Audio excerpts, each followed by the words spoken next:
In The End of Her Honeymoon by Marie Belloc Lowndes, we meet Nancy Tremaine, a young bride embarking on a new chapter of her life with her husband, Jack Dampier. Their romantic adventure takes them through the enchanting streets of Paris, filled with excitement and anticipation. As they navigate the challenges and delights of their honeymoon, their relationship unfolds against the backdrop of a city that never sleeps. Will their love withstand the trials that come their way?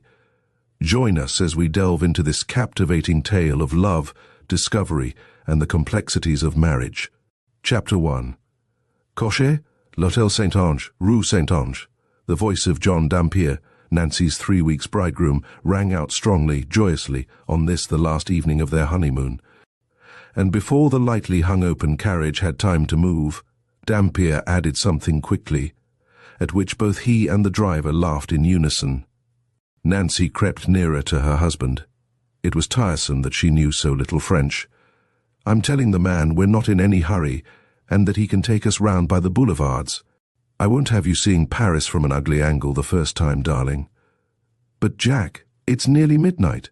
Surely there'll be nothing to see on the boulevards now." "Won't there? You wait and see. Paris never goes to sleep." And then Nancy remembered it long afterwards. Something very odd and disconcerting happened in the big station yard of the Gare de Lyon. The horse stopped dead. If it hadn't been that the bridegroom's arm enclosed her slender, rounded waist, the bride might have been thrown out. The cabman stood up in his seat and gave his horse a vicious blow across the back. "Oh, Jack!" Nancy shrank and hid her face in her husband's arm. "Don't let him do that. I can't bear it." Dampier shouted out something roughly, angrily, and the man jumped off the box and, taking hold of the rein, gave it a sharp pull. He led his unwilling horse through the big iron gates, and then the little open carriage rolled on smoothly. How enchanting to be driving under the stars in the city which hails in every artist. Jack Dampier was an artist, a beloved son. In the clear June atmosphere, under the great arc lamps which seemed suspended in the mild lambent air, the branches of the trees lining the boulevards showed brightly, delicately green, and the tints of the dresses worn by the women walking up and down outside the cafes and still brilliantly lighted shops mingled luminously as on a magic palette. Nancy withdrew herself gently from her husband's arm. It seemed to her that every one in that merry, slowly moving crowd on either side must see that he was holding her to him. She was a shy, sensitive little creature, this 3 weeks old bride, whose honeymoon was now about to merge into happy, everyday life. Dampier divined something of what she was feeling. He put out his hand and clasped hers. "Silly sweetheart," he whispered. "All these merry, chattering people are far too full of themselves to be thinking of us." As she made no answer, bewildered, a little oppressed by the brilliance, the strangeness of everything about them, he added a little anxiously, "Darling, are you tired? Would you rather go straight to the hotel?" But pressing closer to him, Nancy shook her head. No, Jack. I'm not a bit tired. It was you who were tired today, not I. I didn't feel well in the train, 'tis true. But now that I'm in Paris, I could stay out all night. I suppose you've never read George Moore's description of this very drive we're taking, little girl." And again Nancy shook her head and smiled in the darkness. In the world where she had lived her short life, in the comfortable, unimaginative world in which Nancy Tremaine, the delightfully pretty, fairly well-dowered orphan, had drifted about since she had been grown up, no one had ever heard of George Moore. Strange, even in some ways amazing, their marriage, hers and Jack Dampier's, had been. He, the clever devil-may-care artist, unconventional in all his ways, very much a bohemian, knowing little of his native country, England. For he had lived all his youth and working life in France, and she in everything save an instinctive love of beauty, which, oddly yet naturally enough, only betrayed itself in her dress, the exact opposite. A commission from an English country gentleman who had fancied a portrait shown by Dampier in the salon had brought the artist, rather reluctantly, across the channel. And an accident. Sometimes it made them both shiver to realize how slight an accident, had led to their first and decisive meeting. Nancy Tremaine had been brought over to tea one cold, snowy afternoon at the house where Dampier was painting. She had been dressed all in grey, and the graceful velvet gown and furry cap like toque had made her look, in his eyes, like an exquisite 18th century pastel. One glance, so Dampier had often since assured her, and she never grew tired of hearing it, had been enough. They had scarcely spoken the one to the other, but he had found out her name, and writing cajoled her into seeing him again. Very soon he had captured her in the good old way, as women, or so men like to think prefer to be wooed, by right of conquest.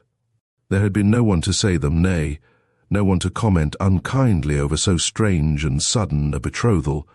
On the contrary, Nancy's considerable circle of acquaintances had smilingly approved. All the world loves a masterful lover, and Nancy Tremaine was far too pretty, far too singular and charming, to become engaged in the course of nature to some commonplace young man. This big, ugly, clever, amusing artist was just the contrast which was needed for romance, and he seemed by his own account to be making a very good income, too. Yet, artists being such eccentric, extravagant fellows, doubtless Nancy's modest little fortune would come in useful, so those about them argued carelessly. Then one of her acquaintances, a thought more good-natured than the rest, arranged that lovely, happy Nancy should be married from a pleasant country house, in a dear little country church. Braving superstition, the wedding took place in the last week of May, and bride and bridegroom had gone to Italy, though, to be sure, it was rather late for Italy for 3 happy weeks. Now they were about to settle down in Dampier's Paris studio. Unluckily, it was an exhibition year, one of those years, that is, which, hateful as they may be to your true Parisian, pour steady streams of gold into the pockets of fortunate hotel and shopkeepers, and which bring a great many foreigners to Paris who otherwise might never have come. Quite a number of such comfortable English folk were now looking forward to going and seeing Nancy Dampier in her new home, of which the very address was quaint and unusual. For Dampier's studio was situated impasse des Nonnes. They were now speeding under and across the vast embracing shadow of the opera house. And again, Dampier slipped his arm round his young wife. It seemed to this happy man as if Paris tonight had put on her gala dress to welcome him, devout lover and maker of beauty, back to her bosom. "Isn't it pleasant to think," he whispered, "that Paris is the more beautiful because you now are in it and of it, Nancy?" And Nancy smiled, well pleased at the fantastic compliment. She pressed more closely to him. I wish, and then she stopped, for she was unselfish, shy of expressing her wishes, but that made Dampier ever the more eager to hear, and if possible to gratify them. "What is it that you wish, dear heart?" he asked. "I wish, Jack, that we were going straight home to the studio now, instead of to an hotel." "We'll get in very soon," he answered quickly. "Believe me, darling, you wouldn't like going in before everything is ready for you. Mère Bidot has her good points, but she could never make the place look as I want it to look when you first see it. I'll get up early tomorrow morning and go and see to it all. I wouldn't for the world you saw our home as it must look now. The poor little living room's dusty and shabby, and our boxes sitting sadly in the middle of the studio itself." They had sent their heavy luggage on from England, and for the honeymoon Nancy had contented herself with one modest little trunk, while Dampier had taken the large portmanteau which had been the useful wedding present of the new friend and patron in whose house he had first seen his wife. Swiftly they shot through the triple arch which leads from the Rue de Rivoli to the Carrousel.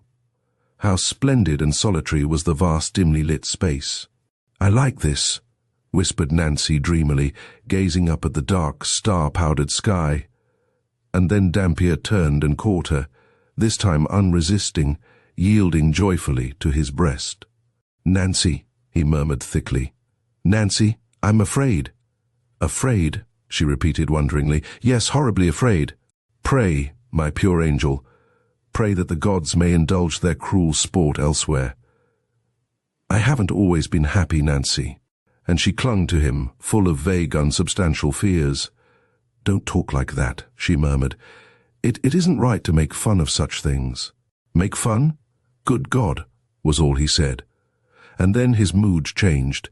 They were now being shaken across the huge, uneven paving stones of the quays, and so on to a bridge. "I never really feel at home in Paris till I've crossed the Seine," he cried joyously. "Cheer up, darling, we shall soon be at the Hotel Saint-Ange." "Have you ever stayed in the Hotel Saint-Ange?" she said, with a touch of curiosity in her voice. "I used to know a fellow who lived there," he said carelessly. "But what made me pick it out was the fact that it's such a queer, beautiful old house, and with a delightful garden. Also, we shall meet no English there." "Don't you like English people?" she asked, a little protestingly, and Dampier laughed. "I like them everywhere but in Paris," he said, and then, "But you won't be quite lonely, little lady, for a good many Americans go to the Hotel Saint-Ange, and for such a funny reason." "What reason?" "It was there that Edgar Allan Poe stayed when he was in Paris. Their carriage was now engaged in threading narrow, shadowed thoroughfares which wound through what might have been a city of the dead.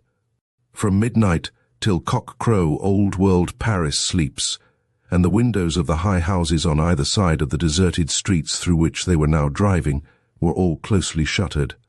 Here we have the ceremonious, the well-bred, the tactful Paris of other days," exclaimed Dampier whimsically. "This Paris understands without any words that what we now want is to be quiet and by ourselves, little girl." A gas lamp, burning feebly in a corner wine shop, lit up his exultant face for a flashing moment. "You don't look well, Jack," Nancy said suddenly. "It was awfully hot in Lyons this morning. We stayed just a thought too long in that carpet warehouse," he said gaily, and then that prayer carpet, which might have belonged to Ali Baba of Ispahan, has made me feel ill with envy ever since. But joy! Here we are at last." After emerging into a square of which one side was formed by an old Gothic church, they had engaged in a dark and narrow street, the further end of which was bastioned by one of the flying buttresses of the church they had just passed. The cab drew up with a jerk. "C'est ici, monsieur." The man had drawn up before a broad oak porte-cochere which, sunk far back into a thick wall, was now inhospitably shut. "They go to bed betimes this side of the river," exclaimed Dampier ruefully. Nancy felt a little troubled. The hotel people knew they were coming, for Jack had written from Marseille. It was odd no one had sat up for them. But their driver gave the wrought-iron bell handle a mighty pull, and after what seemed to the two travellers a very long pause, the great doors swung slowly back on their hinges, while a hearty voice called out, "C'est vous, Monsieur Gerald?" "C'est vous, mademoiselle," and Dampier shouted back in French, "It's Mr. and Mrs. Dampier. Surely you expect us. I wrote from Marseille 3 days ago." He helped his wife out of the cab, and they passed through into the broad vaulted passage which connected the street with the courtyard of the hotel. By the dim light afforded by an old-fashioned hanging lamp, Nancy Dampier saw that 3 people had answered the bell. They were a middle-aged man, evidently mine host, his stout better half, and a youth who rubbed his eyes as if sleepy, and who stared at the newcomers with a dull, ruminating stare. As is generally the case in a French hotel, it was Madame who took command. She poured forth a torrent of eager, excited words, and at last Dampier turned to his wife. "They got my letter, but of course had no address to which they could answer. And it's rather a bore, darling, but they don't seem to have any rooms vacant." But even as he spoke, the fat, cheerful-looking Frenchwoman put her hand on the young Englishman's arm. She had seen the smart-looking box of the bride, the handsome crocodile skin bag of the bridegroom, and again she burst forth, uttering again and again the word "arranger." Dampier turned once more, this time much relieved, to his wife. "Madame Poulet, that's her name, it seems, thinks she can manage to put us up all right tonight. If we don't mind 2 very small rooms, unluckily not on the same floor. But some people are going away tomorrow, and then she'll have free some charming rooms overlooking the garden." He took a 10-franc piece out of his pocket as he spoke, and handed it to the gratified cabman. "It doesn't seem too much for a drive through fairyland," he said aside to his wife. And Nancy nodded contentedly. It pleased her that her Jack should be generous, the more that she had found out in the last 3 weeks that if generous, he was by no means a spendthrift. He had longed to buy a couple of Persian prayer carpets in that queer little warehouse where a French friend of his had taken them in Lyons, but he had resisted the temptation nobly. Meanwhile, Madame Poulain was talking, emphasizing all she said with quick, eager gestures. "They are going to put you in their own daughter's room, darling. She's luckily away just now, so I think you will be all right. I, it seems, must put up with a garret." "Oh, must you be far away from me?" she asked a little plaintively. "Only for tonight, only till tomorrow, sweetheart." And then they all began going up a winding staircase which started flush from the wall to the left. First came Madame Poulain, carrying a candle, then Monsieur Poulain with his new English clients, and last of all the loutish lad carrying Nancy's trunk. They had but a little way to go up the shallow, slippery stairs, for when they reached the first tiny landing, Madame Poulain opened a curious narrow slit of a door which seemed, when shut, to be actually part of the finely panelled walls. "Here's my daughter's room," said the landlady proudly. "It is very comfortable and charming." "What an extraordinary little room," whispered Nancy, and Dampier, looking round him with a good deal of curiosity, agreed. In the days when the Hotel St. Ange belonged to the great soldier whose name it still bears, this strange little apartment had surely been, so the English artist told himself, a powdering closet. Even now the only outside light and air came from a small square window which had evidently only recently been cut through the thick wall. In front of this aperture fluttered a bright pink curtain. Covering 3 of the walls as well as the low ceiling was a paper simulating white satin powdered with rosebuds, and the bed, draped with virginal muslin curtains, was a child's rather than a woman's bed. "What's that?" asked Dampier suddenly. "A cupboard." He had noticed that wide double doors, painted in the pale brownish grey called grisaille, formed the further side of the tiny apartment. Madame Poulain, turning a key, revealed a large roomy space now fitted up as a cupboard. "It's a way through into our bedroom, monsieur," she said, smiling. "We could not, of course, allow our daughter to be far from ourselves." And Dampier nodded. He knew the ways of French people, and sympathized with those ways. He stepped up into the cupboard, curious to see if this too had been a powdering closet, and if that were so, if the old panelling and ornamentation had remained in their original condition. Thus for a moment was Dampier concealed from those in the room, and during that moment there came the sound of footsteps on the staircase, followed by the sudden appearance on the landing outside the open door of the curious little apartment of 2 tall figures, a girl in a lace opera cloak, and a young man in evening dress. Nancy Dampier, gazing at them, a little surprised at the abrupt apparition, told herself that they must be brother and sister, so striking was their resemblance to one another. "We found the porte-cochere open, Madame Poulain, so we just came straight in." "Good night." The young lady spoke excellent French, but as she swept on up the staircase out of sight, there came a quick low interchange of English words between herself and the man with her. "Daisy, did you notice that beautiful young woman? A regular stunner. She must be that daughter the Poulains are always talking about." And then Daisy's answer floated down. "Yes, I noticed her. She is certainly very pretty. But do be careful, Gerald. I expect she knows a little English." Dampier stepped down out of the cupboard.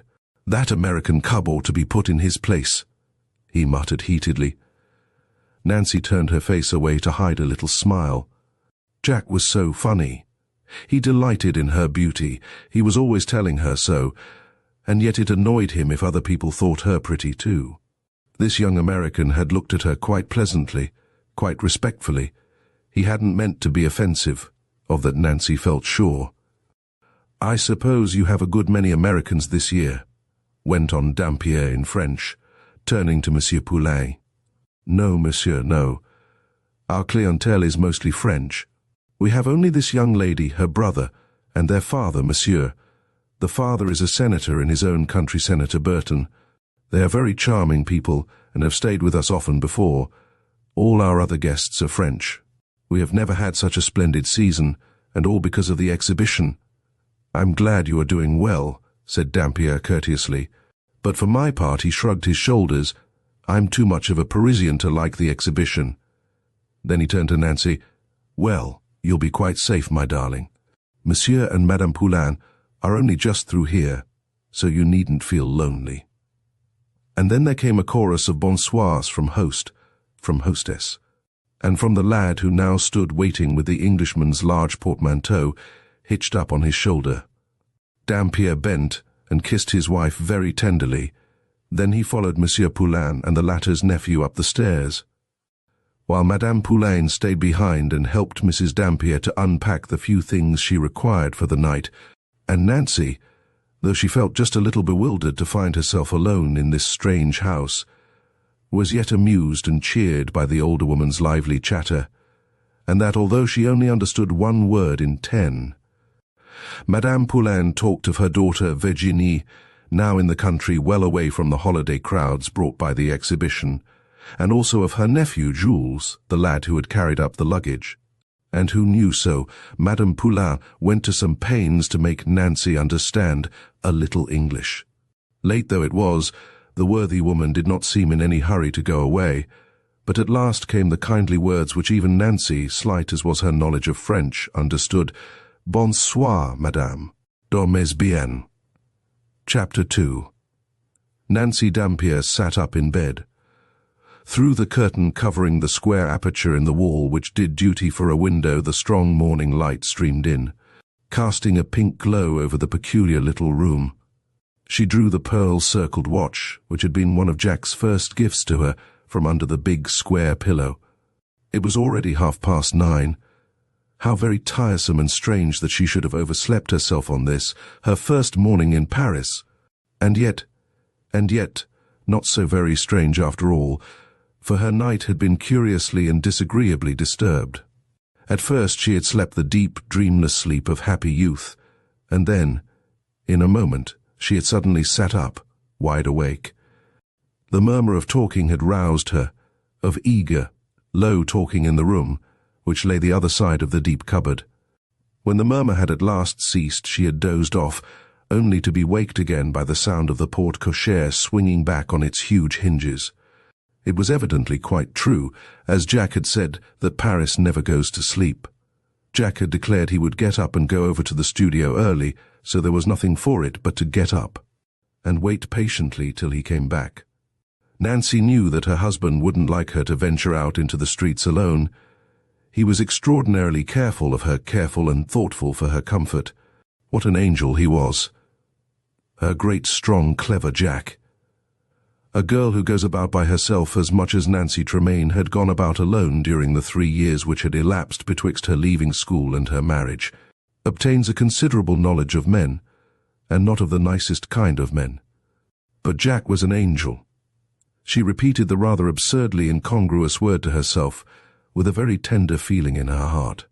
He always treated her not only as if she were something beautiful and rare, but something fragile, to be respected as well as adored. He had left her so little during the last 3 weeks that she had never had time to think about him as she was thinking of him now, counting up her mercies, as an old-fashioned lady she had known as a child was wont to advise those about her to do. At last she looked round her for a bell.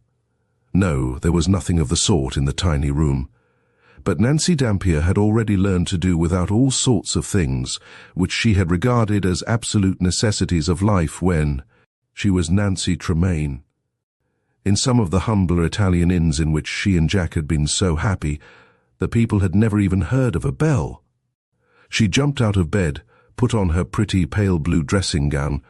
It was a fancy of Jack's that she should wear a great deal of pale blue and white, and then she opened the door a little way. "Madame," she called out gaily, "Madame Poulain," and wondered whether her French would run to the words hot water. Yes, she thought it would. Eau chaude, that was hot water. But there came no answering cry, and again, this time rather impatiently, she called out, "Madame Poulain?" And then the shuffling sounds of heavy footsteps made Nancy shoot back from the open door. "Yus," muttered a hoarse voice. This surely must be the loutish-looking youth who, so Nancy suddenly remembered, knew a little English. "I want some hot water," she called out through the door.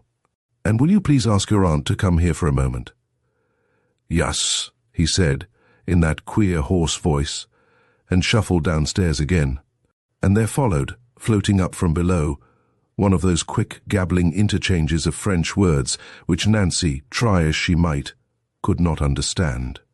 She got into bed again. Perhaps, after all, it would be better to allow them to bring up her little breakfast in the foreign fashion. She would still be in plenty of time for Jack. Once in the studio, he would be in no hurry, or so she feared, to come back, especially if on his way out he'd opened her door and seen how soundly she was sleeping.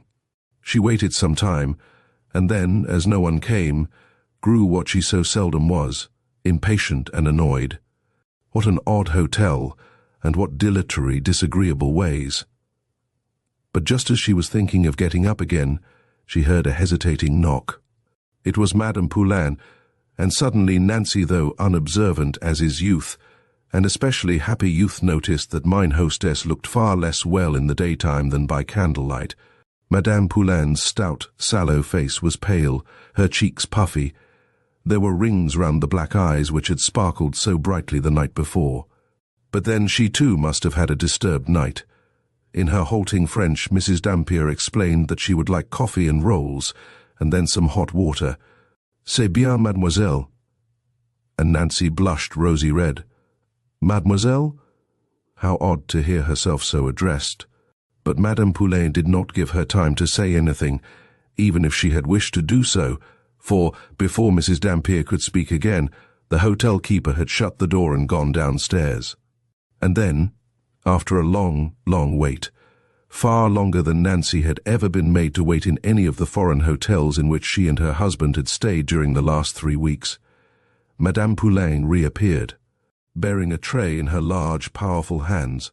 She put the tray down on the bed, and she was already making her way quickly, silently to the door, when Nancy called out urgently, "Madame, Madame Poulain, has my husband gone out?"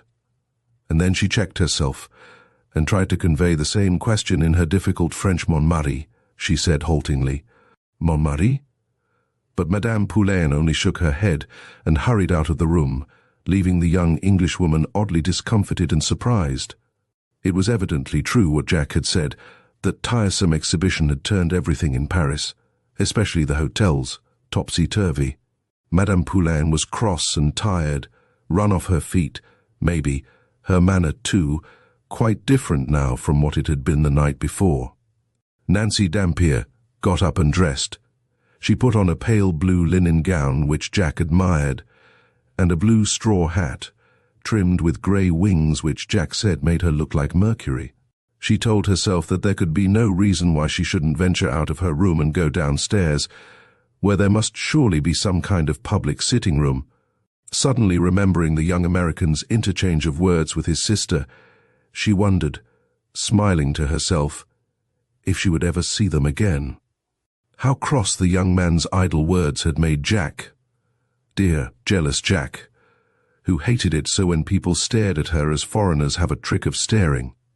It made Nancy happy to know that people thought her pretty, nay beautiful, for it would have been dreadful for Jack, an artist, to marry an ugly woman. Locking her box, she went out onto the shallow staircase, down the few steps which led straight under the big arch of the porte cochere. It was thrown hospitably open onto the narrow street, now full of movement, colour and sound. But in vivid contrast to the moving panorama presented by the busy lane-like thoroughfare outside was the spacious, stone-paved courtyard of the hotel, made gay with orange trees in huge green tubs. Almost opposite the porte cochere was another arch through which she could see a glimpse of the cool, shady garden Jack remembered.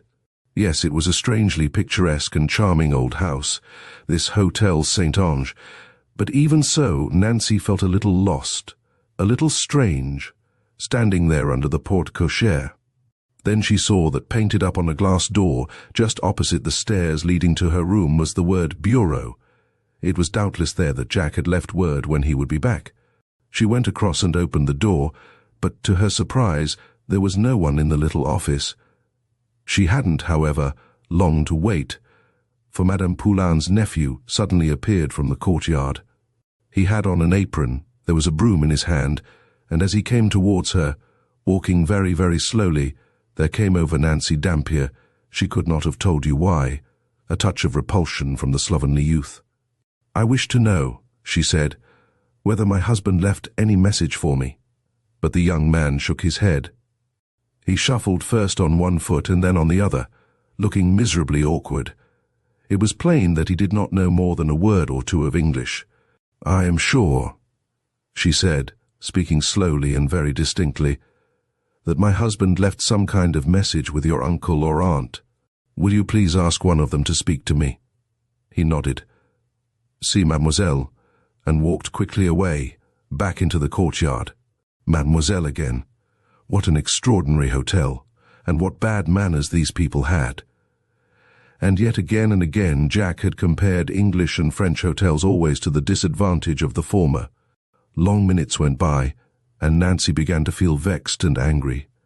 Then there fell on her listening ears a phrase uttered very clearly in Madame Poulin's resonant voice. "C'est ton tour maintenant. Vas-y, mon ami." And before she had time to try and puzzle out the sense of the words, she saw Monsieur Poulin's portly figure emerge from the left side of the courtyard, and then, when he caught sight of the slim, blue-clad figure standing under his porte-cochere, beat a hasty retreat. Nancy's sense of discomfort and indignation grew. What did these people mean by treating her like this? She longed with a painful, almost a sick longing for her husband's return. It must be very nearly 11 o'clock. Why did he stay away so long? A painful, choking feeling, one she had very, very seldom experienced during the course of her short, prosperous life, came into her throat. Angrily she dashed away 2 tears from her eyes. This was a horrid hotel. The Poulains were hateful people. Jack had made a mistake. How could he have brought her to such a place? She would tell him when he came back that he must take her away now, at once, to some ordinary, nice hotel, where the people knew English, and where they treated their guests with ordinary civility. And then there shot through Nancy Dampier a feeling of quick relief, for, walking across the courtyard, evidently on their way out, came a pleasant-looking elderly gentleman, accompanied by the girl whom Nancy had seen for a brief moment standing on the landing close to her bedroom door the night before. These were English people. No, American, of course, but that was quite as good, for they, thank heaven, spoke English. She could ask them to be her interpreters with those extraordinary Poulains. Jack wouldn't mind her doing that. Why, he might have left quite an important message for her. She took a step forward, and the strangers stopped. The old gentleman, Nancy called him in her own mind an old gentleman, though Senator Burton was by no means old in his own estimation or in that of his contemporaries, smiled a very pleasant, genial smile. Nancy Dampier made a charming vision as she stood under the arch of the porte-cochere, her slender blue-clad figure silhouetted against the dark background by the street outside, and the colour coming and going in her face. "May I speak to you a moment?" she said shyly. "Why, certainly." The American took off his hat and stood looking down at her kindly. "My name is Burton, Senator Burton, at your service. What can I do for you?" The simple little question brought back all Nancy's usual happy confidence. How silly she had been just now to feel so distressed. "I'm Mrs. Dampier, and I can't make the hotel people understand what I say," she explained. "I mean Monsieur and Madame Poulin, and the nephew, I think his name is Jules, though he is supposed to speak English, is so very stupid." "Yes, indeed he is," chimed in the girl whom her brother had called Daisy. "I've long ago given up trying to make that boy understand anything, even in French. But they do work him most awfully hard. You know, they have women in each day to help with the cleaning, but that poor lad does everything else. Everything, that is, that the Poulains don't do themselves."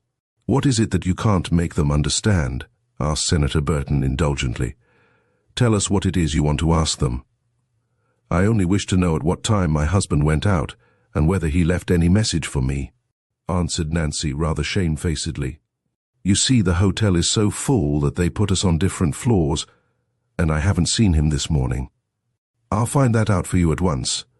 I expect Madame Poulain is in her kitchen just now. The senator turned and went back into the courtyard, leaving his daughter and the young Englishwoman alone together. "The Poulains seem such odd, queer people," said Nancy hesitatingly. "Do you think so? We've always found them all right," said the girl, smiling. "Of course they're dreadfully busy just now because of the exhibition. The hotel is full of French people, and they give Madame Poulain a great deal of trouble. But she doesn't grudge it, for she and her husband are simply coining money. They're determined that their daughter shall have a splendid dowry." She waited a moment, and then repeated, "Oh yes, the Poulains are very good sort of people. They're very kindly and good-natured." To this remark, Nancy made no answer. She thought the Poulains both rude and disagreeable, but she had no wish to speak ill of them to this nice girl. How lucky it was that these kind Americans had come to her rescue. Though still feeling indignant and uncomfortable with regard to the way in which she had been treated by the hotel keeper and his wife, she felt quite happy again now. Senator Burton was away for what seemed, not only to Mrs. Dampier, but also to his daughter, a considerable time. But at last they saw him coming slowly towards them. His eyes were bent on the ground. He seemed to be thinking deeply. Nancy Dampier took a step forward. "Well?" she said eagerly, and then a little shyly she uttered his name. "Well, Mr. Burton? What do they say? Did my husband leave any message?" "No, he doesn't seem to have done that." And then the senator looked down searchingly into the young Englishwoman's face. It was a very lovely face, and just now the look of appeal, of surprise, in the blue eyes, added a touch of pathetic charm. He thought of the old expression, beauty in distress. His daughter broke in. "Why, Mrs. Dampier, do come upstairs and wait in our sitting room," she said cordially. "I'll come with you. For we were only going out for a little stroll, weren't we, Father?" Nancy Dampier hesitated. She did not notice that the American senator omitted to endorse his daughter's invitation. She hesitated for a very different reason. "You're very kind, but if I do that, I shall have to tell Madame Poulain. For it would give my husband a dreadful fright if he came in and found I had left my room and disappeared." She blushed and smiled very prettily. And again Senator Burton looked searchingly down into the lovely, flushed little face, but the deep blue, guileless-looking eyes met his questioning gaze very frankly. He said slowly, "Very well. I will go and tell Madame Poulain that you will be waiting up in our sitting room, Mrs. Dampier." He went out across the courtyard again, and once more he seemed, at any rate to his daughter, to stay away longer than was needed for the delivery of so simple a message. Growing impatient, Miss Burton took Nancy Dampier across the sunlit courtyard to the wide old oak staircase, the escalier d'honneur, as it was still called in the hotel, down which the Marquis de Saint-Ange had clattered when starting for Fontenoy.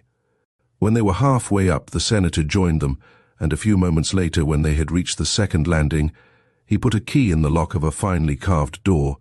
Then he stood back, courteously, to allow his daughter's guest to walk through into the small lobby, which led to the delightful suite of rooms, which the Burtons always occupied during their frequent visits to Paris. Nancy uttered an exclamation of delight as she passed through into the high-pitched, stately salon, whose windows overlooked one of those leafy gardens which are still the pride of old Paris. "This is delightful," she exclaimed. "Who would ever have thought that they had such rooms as this in the Hotel Saint-Ange?" "There are several of these suites," said Daisy Burton pleasantly. "In fact, a good many French provincial people come up here, year after year for the winter." While Mrs. Dampier and his daughter were exchanging these few words, the senator remained silent. "Then is your brother gone out?" he said abruptly. "Yes, Father. He went out about half an hour ago. But he said he'd be back in ample time to take us out to luncheon. He thought we might like to go to Foyot's today. So we will. Daisy, my dear—" He stopped short, and his daughter looked at him surprised. "Yes, Father. I'm afraid I must ask you to leave me with this young lady for a few moments. I have something to say to her which I think it would be as well that I should say alone." Nancy got up from the chair on which she had already seated herself, and fear flashed into her face. "What is it?" she cried apprehensively. "You're not going to tell me that anything's happened to Jack?" "No, no," said the senator quickly, but even as he uttered the two short, reassuring little words, he averted his eyes from Mrs. Dampier's questioning, anxious eyes. His daughter left the room. "What is it?" said Nancy, again trying to smile. "What is it, Mr. Burton?" And then the senator, motioning her to a chair, sat down too. "The Poulain," he said gravely. He was telling himself that he had never come across so accomplished an actress as this young Englishwoman was proving herself to be. "The Poulain," he repeated very distinctly. "Declare that you arrived here last night alone. They say that they did not know, as a matter of fact, that you were married. You do not seem to have even given them your name." Nancy stared at him for a moment. Then, "There must be some extraordinary mistake," she said quietly. "The Poulains must have thought you meant someone else. My husband and I arrived, of course, together late last night. At first, Madame Poulain said she couldn't take us in as the hotel was full, but at last she said that they could give us 2 small rooms. They knew our name was Dampier, for Jack wrote to them from Marseille. He and I were only married 3 weeks ago. This is the end of our honeymoon. My husband, who is an artist, is now at his studio. We're going to move there in a day or 2. She spoke quite simply and straightforwardly, and the senator felt oddly relieved by her words.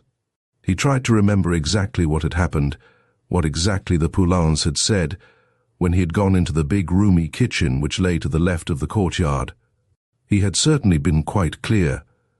That is, he had explained in his very good French to Madame Poulain that he came to inquire on behalf of a young English lady whether her husband, a gentleman named Dampier, had left any message for her.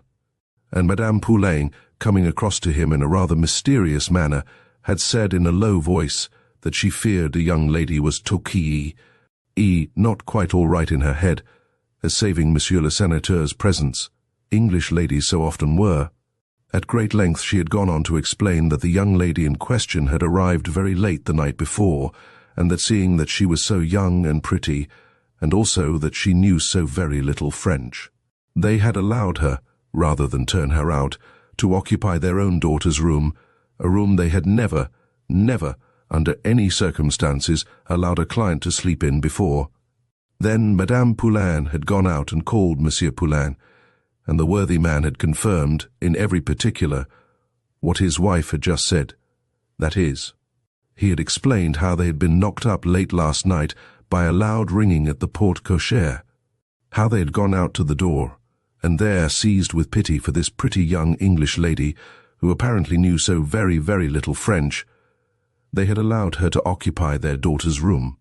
Finally, the good Poulain, separately and in unison, had begged the senator to try and find out something about their curious guest, as she apparently knew too little French to make herself intelligible.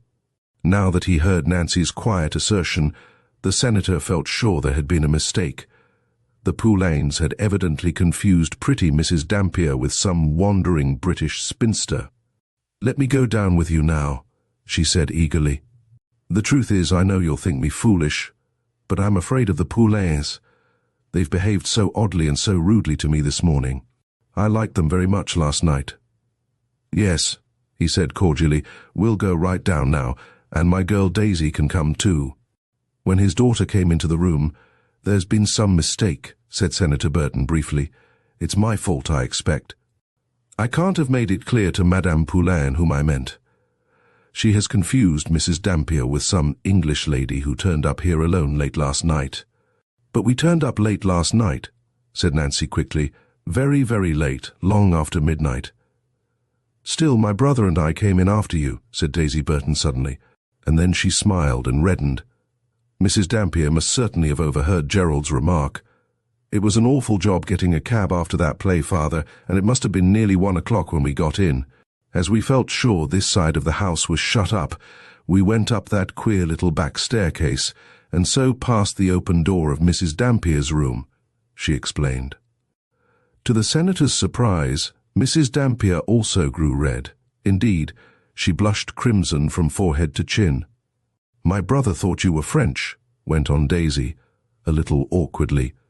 "In fact, we both thought you must be Madame Poulain's daughter. We knew that was Virginie's room, and we've always been hearing of that girl ever since we first came to stay in Paris. She used to be at a convent school, and she's with her grandmother in the country just now, to be out of the exhibition rush. The Poulains simply worship her." The senator looked very thoughtful as he walked downstairs behind the two girls. The mystery was thickening in a very disagreeable way. Both hotel keepers had stated positively that the demoiselle Anglaise, as they called her, had slept in their daughter's room. But what was this the lady who called herself Mrs. Dampier saying? "My husband and I realized you thought I was Mademoiselle Poulain," said Nancy, and she also spoke with a touch of awkwardness. Senator Burton put out his right hand and laid it rather heavily on his daughter's shoulder. She stopped and turned round. "Yes, father." "Then I suppose you also saw Mr. Dampier, Daisy?" Eagerly he hoped for confirmation of the charming stranger's story. "But no," she said reluctantly. "We only saw Mrs. Dampier and the Poulains. Father, they were all in the room together.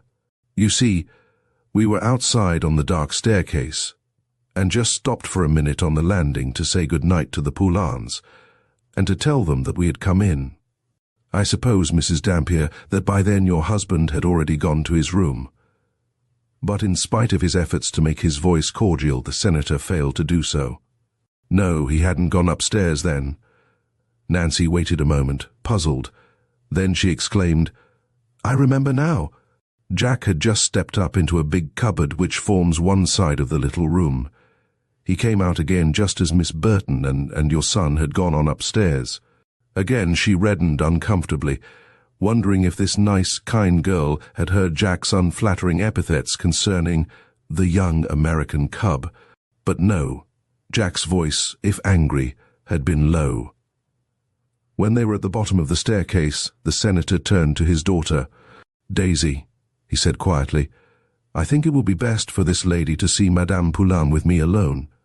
And as his daughter showed no sign of having understood, he said again with a touch of severity in his voice, "Daisy, I desire you to go upstairs. You'll bring Mrs. Dampier up again, father?" He hesitated, and then he said, "Yes, should she wish it, I will do so." And Daisy Burton turned away, up the stairs again, very reluctantly. Her indulgent father was not given to interfere with even the most casual of her friendships, and she already felt as if this attractive young Englishwoman was to be her friend. Madame Poulain came slowly across the courtyard, and the senator was struck by her look of ill health, of languor. Clearly the worthy woman was overtaxing her strength. It was foolish of the Poulains not to have more help in, but French people were like that. Senator Burton knew that these good folks were trying to amass as large a dowry as possible for their adored only child. Virginie was now of marriageable age, and the Poulains had already selected in their own minds the man they wished to see their son-in-law. He was owner of an hotel at Chantilly, and as he was young, healthy, and reputed kind and good-tempered, he had the right to expect a good dowry with his future wife. The fact that this was an exhibition year was a great stroke of luck for the Poulains. It almost certainly meant that their beloved Virginie would soon be settled close to them in charming, salubrious Chantilly. The proprietress of the Hotel Saint-Ange now stood close to Senator Burton and his companion. Her voluble tongue was stilled for once.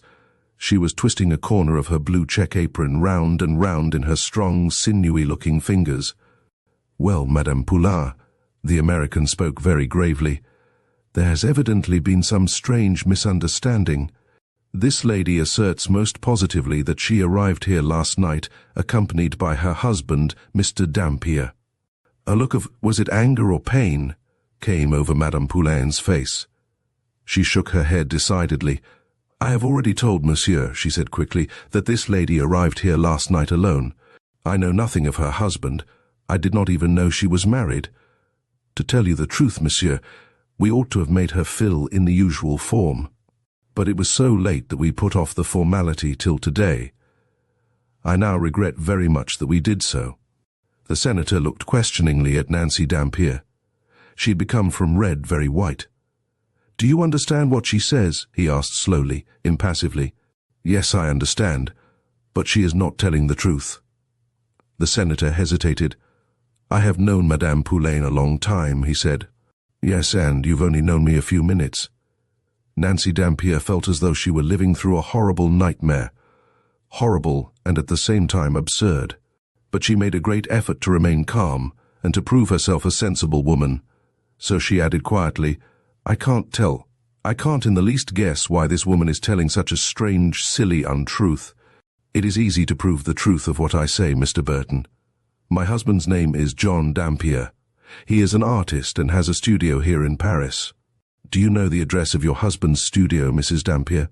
Of course I do. The question stung her, this time past endurance. I think I had better have a cab and drive there straight, she said stiffly. Please forgive me for having given you so much trouble. I'll manage all right by myself now. Every vestige of color had receded from her face. There was a frightened, hunted expression in her blue eyes, and the senator felt a sudden thrill of concern, of pity. What did it all mean? Why should this poor girl, she looked even younger than his daughter, pretend that she had come here accompanied, if after all she had not done so? Madame Poulain was still looking at them fixedly, and there was no very pleasant expression on her face. Well, she said at last, that comes of being too good-natured, Monsieur le Sénateur. I never heard of such a thing. What does Mademoiselle accuse us of? Does she think we made away with her friend? She may have arrived with a man. As to that I say nothing, but I assert most positively that in that case he left her before she actually came into the Hotel Saint-Ange. Will you please ask her to call me a cab? Said Nancy, trembling, and he transmitted the request, adding kindly in English, Of course I am coming with you as far as your husband's studio. I expect we shall find that Mr. Dampier went there last night. The Poulains have forgotten that he came with you. You see, they are very tired and overworked just now. But Nancy shook her head. It was impossible that the Poulains should have forgotten Jack. Madame Poulain went a step nearer to Senator Burton and muttered something, hurriedly. He hesitated. Merci, Monsieur le Sénateur. And very reluctantly he transmitted the woman's disagreeable message. She thinks that perhaps as you are going to your husband's rooms, you had better take your trunk with you, Mrs. Dampier. Nancy assented almost eagerly. Yes, do ask her to have my trunk brought down. I would far rather not come back here. She was still quite collected and quiet in her manner. But, Mr. Burton, hadn't I better pay, especially if they persist in saying I came alone? She smiled, a tearful little smile. It still seemed so absurd. She took out her purse. I haven't much money, for you see Jack always pays everything. But I've got an English sovereign, and I can always draw a cheque. I have my own money. And the senator grew more and more bewildered. It was clear that this girl was either speaking the truth, or else that she was a most wonderful actress. But, as every man who has reached the senator's age is ruefully aware, very young women can act on occasion in ordinary, everyday life, as no professional actress of genius ever did or ever will do on a stage. Madame Poulain went off briskly, and when she came back a few moments later, there was a look of relief, almost of joy on her face. The cab is here, she exclaimed, and Jules has brought down Madame's trunk. Nancy looked at the speaker quickly. Then she was Madame again? Well, that was something. 3 francs, that will quite satisfy us, said Madame Poulain, handing over the change for her English sovereign. It was a gold Napoleon and a 2-franc piece. For the first time directly addressing Mrs. Dampier, There has evidently been a mistake, she said civilly. No doubt Monsieur left Madame at the door and went off to his studio last night. I expect Madame will find Monsieur there, quite safe and sound. Senator Burton, well as he believed himself to be acquainted with his landlady, would have been very much taken aback had he visioned what followed his own and Mrs. Dampier's departure from the Hotel Saint-Ange. Madame Poulain remained at the door of the porte-cochere till the open carriage turned the corner of the narrow street. Then she looked at her nephew. How much did she give you? She asked roughly, and the young man reluctantly opened a grimy hand and showed a 2-franc piece. She snatched it from him and motioned him back imperiously towards the courtyard. After he had gone quite out of sight, she walked quickly up the little street till she came to a low, leather-bound door which gave access to the church whose fine buttress bestowed such distinction on the otherwise rather sordid Rue Saint-Ange. Pushing open the door, she passed through into the dimly lit side aisle where stood the Lady Altar. This old church held many memories for Madame Poulain. It was here that Virginie had been christened, here that there had taken place the funeral service of the baby son she never mentioned, and still bitterly mourned, and it was there, before the high altar, to the right of which she now stood, that she hoped to see her beloved daughter stand ere long a happy bride. She looked round her for a moment, bewildered by the sudden change from the bright sunlit street to the shadowed aisle. Then she suddenly espied what she had come to seek. Close to where she stood, an alms-box clamped to the stone wall had written upon it the familiar legend, Pour les pauvres. Madame Poulain took a step forward, then dropped the 3 francs Nancy Dampier had just paid her, and the 2 francs she had extracted from Jules's reluctant hand into the alms-box. Chapter 3. That the cabman was evidently familiar with the odd address, Impasse des Nonnes, brought a measure of relief to Senator Burton's mind, and as he turned and gazed into the candid eyes of the girl sitting by his side, he was ashamed of his vague suspicions. The little carriage bowled swiftly across the great square behind which wound the Rue Saint-Ange, up one of the steep, picturesque streets which lead from thence to the Luxembourg Gardens.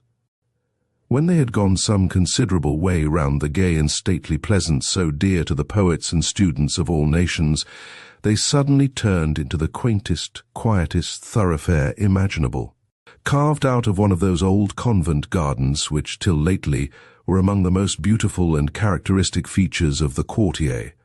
An architect, who happened also to be an artist, had set up in this remote and peaceful oasis his household gods, adding on this his own domain, a few studios with living rooms attached. A broad sanded path ran between the low picturesque buildings, and so the carriage was obliged to draw up at the entrance to the impasse. Senator Burton looked up at the cabman. "Better not take off the lady's trunk just yet," he said quickly in French, and though Nancy Dampier made no demur, she looked surprised. They began walking up the shaded path, for above the low walls on either side sprang flowering shrubs and trees. "What a charming place!" exclaimed the senator, smiling down at her. "How fond you and your husband must be of it." But his companion shook her head. "I've never been here," she said slowly. "You see, this is my first visit to Paris, though I ought not to call it a visit, for Paris is to be my home now," and she smiled at last, happy in the belief that in a few moments she would see Jack. She was a little troubled at the thought that Jack would be disappointed at her coming here in this way, with a stranger. But surely after she had explained the extraordinary occurrence of the morning he would understand. They were now opposite number 3. It was a curious, mosque-like building, with the domed roof of what must be the studio in the center. Boldly inscribed on a marble slab set above the door was the name, John Dampier. Before the bell had well stopped ringing, a sturdy, apple-faced old woman, wearing the Breton dress Jack so much admired, stood before them. Nancy, of course, knew her at once for Mere Bidot. A pleasant smile lit up the gnarled face, and Nancy remembered what Jack had so often said as to Mere Bidot's clever way of dealing with visitors, especially with possible art patrons. Mrs. Dampier looked very kindly at the old woman who had been so good and so faithful a servant to her Jack, and who, she hoped, would also serve her well and faithfully. Before the senator had time to speak, Mere Bidot, shaking her head, observed respectfully, "Mr. Dampier is not yet arrived, but if you, monsieur, and you, madame, will give yourselves the trouble of coming back this afternoon, he will certainly be here, for I'm expecting him any moment." "Do you mean that Mr. Dampier has not been here at all this morning?" inquired the senator. "No, monsieur, but as I have just had the honor of informing you, my master is to arrive today without fail. Everything is ready for him, and for his lady. I had a letter from Mr. Dampier the day before yesterday." She waited a moment, and then added, "Won't monsieur come in and wait? Mr. Dampier would indeed be sorry to miss monsieur." So far so good. Senator Burton eagerly acknowledged to himself that here was confirmation, as much confirmation as any reasonable man could expect of Mrs. Dampier's story. This respectable old woman was evidently expecting her master and his bride today that there could now be no doubt. "I beg of you to enter," said Maire Bideau again. "Monsieur and Madame may like to visit the studio. I do not say that it is very tidy, but my master's beautiful paintings are not affected by untidiness." And she smiled ingratiatingly. This important-looking gentleman, whom her shrewd Parisian eyes and ears had already told her was an American, might be an important picture buyer. In any case, he was evidently gravely disappointed at not finding Mr. Dampier at home. "My master may arrive any moment," she said again, "and though I've had to put all the luggage he sent on some time ago in the studio, well, Monsieur and Madame will excuse that." She stood aside to allow the strangers to step through into the little passage.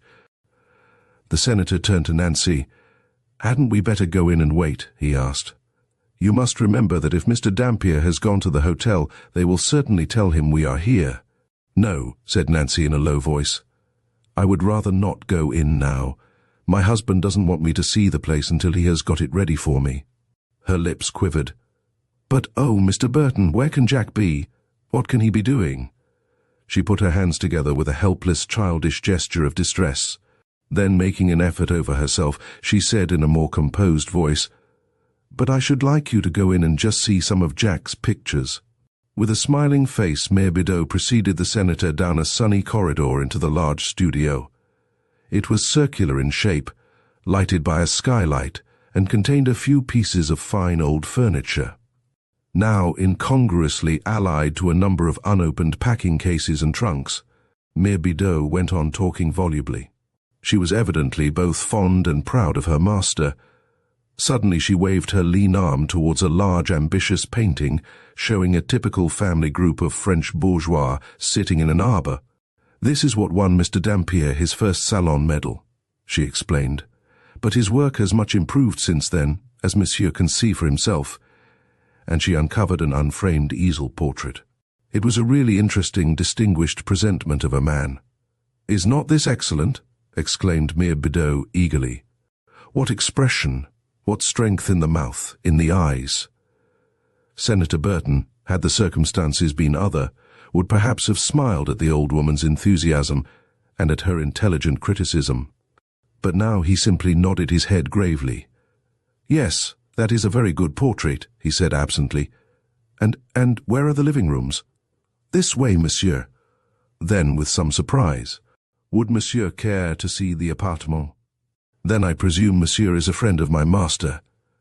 But the senator shook his head quickly. No, I don't want to see the rooms," he said. "I was only curious to know if Mr. Dampier actually lived here." As there was a suite of living rooms attached to the studio, why had the Dampiers gone to an hotel? "Yes, monsieur. There are 3 beautiful bedrooms, also a bathroom, and a room which was not used by us, but which my master is going to turn into a little salon for his lady. As for their meals—" She shrugged her shoulders. "They will have to be served as heretofore in the studio." Then, "Does monsieur know the new Madame Dampier?" inquired Maire Bideau a trifle anxiously. "Yes," he answered uncomfortably.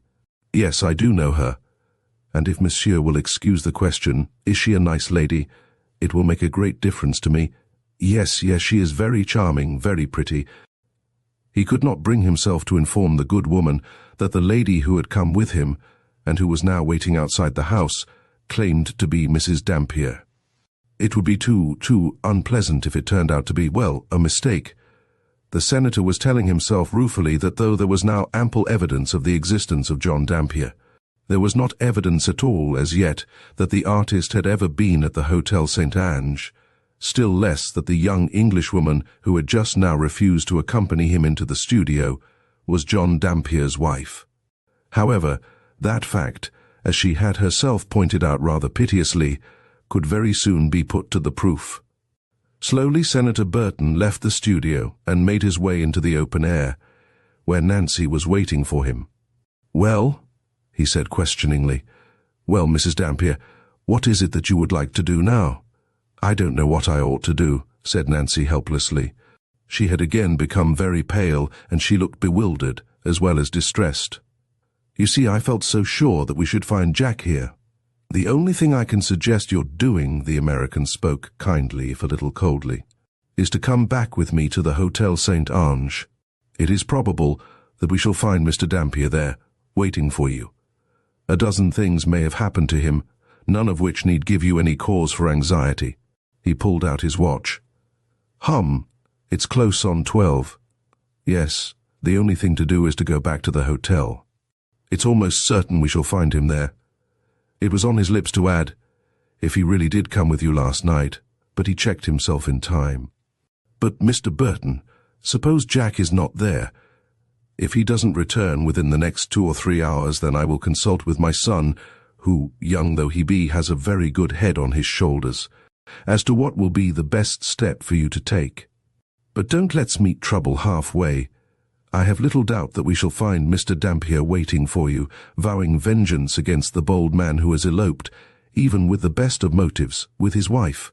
He smiled. And poor Nancy gave a quivering smile in return. "I should so much have preferred not to go back to that hotel," she said in a low voice. "I do hope Jack won't make me stay on there for the next 2 or 3 days."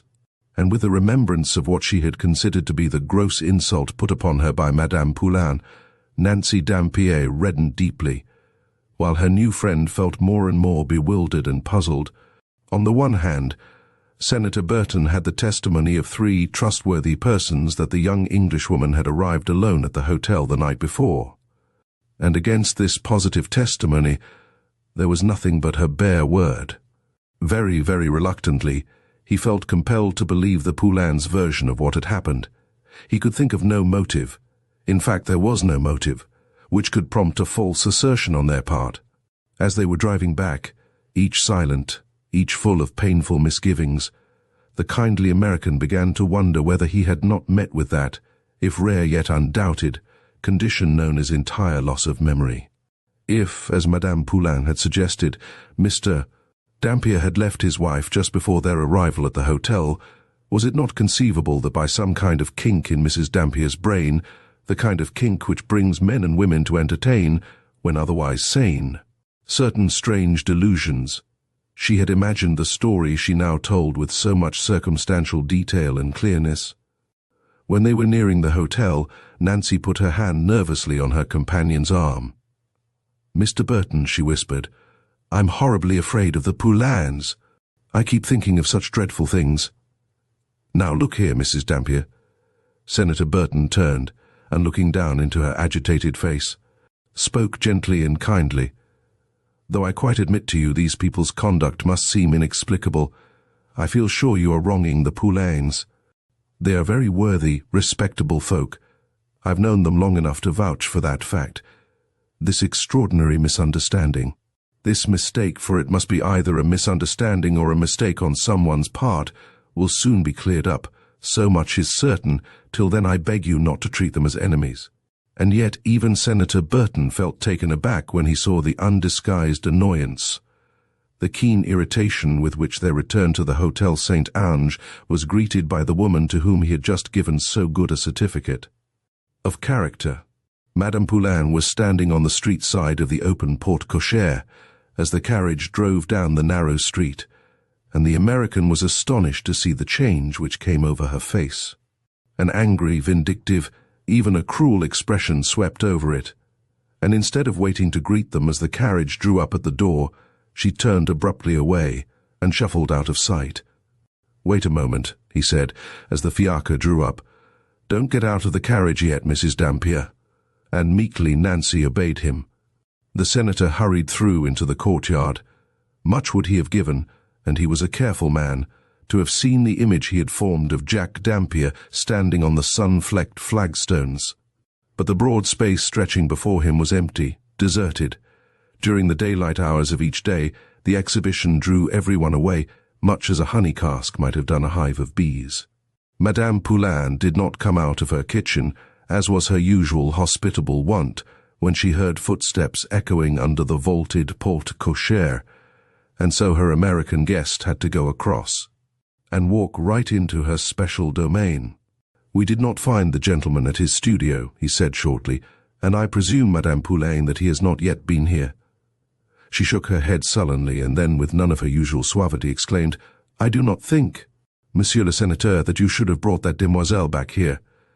She gave him so odd, some would have said, so insolent a look, that the senator realized for the first time what he was to realize yet further in connection with this strange business, namely, that the many who go through life refusing to act the part of good Samaritans have at any rate excellent reasons for their abstention. It was disagreeably dear that Madame Poulain thought him a foolish old man who had been caught by an adventuress's pretty face. To their joint relief, Monsieur Poulain came strolling into his wife's kitchen. "I've been telling Monsieur le Sénateur," exclaimed Madame Poulain, "that we do not wish to have anything more to do with that young person who asserts that she arrived here with a man last night. Monsieur le Sénateur has too good a heart. He is being deceived." The hotel keeper looked awkwardly, deprecatingly at his valued American client. "Paris is so full of queer people just now," he muttered. "They keep mostly to the other side of the river, to the opera quarter, but we are troubled with them here too, during an exhibition year." "There is nothing at all queer about this poor young lady," said Senator Burton sharply. Somehow the cruel insinuation roused him to chivalrous defense. But soon he changed his tone. "Now look here, my good friends." He glanced from the husband to the wife. "Surely you have both heard of people who have suddenly lost their memory, even to the knowledge of who they were and where they came from. Now I very much fear, that something of the kind has happened to this Mrs. Dampier. I am as sure that she is not consciously telling a lie, as I am that you are telling me the truth. For one thing, I have ascertained that this lady's statement as to Mr. John Dampier having a studio in Paris, where he was expected this morning, is true. As to who she is herself, that question can and will be soon set at rest. Meanwhile, my daughter and myself." Then he hesitated, for, well as he knew French, Senator Burton did not quite know how to convey his meaning, namely, that he and his daughter, meant to see her through. "My daughter and myself," he repeated firmly, "are going to do the best we can to help her." Madame Poulain opened her lips, then she shut them tight again. She longed to tell Monsieur le Sénateur that in that case she and Poulain must have the regret of asking him to leave their hotel. But she did not dare to do this. Her husband broke in conciliatingly. "No doubt it is as Monsieur le Sénateur says," he observed. "The demoiselle is what we said she was only this morning." And then he uttered the word which in French means so much and so little, the word toquille. There came another interruption. "Here come Mademoiselle Daisy and Monsieur Gérald," exclaimed Madame Poulain in a relieved tone. The senator's son and daughter had just emerged across the courtyard, from the vestibule where ended the escalier d'honneur. There was a look of keen, alert interest and curiosity on Gerald Burton's fine, intelligent face. He was talking eagerly to his sister, and Madame Poulain told herself that surely these two young people could not wish their stay in Paris to be complicated by this unfortunate business. For so the Frenchwoman in her own secret heart designated the mysterious affair which was causing her and her worthy husband so much unnecessary trouble. Some little trouble, so she admitted to herself, they had expected to have, but they had not thought it would take this very strange and tiresome shape. But the hotel keeper was destined to be bitterly disappointed in her hope that Daisy and Gerald Burton would try and dissuade their father from having anything more to do with Mrs. Dampier. "Well, father?" The two fresh voices rang out, and the senator smiled back well pleased. He was one of those fortunate fathers who are on terms of full confidence and friendship, as well as affection with their children. Indeed, Senator Burton was specially blessed. Daisy was devoted to her father, and Gerald had never given him a moment of real unease. The young man had done well at college, and now seemed likely to become one of the most distinguished and successful exponents of that branch of art architecture modern America has made specially her own. "Well," said the senator. "Well, Daisy, I suppose you have told your brother about this odd affair."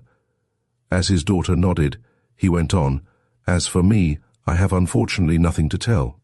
We found the studio, and everything was exactly as this poor young lady said it would be, with the one paramount exception that her husband was not there, and though his housekeeper seems to be expecting Mr. Dampier every moment, she has had no news of him since he wrote some days ago, saying he would arrive this morning. It certainly is a very inexplicable business." He looked helplessly from one good-looking, intelligent young face to the other. "But where is Mrs. Dampier now?" asked Daisy eagerly. "I do think you might have told me before you took her away, Father. I would have loved to have said goodbye to her. I do like her so much." "You won't have far to go to see her. Mrs. Dampier's at the door, sitting in a carriage," said her father dryly. "I had to bring her back here. I didn't know what else to do." "Why, of course, Father, you did quite right." And Gerald Burton chimed in, "Yes, of course you were right to do that, Father." Senator Burton smiled a little ruefully at his children's unquestioning approval. He himself was by no means sure that he had done quite right. They walked, the three of them, across to the porte-cochere. Nancy Dampier was now sitting crouched up in a corner of the fiacre. A handkerchief was pressed to her face, and she was trying, not very successfully, to stifle her sobs of nervous fear and distress. With an eager, impulsive gesture, the American girl leapt up the step of the little open carriage. "Don't cry," she whispered soothingly. "It will all come right soon. Why, I expect your husband just went out to see a friend and got kept somehow. If it wasn't for those stupid Poulain's mistake about last night, you wouldn't feel really worried, now would you?" Nancy dabbed her eyes. She felt ashamed of being caught crying by these kind people. "I know I'm being silly," she gasped. "You must forgive me. It's quite true I shouldn't feel as worried as I feel now if it wasn't for the Poulains. They're saying, I mean, that they've never seen my husband. That's what upset me. It all seems so strange and horrid. My sense tells me it's quite probable Jack has gone in to see some friend and was kept somehow. And now," said Daisy Burton persuasively, "you must come upstairs with us, and we'll get Madame Poulain to send us up a nice déjeuner to our sitting room." And so the senator found part of his new problem solved for him. Daisy, so much was dear, had determined to befriend, and that to the uttermost, this unfortunate young Englishwoman. But now there arose another most disagreeable complication. Madame Poulain had strolled out, her arms akimbo, to see what was going on. And as if she had guessed the purport of Miss Burton's words, she walked forward, and speaking this time respectfully, even suavely, to Monsieur le Sénateur, observed, "My husband and I regret very greatly that we cannot ask this lady to stay on in our hotel. We have no vacant room, no room at all." And then it was that Gerald Burton, who had stood apart from the discussion, saying nothing, simply looking intently, sympathetically at his sister and Mrs. Dampier, took a hand in the now complicated little human game. "Father," he exclaimed, speaking in low, sharp tones, "of course Mrs. Dampier must stay on here with us till her husband comes back. If by some extraordinary chance he isn't back by tonight, she can have my room. I shall easily find some place outside." And as his father looked at him a little doubtfully, he went on, "Will you explain to Madame Poulain what we've settled? I can't trust myself to speak to the woman. She's behaving in the most unkind, brutal way to this poor little lady."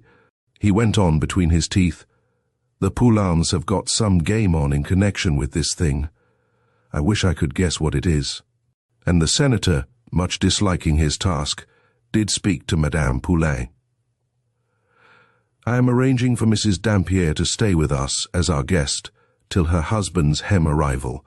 My son will find a room outside, so you need not disturb yourself about the matter. Kindly send for Jules and have her trunk carried up to our apartments." And Madame Poulain, after an uncomfortably long pause, turned and silently obeyed the senator's behest. Chapter 4. The afternoon wore itself away, and to 2 out of the 4 people who spent it together in the pleasant salon of the Burton suite of rooms the hours, nay the very minutes, dragged as they had never dragged before. Looking back to that first day of distress and bewilderment, Nancy later sometimes asked herself what would have happened, what she would have done, had she lacked the protection, the kindness, and what with Daisy Burton almost at once became the warm affection of this American family. Daisy and Gerald Burton not only made her feel that they understood, and in a measure shared in her distress, but they also helped her to bear her anguish and suspense. Although she was not aware of it, very different was the mental attitude of their father. Senator Burton was one of those public men of whom modern America has a right to be proud. He was a hard worker, chairman of one Senate committee and a member of 4 others. He had never been a brilliant debater, but his more brilliant colleagues respected his sense of logic and force of character.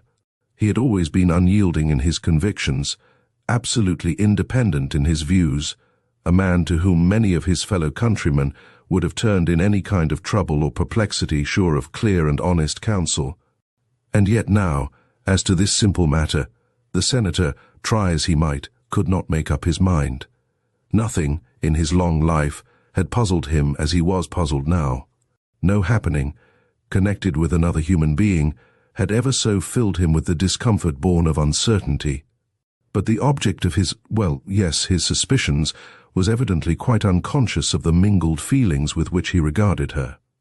And he was half ashamed of the ease with which he concealed his trouble, both from his children and from their new friend. Nancy Dampier was far too ill at ease herself to give any thought as to how others regarded her. She had now become dreadfully anxious, dreadfully troubled about Jack. Much of her time was spent standing at a window of the corridor, which formed a portion of the Burtons' appartement. This corridor overlooked the square, sunny courtyard below, but during that first dreary afternoon of suspense and waiting, the Hotel St. Ange might have been an enchanted palace of sleep. Not a creature came in or out through the porte-cochere, with one insignificant exception. 2 workmen, dressed in picturesque blue smocks, clattered across the big white stones, the one swinging a pail of quaking lime in his hand, and whistling gaily as he went. When a carriage stopped, or seemed to stop, in the street which lay beyond the other side of the quadrangular group of buildings, then Nancy's heart would leap and she would lean out, dangerously far over the grey bar of the window, but the beloved and now familiar figure of her husband never followed on the sound, as she hoped against hope it would do. At last, when the long afternoon was drawing to a close, Senator Burton went down and had another long conversation with the Poulains. The hotel keeper and his wife by now had changed their tone. They were quite respectful, even sympathetic. "Of course it is possible," observed Madame Poulain hesitatingly, "that this young lady, as you yourself suggested this morning, Monsieur le Sénateur, is suffering from loss of memory, and that she has imagined her arrival here with this artist gentleman. But if so, what a strange thing to fancy about oneself.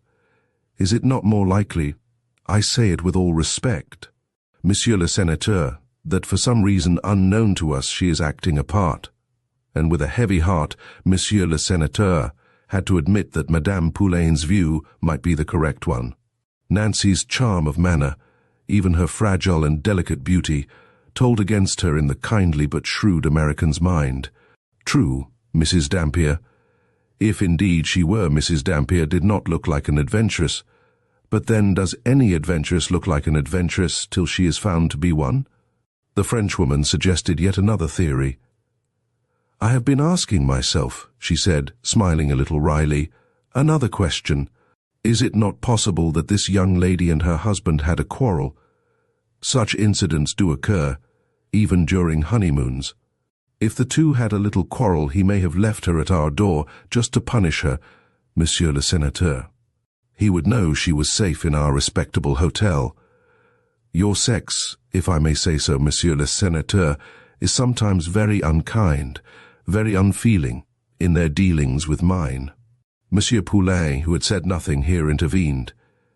"How you do run on," he said crossly. "You talk too much, my wife. We haven't to account for what has happened." But Senator Burton had been struck by Madame Poulain's notion. Men, and if all the senator had heard was true, especially Englishmen, do behave very strangely sometimes to their womenfolk. It was an Englishman who conceived the character of Petruchio. He remembered Mrs. Dampier's flushed face, the shy, embarrassed manner with which she had come forward to meet him that morning. She had seemed rather unnecessarily distressed at not being able to make the hotel people understand her. She had evidently been much disappointed that her husband had not left a message for her.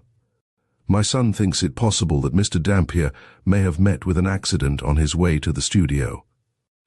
A long questioning look flashed from Madame Poulain to her husband, but Poulain was a cautious soul, and he gave his wife no lead. "Well," she said at last, "of course that could be ascertained," and the senator with satisfaction told himself that she was at last taking a proper part in what had become his trouble. "But I cannot help thinking, Monsieur le Sénateur, that we might give this naughty husband a little longer, at any rate till tomorrow, to come back to the fold." And the senator, perplexed and disturbed, told himself that after all this might be good advice.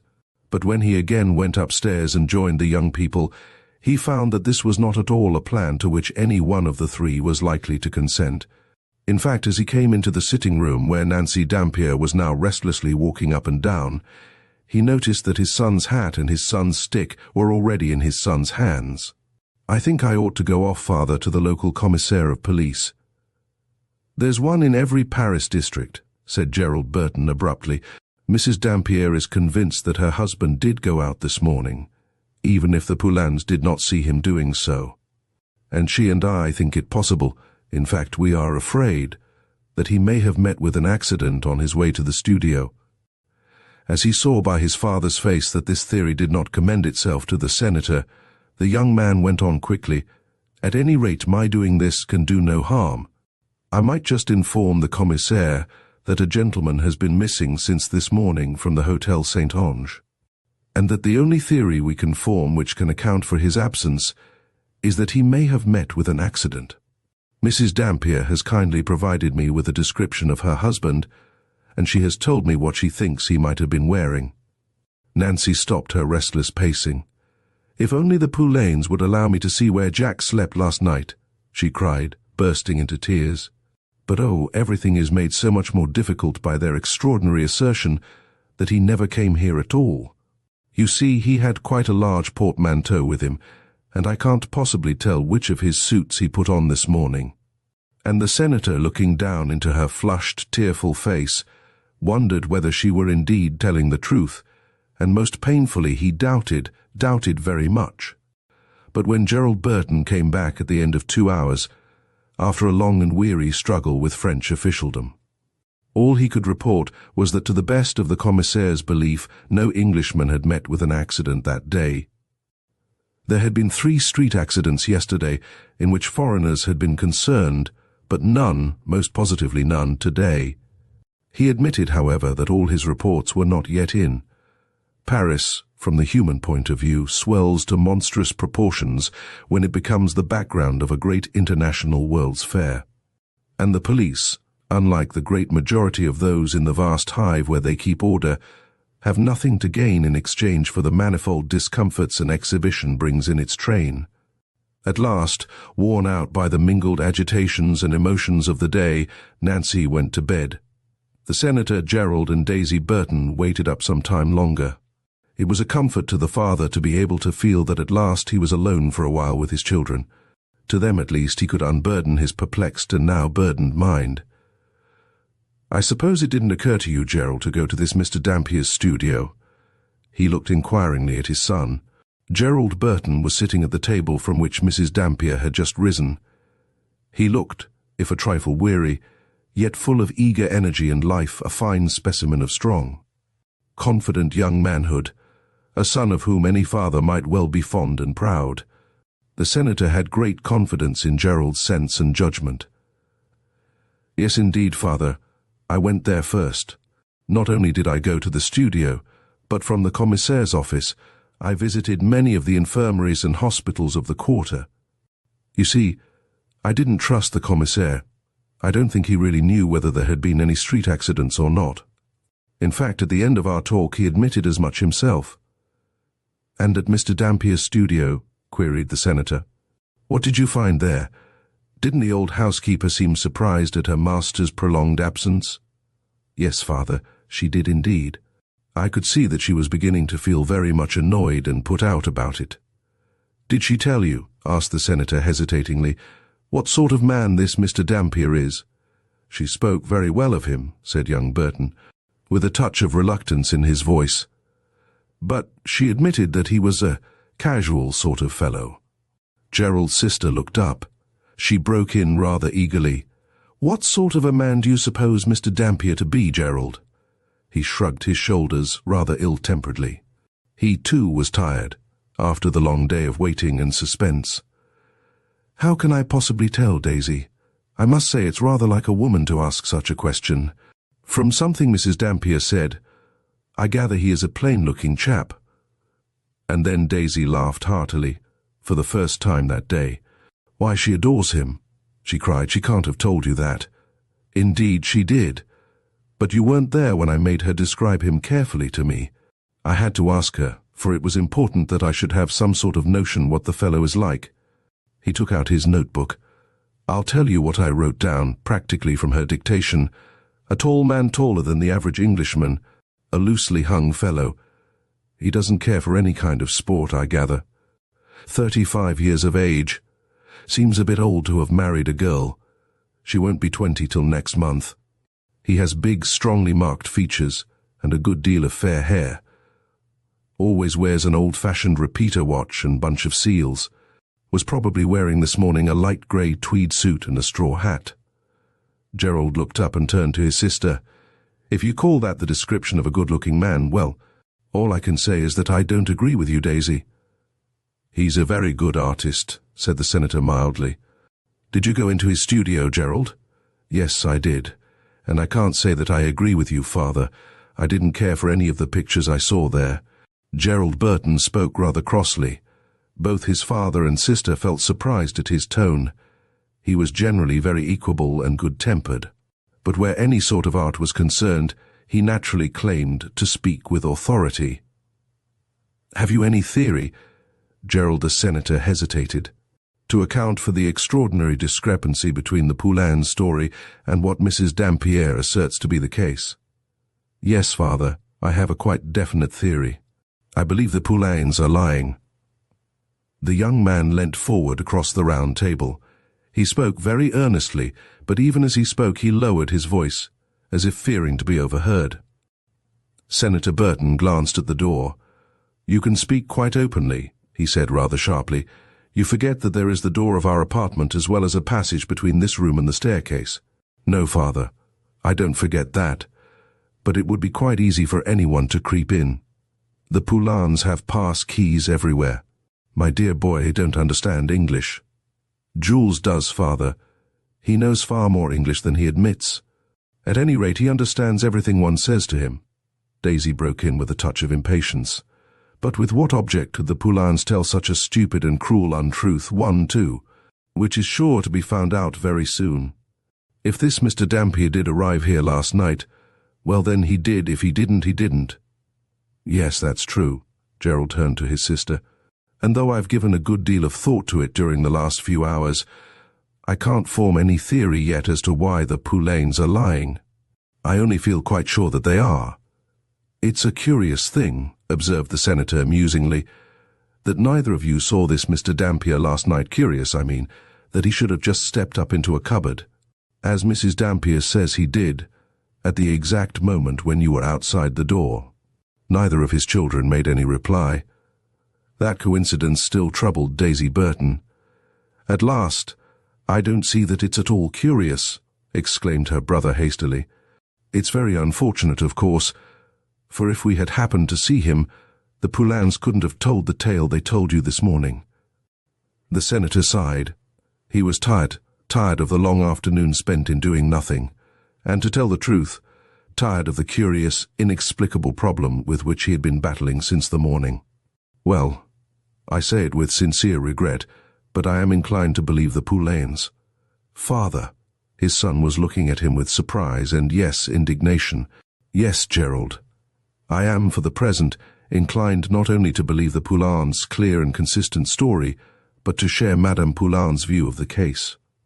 "And what is her view?" asked Daisy eagerly. "Well, my dear, the view, let me remind you, of a sensible woman who I fancy has seen a good deal of life, is that Mr. Dampier did accompany his wife here, as far as the hotel, that is. That then, as the result of what our good landlady calls a querelle d'amoureux, he left her knowing she would be quite safe, of course, in so respectable a place as the Hotel Saint-Ange." Daisy Burton only said one word, but that word was brute, and her father saw that there was the light of battle in her eyes. "My dear," he said gently, "you forget that it was an Englishman who wrote The Taming of the Shrew. And yet American girls of a sort are quite eager to marry Englishmen." The senator quickly pursued his advantage. "Now, is it likely that Madame Poulain would make such a suggestion if she were not telling the truth?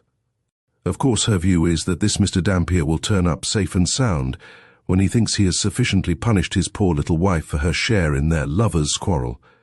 But at this Gerald Burton shook his head. "We know nothing of this man Dampier," he said, "but I would stake my life on Mrs. Dampier's truthfulness." The senator rose from his chair.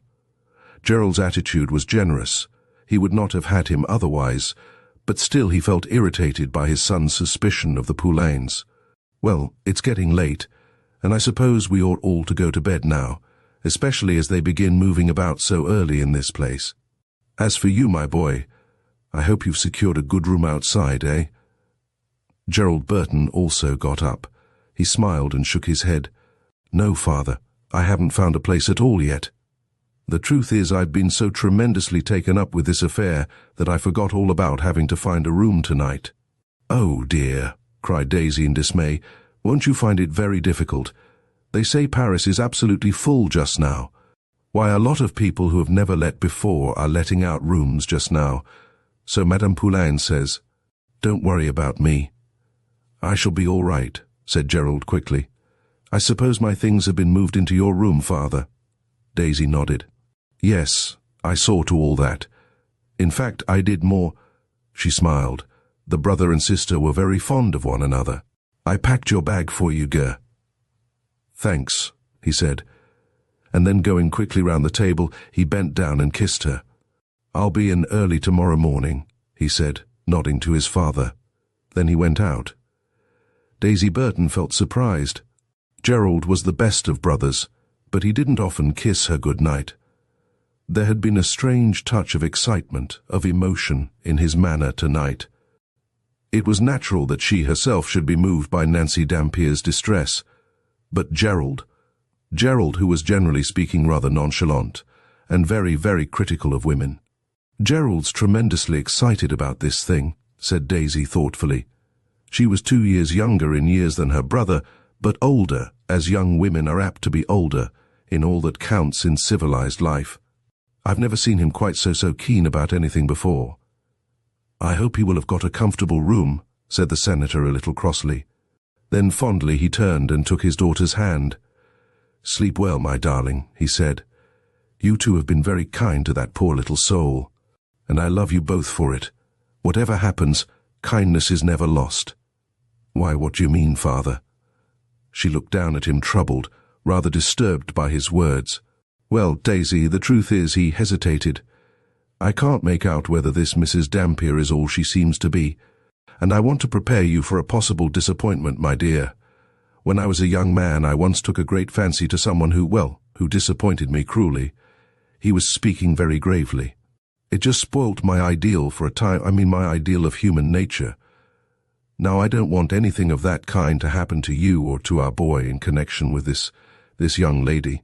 But, father, you know French people aren't as particular about telling the truth as our English people. I can't understand why you believe the Poulain's story." "My dear, I don't know what to believe," he said thoughtfully. She was 24 years old, this grey-eyed, honest, straightforward girl of his, and yet Senator Burton, much as he loved her, knew very little as to her knowledge of life. Did Daisy know anything of the ugly side of human nature? Did she know, for instance, that there are men and women, especially women, who spend their lives preying on the honest, the chivalrous, and the kind? "The mystery is sure to be cleared up very soon," he said aloud. "If what our new friend says is true, There must be as many people in England who know her to be what she says she is, as there are people in Paris who evidently know all about the artist, Jack Dampier. Yes, that's true. But father. Yes, my dear. I am quite sure Mrs. Dampier is telling the truth. Somehow the fact that Daisy was anxious to say that she disagreed with him stung the senator. Then what do you think of the Poulains? He asked quietly. The Poulains, whom you have known, my dear. Ever since you were 15 on, whose honesty and probity I personally would stake a good deal. What do you think about them? Daisy began to look very troubled. I don't know what to think, she faltered. The truth is, father, I haven't thought very much of the Poulains in the matter. You see, Madame Poulain has not spoken to me about it at all. But you see that Gerald believes them to be lying. Gerald, said the senator rather sharply, is still only a boy in many things, Daisy.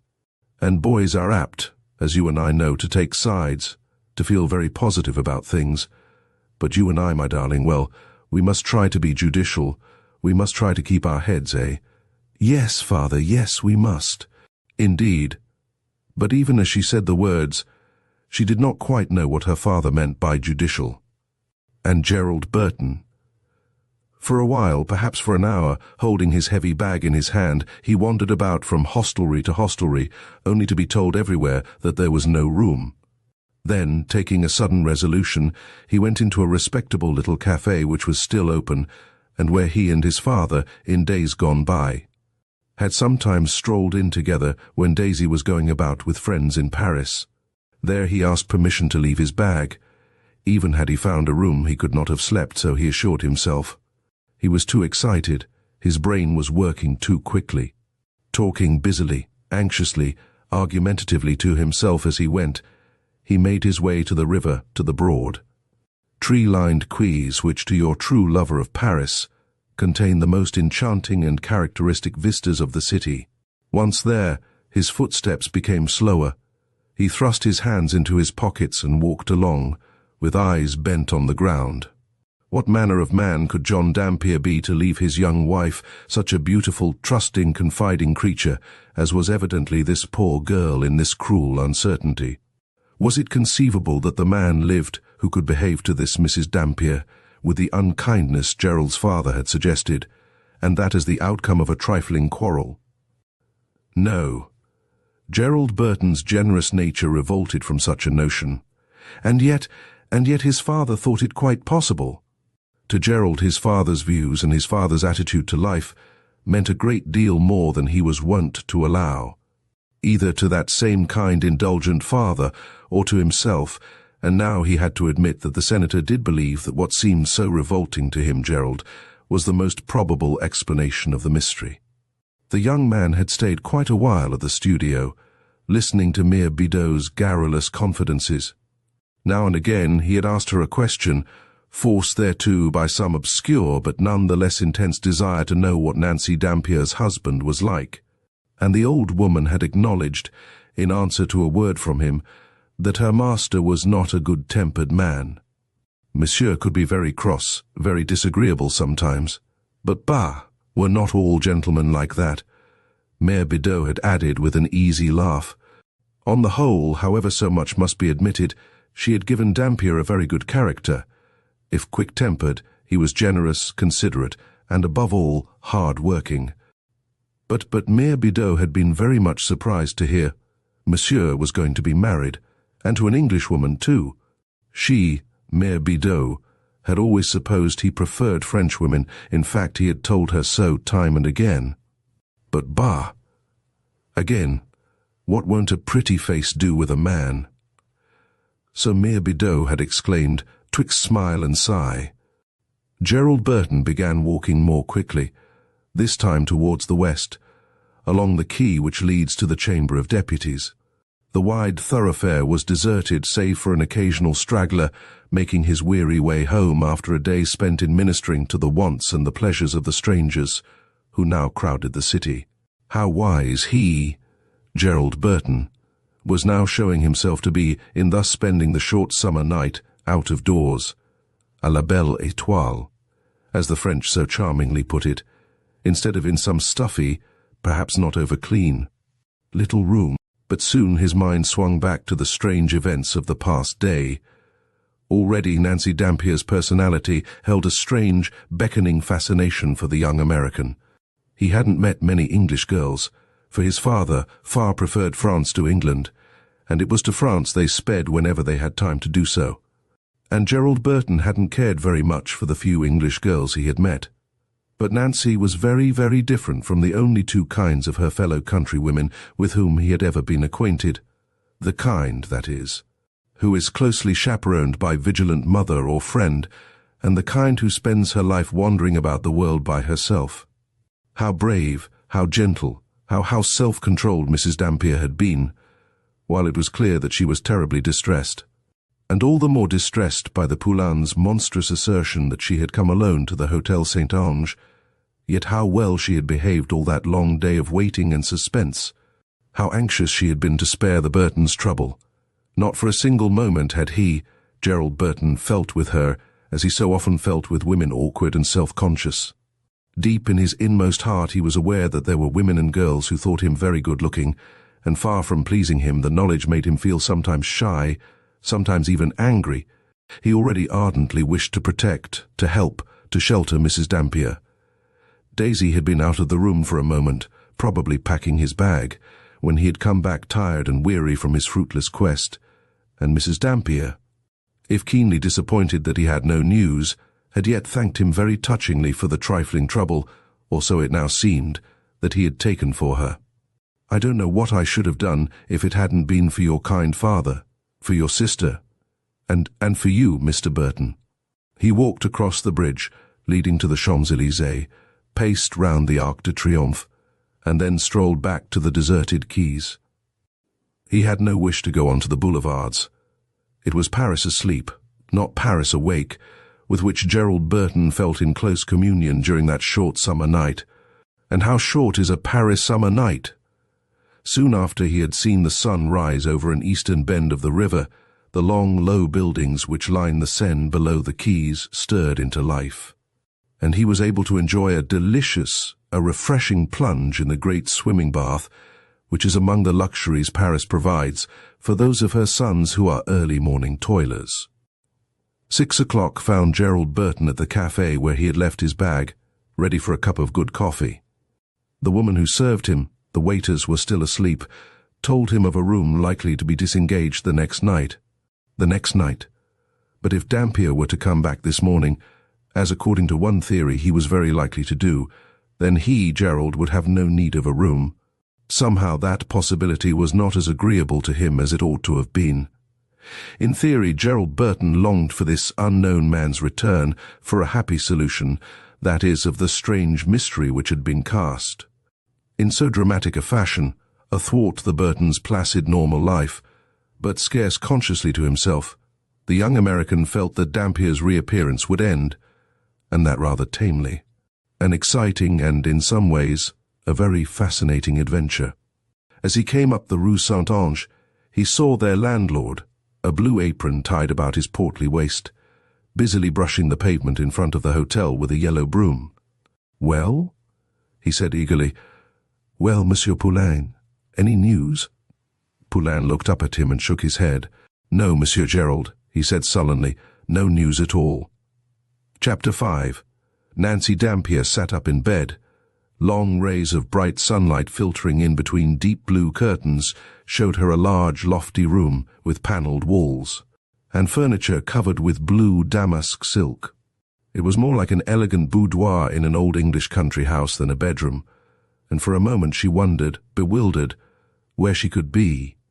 Then suddenly she remembered everything, and her heart filled, brimmed over, with seething pain and a sharp, overwhelming sensation of fear.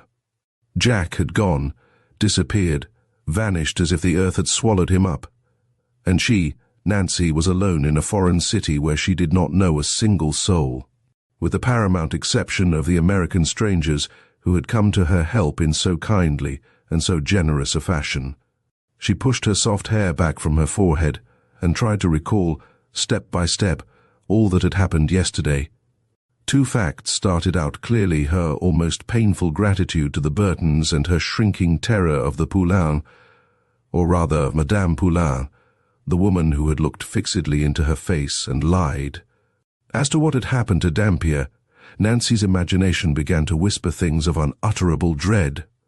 If her Jack had been possessed of a large sum of money, she would have suspected the hotel people of having murdered him. But no, she and Jack had come to the end of the ample provision of gold and banknotes with which they had started for Italy. As is the way with most prosperous newly married folk, they had spent a good deal more on their short honeymoon than they had reckoned to do. He had said so the day before yesterday, in the train, when within an hour of Paris. Indeed, he had added that one of the first things they must do the next day must be to call at the English bank where he kept an account. She now told herself that she had to face the possibility, nay the probability, that her husband had met with some serious accident on his way to the Impasse du Non. Nancy knew that this had been Gerald Burton's theory, and of her three new kind friends it was Gerald Burton who impressed her with the greatest trust and confidence. He, unlike his father, had at once implicitly believed her version of what had taken place when she and Jack arrived at the Hotel Saint-Ange. The bedroom door opened, cautiously, quietly, and Daisy Burton came in carrying a tray in her pretty graceful hands. Poor Nancy! She felt confused, grateful, and a little awkward. She had not realized that her nervous dread of Madame Poulain would mean that this kind girl must wait on her. "I came in before, but you were sound asleep." "Still, I thought I must wake you now, for father wants to know if you would mind him going to our embassy about your husband. It's really my brother's idea. As you know, Gerald thinks it almost certain that Mr. Dampier met with some kind of accident yesterday morning, and he isn't a bit satisfied with the way the local commissaire de police answered his inquiries. Gerald thinks the only way to get attended to in Paris is to make people feel that you are important, and that they will get into trouble if they don't attend to you promptly." Even as she was speaking, Daisy Burton smiled, rather nervously, for both she and Gerald had just gone through a very disagreeable half-hour with their generally docile and obedient father. The senator did not wish to go to the American embassy, at any rate not yet about this strange business. He had pleaded with both his young people to wait at any rate till the afternoon, at any moment, so he pointed out. They might have news of the missing man, but Gerald was inexorable. "No, father, that's no use. If we do nothing, we shan't get proper attention from the police officials till tomorrow. If you will only go and see Mr. Curtis about this business, I promise to take all other trouble off your hands." And then the senator had actually groaned as if he minded trouble. "Mr. Curtis will do for you what he certainly wouldn't do for me, father. Daisy can go with you to the embassy. I'll stay and look after Mrs. Dampier. She mustn't be left alone, exposed to the Poulain's insolence." And so the matter had been settled. But Senator Burton had made one stipulation. "I won't go to the embassy," he said firmly, without hearing from Mrs. Dampier's own lips that such is her wish. "And Daisy, Gerald, hearken to me, neither of you is to say anything to influence her in the matter, one way or the other." And so it was with a certain relief that Daisy Burton now heard her new friend say eagerly, "Why, of course. I shall only be too grateful if your father will do anything he thinks may help me to find Jack. Oh, you don't know how bewildered and how frightened I feel." And the other answered soothingly, "Yes, indeed I do know how you must feel. But I expect it will be all right soon. After all," Gerald said. She hesitated a moment, and then went on more firmly. Gerald said that probably Mr. Dampier met with quite a slight accident, and that might be the reason why the tiresome commissaire de police knew nothing about it. "But if it was a slight accident," Nancy objected quickly, "Jack would have let me know at once. You don't know my husband. He would move heaven and earth to save me a minute's anxiety or trouble. I am sure of that. But Gerald says that if Mr. Dampier did try and arrange for you to be sent a message at once, the message miscarried." It was an hour later. The senator had listened in silence while his young English guest had expressed in faltering, but seemingly very sincere, tones her gratitude for his projected visit to the American embassy. Nay, she had done more. Very earnestly, Mrs. Dampier had begged Senator Burton and his daughter not to give themselves more trouble over her affairs than was absolutely necessary. And her youth, her beauty, her expression of pitiful distress had touched the senator, though it had not shaken his belief in the Poulains' story.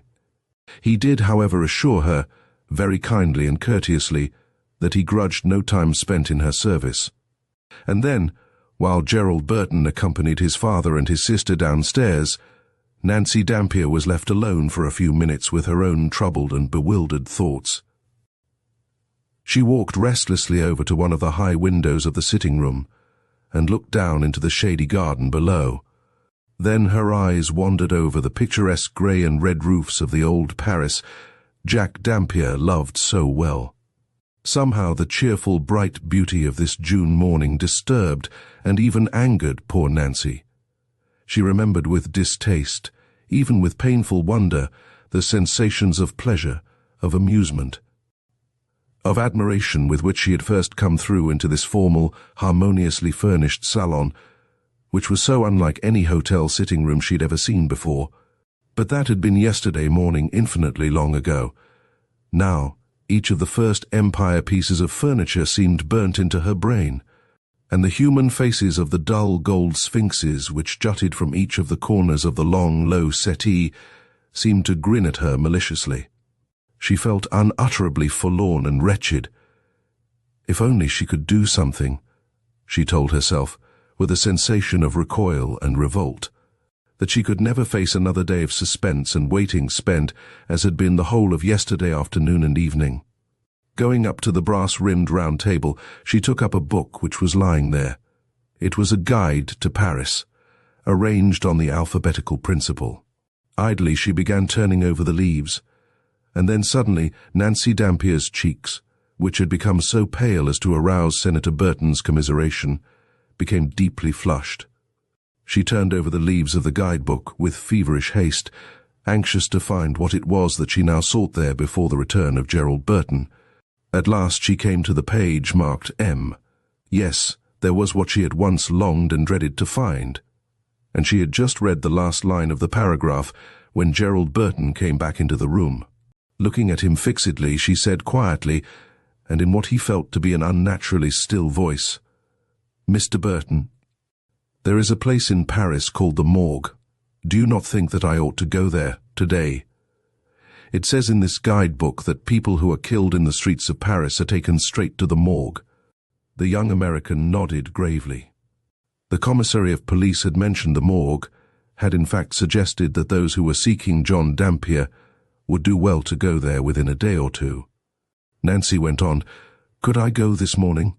I would far rather go by myself. I mean without saying anything about it to either your father or to your sister." He answered quickly, but so gently, so kindly, that the tears sprang to her eyes. "Yes, I quite understand that. But of course you must allow me to go with you." And she answered, again in that quiet, unnaturally still voice, "Thank you. I shall be grateful if you will." Then after a moment, "Couldn't we start soon, I mean now?" "Why, yes, certainly, if you wish it." Without saying anything further, she went to put on her hat. Gerald Burton's notions as to the morgue were in a sense at once confused and clear. He had known of the place ever since he could read. He was aware that it was a building where all those who die of violent death are at once taken. He imagined it further to be a place where morbid curiosity drew daily many tourists. In fact, in an old guidebook of which his father was fond, he remembered that there ran a sentence, "The morgue is certainly one of the most curious and extraordinary sights of Paris. But only those who are in the enjoyment of good nerves are advised to visit it." As he waited for Mrs. Dampier, the young man's face became very, very grave. Till now, he had not envisaged the possibility that John Dampier, this unknown man across the current of whose life he, Gerald Burton, had been thrust in so strange and untoward a manner, might be dead. Sudden death, that dread possibility which is never far from any one of us, never haunts the mind of normal youth. But now there came to Gerald Burton a sudden, overwhelming understanding of the transience, not only of human life, but what means so much more to most sentient human beings. The transience of such measure of happiness as we poor mortals are allowed to enjoy. His imagination conjured up Nancy Dampier as he had first seen her standing in Virginie Poulin's little room. She had been a vision of lovely girlhood, and yes, far more than that, though he had not known it then, of radiant content. And now? His unspoken question was answered by Mrs. Dampier's return into the room. He looked at her searchingly. Yes, she was lovely, her beauty rather heightened than diminished, as is so often the case with a very young woman, by the ordeal she was going through. But all the glow and radiance were gone from her face. "I ought to have told you before," he said impulsively, that among the men who were taken to the morgue yesterday morning, there was no one who in the least answered to the description you have given me of Mr. Dampier. So much the commissary of police was able to inform me most positively." And Nancy drew a long, convulsive breath of relief. They went down to the courtyard and across to the porte cochere. While they did so, Gerald Burton was unpleasantly conscious that they were being watched from behind the door which led into the garden, for there stood Jules, a broom, as almost always in his hand, watched from the kitchen window, where Madame Poulain stood with arms akimbo. Watched from behind the glass pane of the little office, which was only occupied when Monsieur Poulain was engaged in the pleasant task of making out his profitable weekly bills. But not one of the three watchers came forward and offered to do them even the usual trifling service of hailing a cab. The two passed out into the narrow street and walked till they came to the square where stood, at this still early hour of the morning, long rows of open carriages. "I think we'd better drive," said Gerald Burton questioningly, and his companion answered quickly, "Oh, yes. I should like to get there as quickly as possible." And then her pale face flushed a little. "Mr. Burton, will you kindly pay for me?" She put her purse, an absurd, delicately tinted little beaded purse which had been one of her wedding presents, into his hand. Gerald took it without demur. Had he been escorting an American girl, he would have insisted on being paymaster. But some sure instinct had already taught him how to treat Nancy Dampier. He realized she preferred not adding a material to the many immaterial obligations she now owed the Burton family. A quarter of an hour's quick driving brought them within sight of the low, menacing-looking building which is so curiously, in a sense so beautifully, situated on the left bank of the Seine, to the right of Notre Dame. "Mrs. Dampier, I beg you not to get out of the carriage till I come and fetch you," said Gerald earnestly. "There is no necessity for you to come into the morgue, unless—" He hesitated. "I know what you mean," she said quietly. "Unless you see someone there who might be Jack. Yes, Mr. Burton, I'll stay quietly in the carriage till you come and fetch me. It's very good of you to have thought of it." But when they drew up before the great closed door, 2 or 3 of the incorrigible beggars who spend their days in the neighborhood of the greater Paris churches came eagerly forward. Here were a fine couple, a good-looking Englishman and his bride. True, they were about to be cheated out of their bit of fun, but they might be good for a small dole, so thought the shrewder of those idlers who seemed, as the carriage drew up, to spring out of the ground. One of them strolled up to Gerald. "Monsieur cannot go into the morgue unless he has a permit," he said with a whine. Gerald shook the man off and rang at the closed door. It seemed a long time before it was opened by a man dressed like a Paris workman, that is, in a bright blue blouse and long, baggy white trousers. "I want to view any bodies which were brought in yesterday. I fear I am a little early." He slipped a 5-franc piece into the man's hand. But the silver key which unlocks so many closed doors in Paris only brought this time a civil answer. "Impossible, monsieur.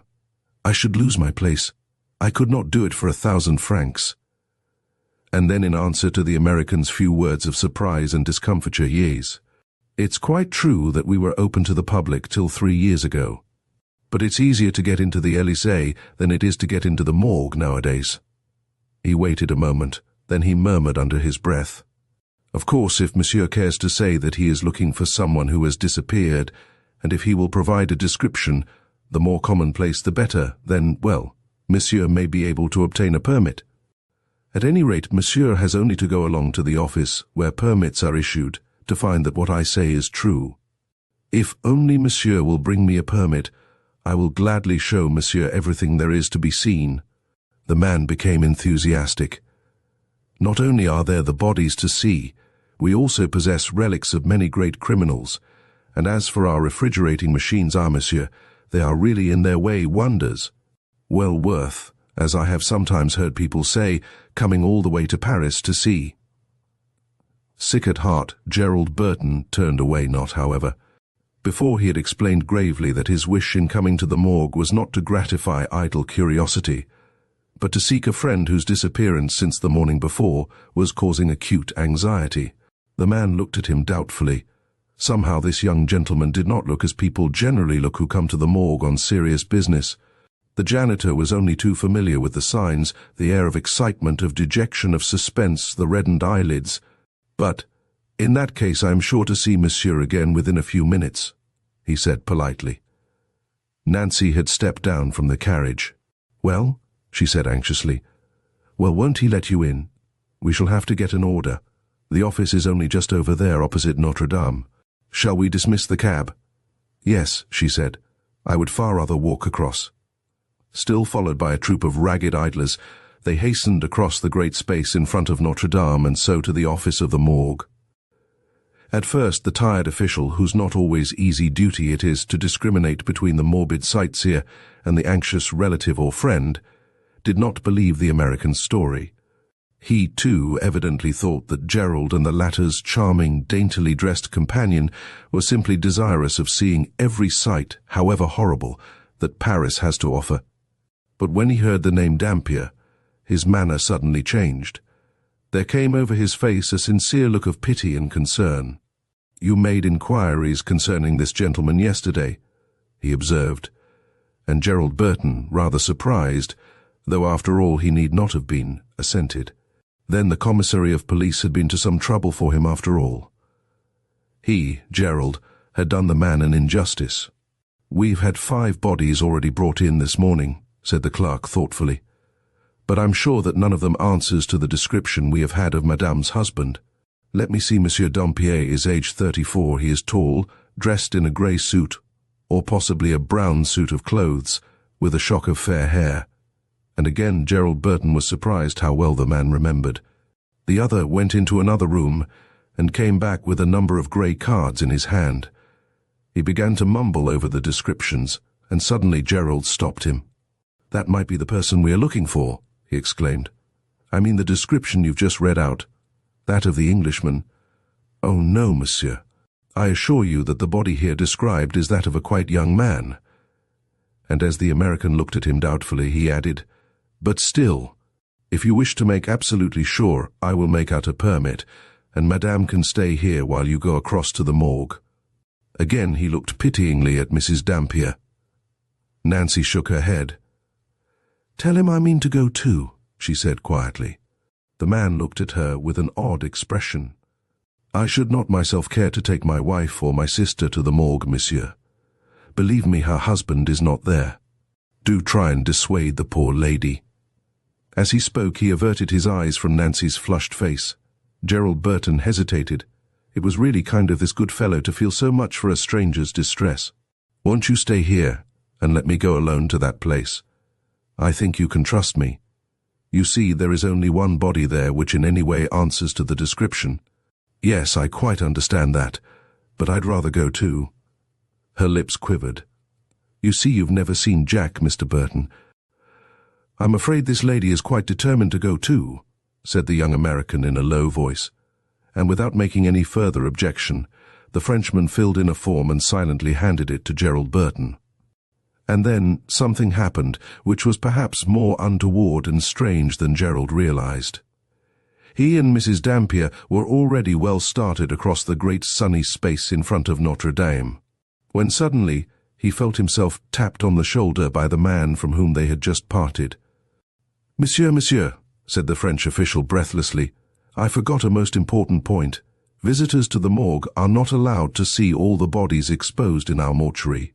When the place was closed to the public, we went from one extreme to the other.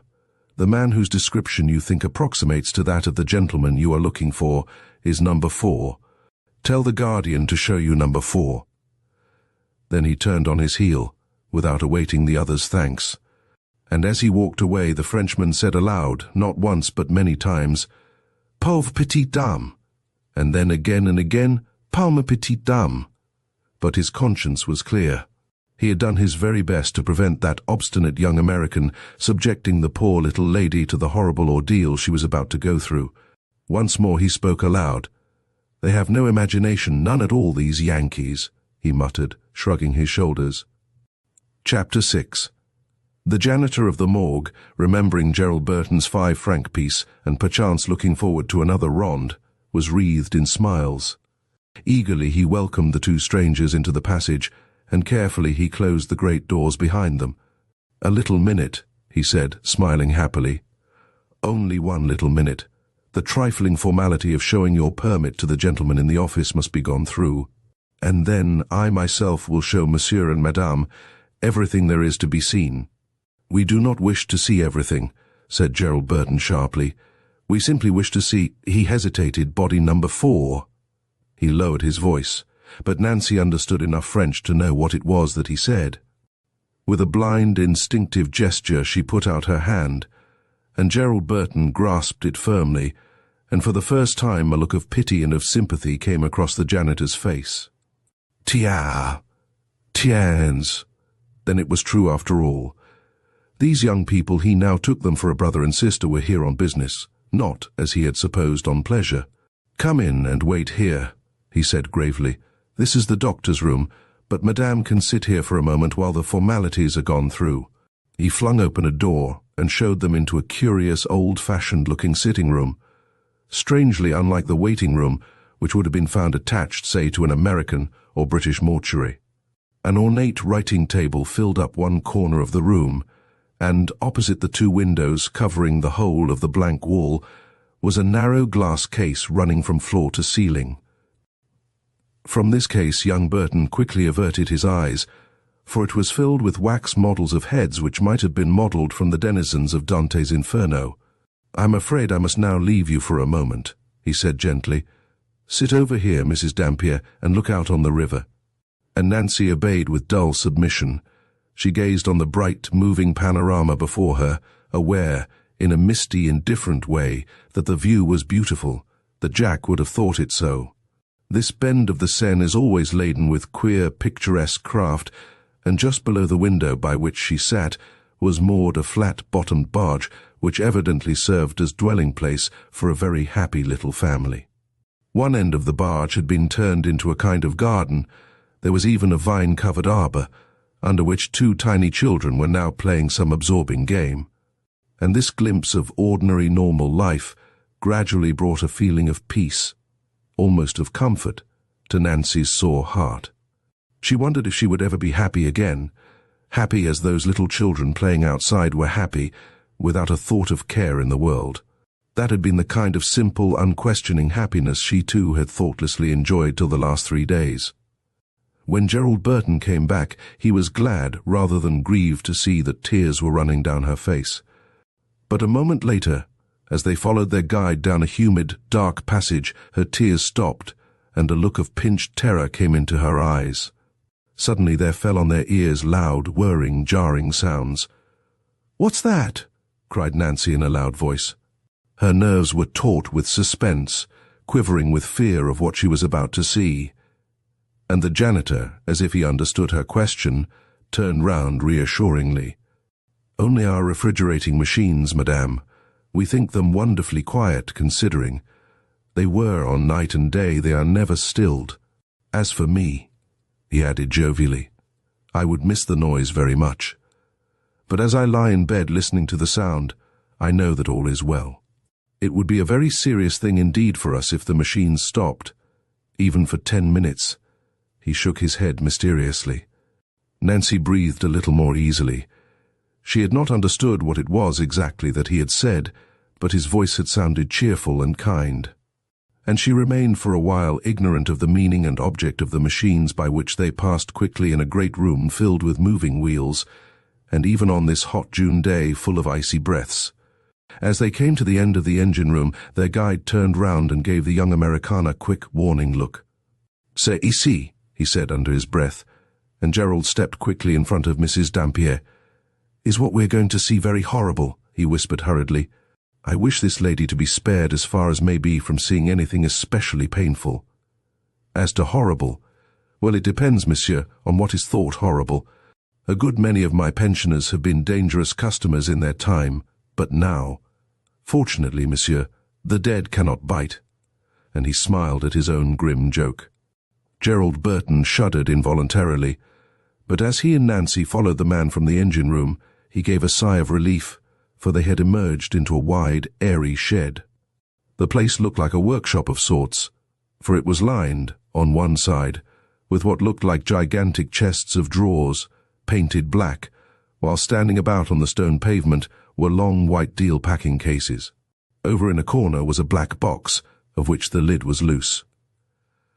"You said number 4, monsieur," said the man in a business-like tone. "Well, I will get you out number 4.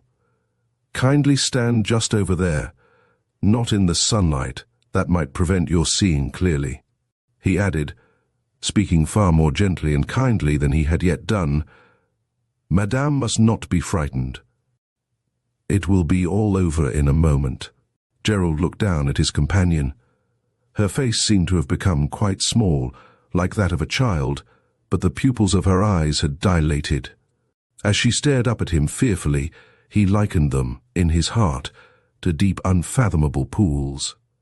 She came close up to him, and then, without stopping to think, simply following a natural instinct, he put his arm round her shoulder. So would he have done to his sister in a moment of similar distress. "Don't be too frightened," he whispered. "It will all be over very, very soon, Mrs. Dampier. Somehow I don't think you have anything to fear." "Please stand over in that corner," said the janitor, pointing towards the black box Gerald Burton had noticed when they had first come into the yard. "We have a poor lady in that box who was only brought in an hour ago. She was run over, killed by an omnibus, such a pity, for she is such a nice, fresh-looking lady, not more than about 30 years of age. We expect her family any moment. They will know her by her wedding ring, and by a little locket with a child's hair in it." Even as he was speaking, the man was opening a small, inconspicuous door, situated close to that which gave into the refrigerating engine room. Gerald's arm slipped down from Nancy's shoulder. She had put out her hand gropingly, as a blind child might have done, and he was now holding the poor little hand tightly clasped in his firm grasp. There came a harsh rumbling sound, and then there was wheeled out into the open yard an inclined plane hitched up on huge iron wheels. To the inclined plane was bound a swathed, rigid figure. "Here is number 4, said the man in a subdued tone. "I will uncover his face so that Madame and Monsieur may see if it is the gentleman for whom they are seeking." A strange tremor shot through Gerald Burton. He was shaken with a variety of sensations, of which the predominant feeling was that of repulsion. Was he at last about to gaze at the dead face of the man who, with the one paramount exception of that same man's wife, had filled his mind and thoughts to the exclusion of all else since he had first heard the name of John Dampier? Was he now to make acquaintance with the stranger who had yet in so curious and sinister a way become his familiar? Nancy gently withdrew her hand from his, leaning slightly forward. She gazed at the swathed, stark form which might possibly, so much she had told herself at once, be that of John Dampier. Very slowly the man drew off that portion of the sheet which covered the upper part of the body, and as he did so, Gerald Burton heard the woman standing by his side utter a long, fluttering sigh of relief. Thank God it was not Jack, not her Jack. The fine, well-cut face was that of a man about Gerald Burton's own age. The features were stilled in the awful immobility of death, but for that immobility, the dead man lying there before them might have been asleep. "An Englishman," said the janitor thoughtfully, "or perchance an American. A finely built fellow, monsieur. A true athlete. Not a wound, not a touch. Just dropped dead yesterday afternoon in a public gymnasium." "How extraordinary it is," observed Gerald Burton in a low voice, "that he has not yet been claimed by his friends." "Oh no, monsieur, not extraordinary at all. We in this country write to our children every day when we are separated from them. That is if we can afford the stamps. Not so English or American people. They think their children are sure to be all right. In about a fortnight we shall have inquiries for number 4. Hardly before then. And by that time, said Gerald slowly, I suppose the poor fellow will have been buried. Oh no, monsieur, the man laughed, as if the other's remark struck him as being really very funny. Why, we keep some of them as long as 15 months. Those drawers are full of them. He pointed to the long black chests which lined one side of the shed. Would monsieur like to see some of my pensioners? I have men, women, aye, and children too, cosily tucked away in there. A low exclamation of horror escaped from Nancy Dampier's lips. She turned ashily pale. At last she understood what it was the janitor was saying. The man looked at her with kindly concern.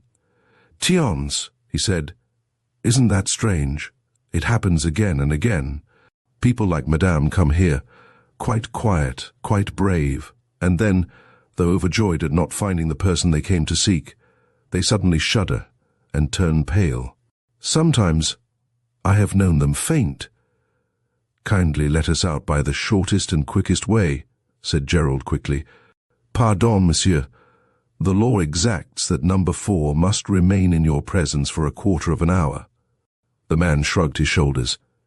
You see, some people, especially ladies, are apt to think afterwards that they may have made a mistake, that their sight was at fault and so on. That is why this tiresome regulation is now in force. I should like to oblige monsieur, but to do so would get me into trouble. He stopped speaking and stood waiting, at attention. And then, as they stood there in silence, Gerald, looking beyond the still, swathed figure stretched out before him, allowed his eyes to rest on these black boxes, each containing one poor tenantless shell of humanity, from which the unquenchable spirit of man had been suddenly, violently expelled. And as he looked, he missed something that should have been there, the sign, the symbol of the cross. A flood of memories came surging through his mind, memories of childish prayers learnt at his mother's knee, of certain revisions which time had brought to his first innocent, unquestioning faith. And with those memories came anger and a sense of humiliation. For there was nothing, absolutely nothing, to show that these boxes before him held what had once been the dwelling place of that daily miracle, the sentient soul of man. These defenseless dead had been subjected to a last, continuous, intolerable insult. In their flesh he felt that his own humanity was degraded. Here was nothing to separate the human dead from the beasts of the field. These boxes would have looked the same had they held merely the bodies of animals prepared for the inquisitive, probing research of science. His young imagination, strung to the highest pitch, penetrated those shuttered receptacles, and showed him on the face of each occupant that strange, ironic smile with which the dead husk of man seems often to betray the full. Knowledge now possessed by the spirit which has fled. That riddle of existence, of which through the ages philosophers and kings had sought the key, was now an open book to all those who lay here in the still majesty of death. Yes, they could well afford to smile too, smile at the littleness which denied to their tenements of flesh the smallest symbol of belief that death was not the end of all. His companion had also marked the absence of any sign of the Christian's hope in this house of death, and through her mind there ran the confused recollection of holy words. It is sown in corruption, it is raised in incorruption, it is sown in dishonor, it is raised in glory. Behold, I shew you a mystery, we shall not all sleep. O death, where is thy sting? O grave, where is thy victory?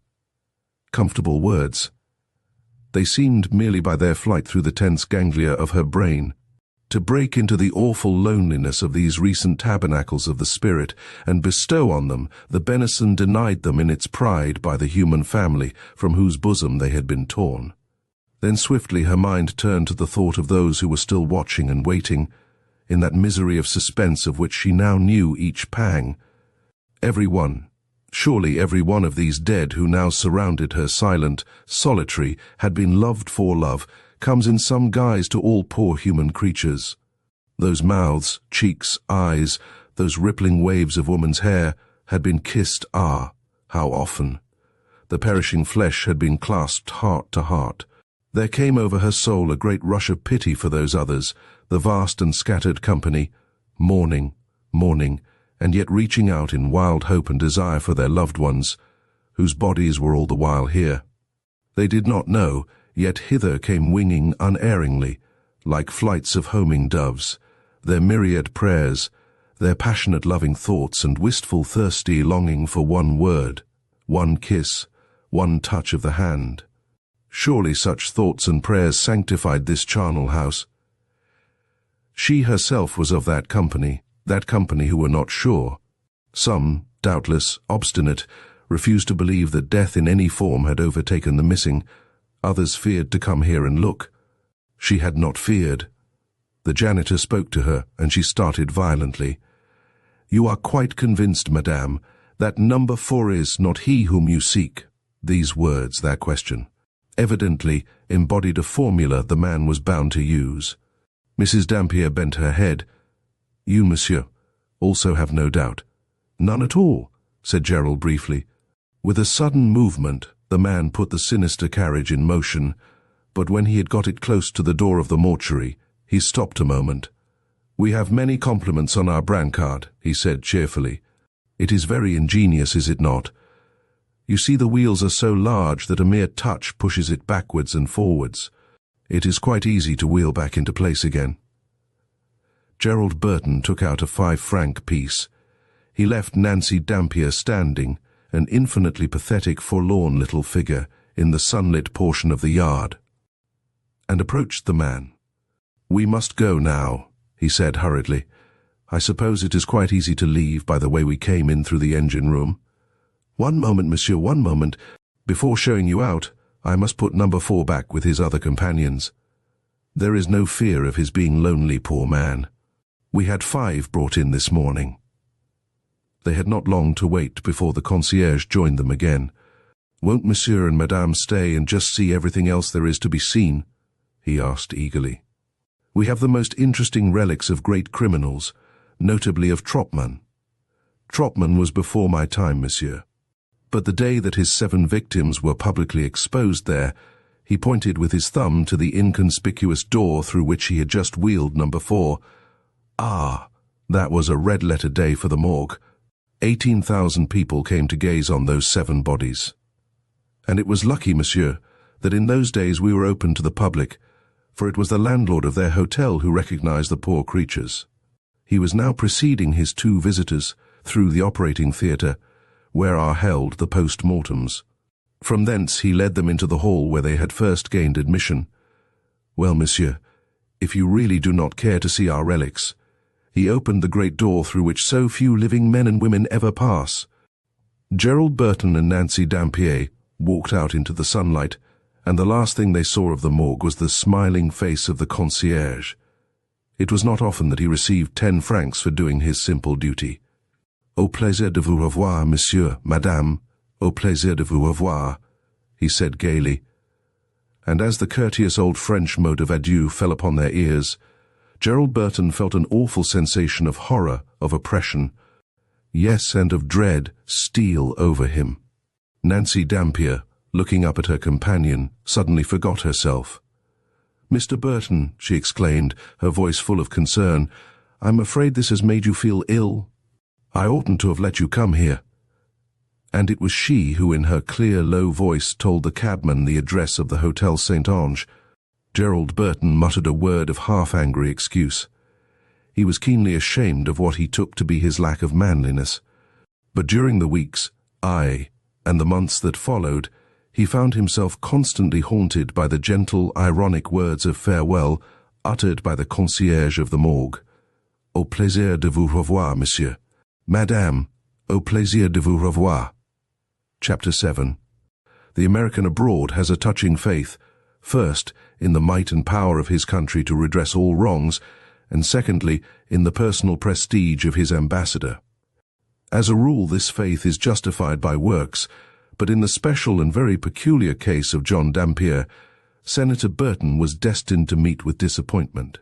With keen vexation, he learnt that the distinguished and genial individual who just then represented the great sister republic in Paris, and on whom he himself had absolutely counted for advice and help, for they were old friends and allies, had taken sick leave for 3 months. Paris, during an exhibition year, seems mysteriously to lose the wonderful climate which a certain British Minister for Foreign Affairs once declared to be the only one that suited every diplomat's constitution.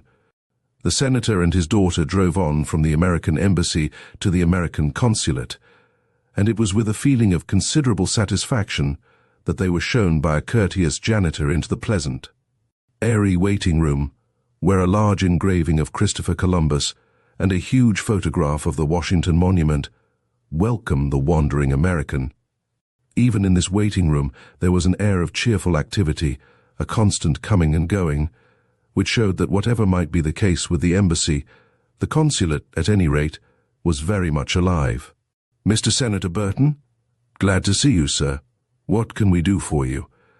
The words fell with a cheering, refreshing sound on the senator's ears, though the speaker went on a trifle less cordially. "We are simply overwhelmed with business just now. You can imagine, but no one could imagine, the length, the breadth, the scope of what people think to be our duties in an exhibition year." The distinguished visitor and his daughter were being shown into the consul's own pleasant study. Now this spacious, comfortable apartment is hung with fine engravings of the White House and of the Capitol, and Senator Burton felt a thrill of yearning as well as of pride when he gazed at these familiar, stately buildings which looked so homelike and dear when seen amid alien surroundings. And as he sat down and prepared to state his business, there suddenly came over this kindly Americana curious feeling of misgiving, of self-rebuke. Had he remained at home in Washington, content with all his familiar duties and pleasures, he would never have been brought into this association with a strange, unpleasant life story. But he soon shook off this feeling of misgiving, and as the curious tale he had to tell was being listened to, kindly and patiently, he felt glad indeed that he had at last found a fellow countryman in whom to confide, and on whose advice he could rely. But when Senator Burton had finished speaking, the American consul shook his head. "I only wish we could help you," he exclaimed, "but we can do nothing where a British subject is concerned. We've quite enough to do looking after those of our own people who disappear in Paris. Would you be surprised to learn, Mr. Senator, that 4 of our countrymen have completely vanished within the last 2 days?" And as Daisy uttered a little exclamation of incredulous dismay, "Don't feel so badly about it.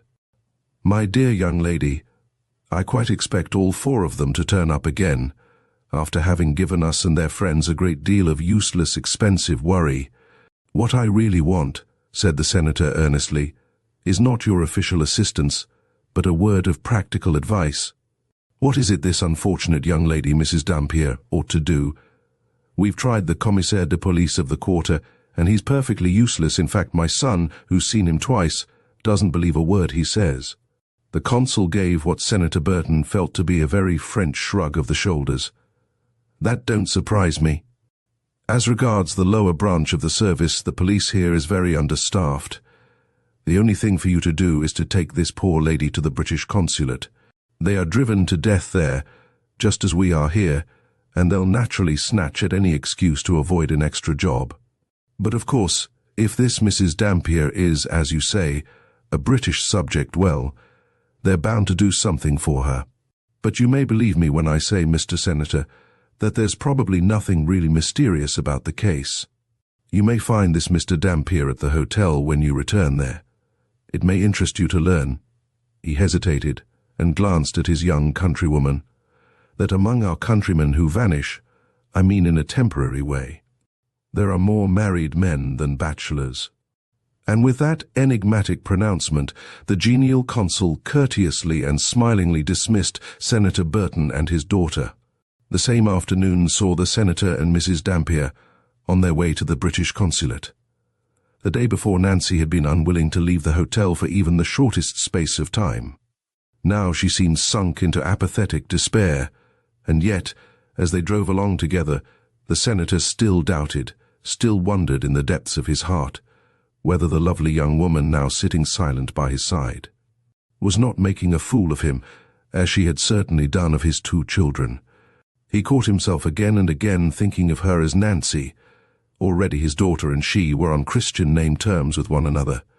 And as for Gerald, he had put everything else aside to devote himself entirely to solving the mystery of John Dampier's disappearance. At last they reached the British consulate, and the American could not help feeling a thrill of pride as he mentally compared the office where he had been that morning and that which represented, in this shabby side street, the commercial might and weight of the British Empire. The waiting room into which they were shown was a gloomy apartment looking on to an inner courtyard, and Senator Burton's card did not produce the magic effect it had done at the American consulate. In fact, he and his companion had to take their turn with a crowd of other people, and the time they were kept waiting seemed very long. At last, however, they were ushered into the study of the courteous Briton, whose difficult and sometimes exasperating duty it is to look after the rights and interests of the motley world composed of those Englishmen and Englishwomen who make a short or long sojourn in Paris. Once they were in his presence, nothing could have been kinder and more considerate than the British consul's reception of the American senator and his companion. In the consular branch of the diplomatic service, the post of consul in the greater cities of the civilized world is almost invariably given to an ex-member of the diplomatic corps, to one, that is, who is a shrewd man of the world rather than a trained business official, and Senator Burton felt it to be a comfort indeed to deal with such a one, rather than with an acute but probably conventionally minded man of commercial experience. The consul was moved by Mrs. Dampier's youth, her beauty, her evident, if subdued, bewilderment and distress. She told her story very clearly and simply, but to the senator's excited and, yes, it must be admitted, suspicious fancy, she seemed to slur over as of no importance. The extraordinary discrepancy between her own and the Poulains' account of what had happened on the night of her own and her husband's arrival in Paris. The consul asked but few questions, but those were pertinent and to the point. "I'm glad, Mrs. Dampier, that you did not come to me yesterday," he said at last, "for thanks, as I understand this gentleman, you have done everything which I should have had to advise you to do." He then turned more particularly to his American visitor. "I suppose you have now quite convinced yourself that no kind of street accident befell Mr. Dampier yesterday morning?" The senator shook his head dubiously. There was a look of hesitation, of unease on his face. "Perhaps it would be as well," said the consul suavely, "for Mrs. Dampier to go and wait a while in the next room. Then you and I, Mr. Senator, might go into the matter more thoroughly."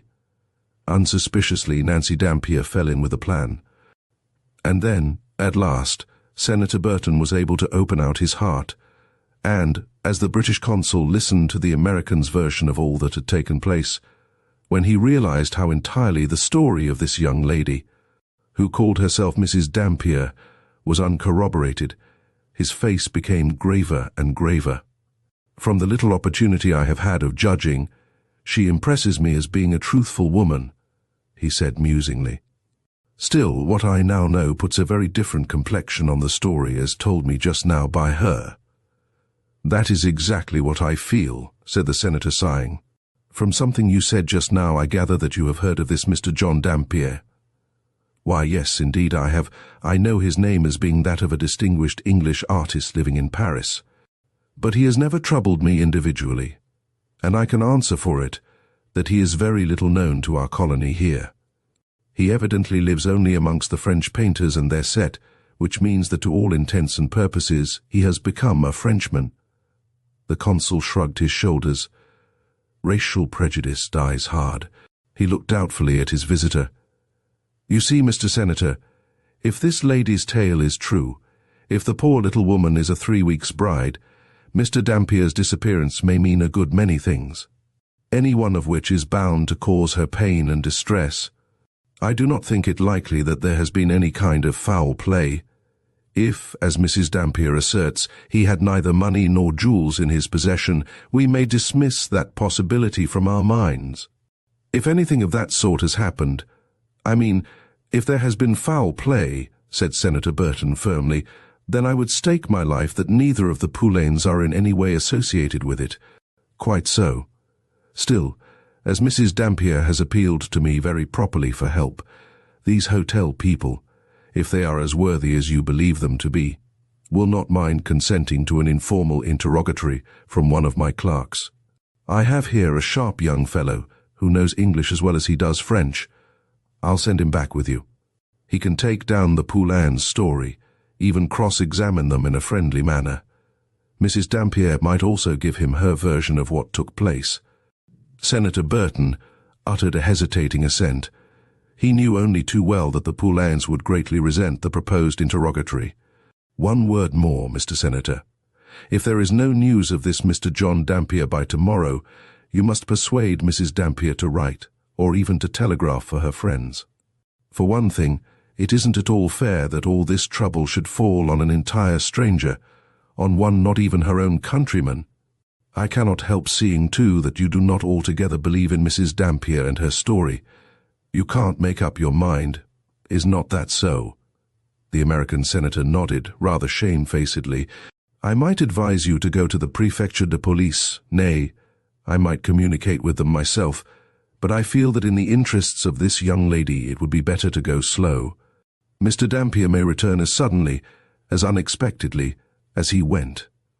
And then he would not thank us, my dear sir, for having done anything to turn the Paris police searchlight on his private life. The consul got up and held out his hand. For your sake, as well as for that of my countrywoman, I hope most sincerely that you will find Mr. Dampier safe and sound when you get back to the Hotel Saint-Ange. But if the mystery still endures tomorrow, then you really must persuade this poor young lady to send for one of her relatives. Preferably, I need hardly say, a man. At what time shall I expect your clerk? Asked Senator Burton. I think I ought to prepare the Poulains. No, there I think you're wrong. Far better let him go back with you now, and hear what they have to say. Let him also get a properly signed statement from Mrs. Dampier. Then he can come back here and type out his report and her statement for reference. That can do no harm, and may in the future be of value. He accompanied the American senator to the door. I wish I could help you more, he said cordially. Believe me, I appreciate more than I can say your extraordinary kindness to my subject. I shall, of course, be glad to know how you get on. But oh, if you knew how busy we are just now. When I think of how we are regarded, of how I read, only the other day, that a consul is the sort of good fellow one likes to make comfortable in a nice little place. I wish the man who wrote that could have my nice little place for a week during an exhibition year. I think he would soon change his mind. Mrs. Dampier was not present at the, to Senator Burton, odious half-hour which followed their return to the Hotel Saint-Ange. At first, the French hotel-keeper and his wife refused to say anything to the consular official. Then, when they were finally persuaded to answer his questions, they did so as curtly and disagreeably as possible. Madame Poulain also made a great effort to prevent her nephew, young Jules, from being brought into the matter. But to her wrath and bitter consternation, he, as well as her husband and herself, was made to submit to a regular examination and cross-examination as to what had followed Mrs. Dampier's arrival at the Hotel Saint-Ange. "Why don't you send for the police?" she cried at last. "We should be only too glad to lay all the facts before them." And as the young Frenchman, after his further interview with Nancy, was being speeded on his way by the senator, "I'm blessed if I know what to believe," he observed with a wink. "It's the queerest story I've ever come across, and as for the Poulain, it's the first time I've ever known French people to say they would like to see the police brought into their private affairs. One would swear that all the parties concerned were telling the truth, but I thought that boy, those people's nephew, did know something more than he said." Chapter 8. The third morning brought no news of the missing man, and Senator Burton, noting Gerald's and Daisy's preoccupied, anxious faces, began to wonder if his life would ever flow in pleasant, normal channels again. The son and daughter whom he held so dear, whose habitual companionship was so agreeable to him, were now wholly absorbed in Mrs. Dampier and her affairs. They could think of nothing else, and when they were alone with their father, they talked of nothing else. The senator remembered with special soreness what had happened the afternoon before, just after he had dismissed the clerk of the British consul. Feeling an eager wish to forget, as far as might be for a little while, the mysterious business in which they were all so untowardly concerned, he had suggested to Daisy that they might go and spend a quiet hour in the art section of the exhibition. But to his great discomfiture, his daughter had turned on him with a look of scorn, almost of contempt. "Father, do you mean me to go out and leave poor little Nancy alone in her dreadful suspense and grief, just that I may enjoy myself?" And the senator had felt ashamed of his selfishness. Yes, it had been most unfeeling of him to want to go and gaze on some of the few masterpieces American connoisseurs have left in Europe. While this tragedy, for he realized that whatever the truth might be, it was a tragedy, was still in being. It was good to know that thanks to the British consul's word of advice, his way today was now clear. The time had come when he must advise Mrs. Dampier to send for some member of her family.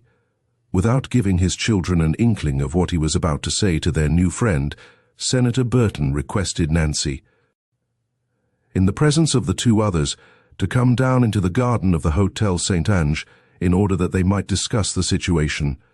As they crossed the sun-flecked, cheerful courtyard, Nancy pressed unconsciously nearer her companion, and averted her eyes from the kitchen window, where the hotel keeper and his wife seemed to spend so much of their spare time, gazing forth on their domain, watching with uneasy suspicion all those who came and went from the Burtons' apartments. As the young Englishwoman passed through into the peaceful garden, whose charm and old-world sweetness had been one of the lures which had drawn John Dampier to what was now to her a fatal place, she felt a sensation of terrible desolation come over her, the more so that she was now half conscious that Senator Burton, great as was his kindness, kept his judgment in suspense. They sat down on a wooden bench, and for a while neither spoke. "Have you found out anything?"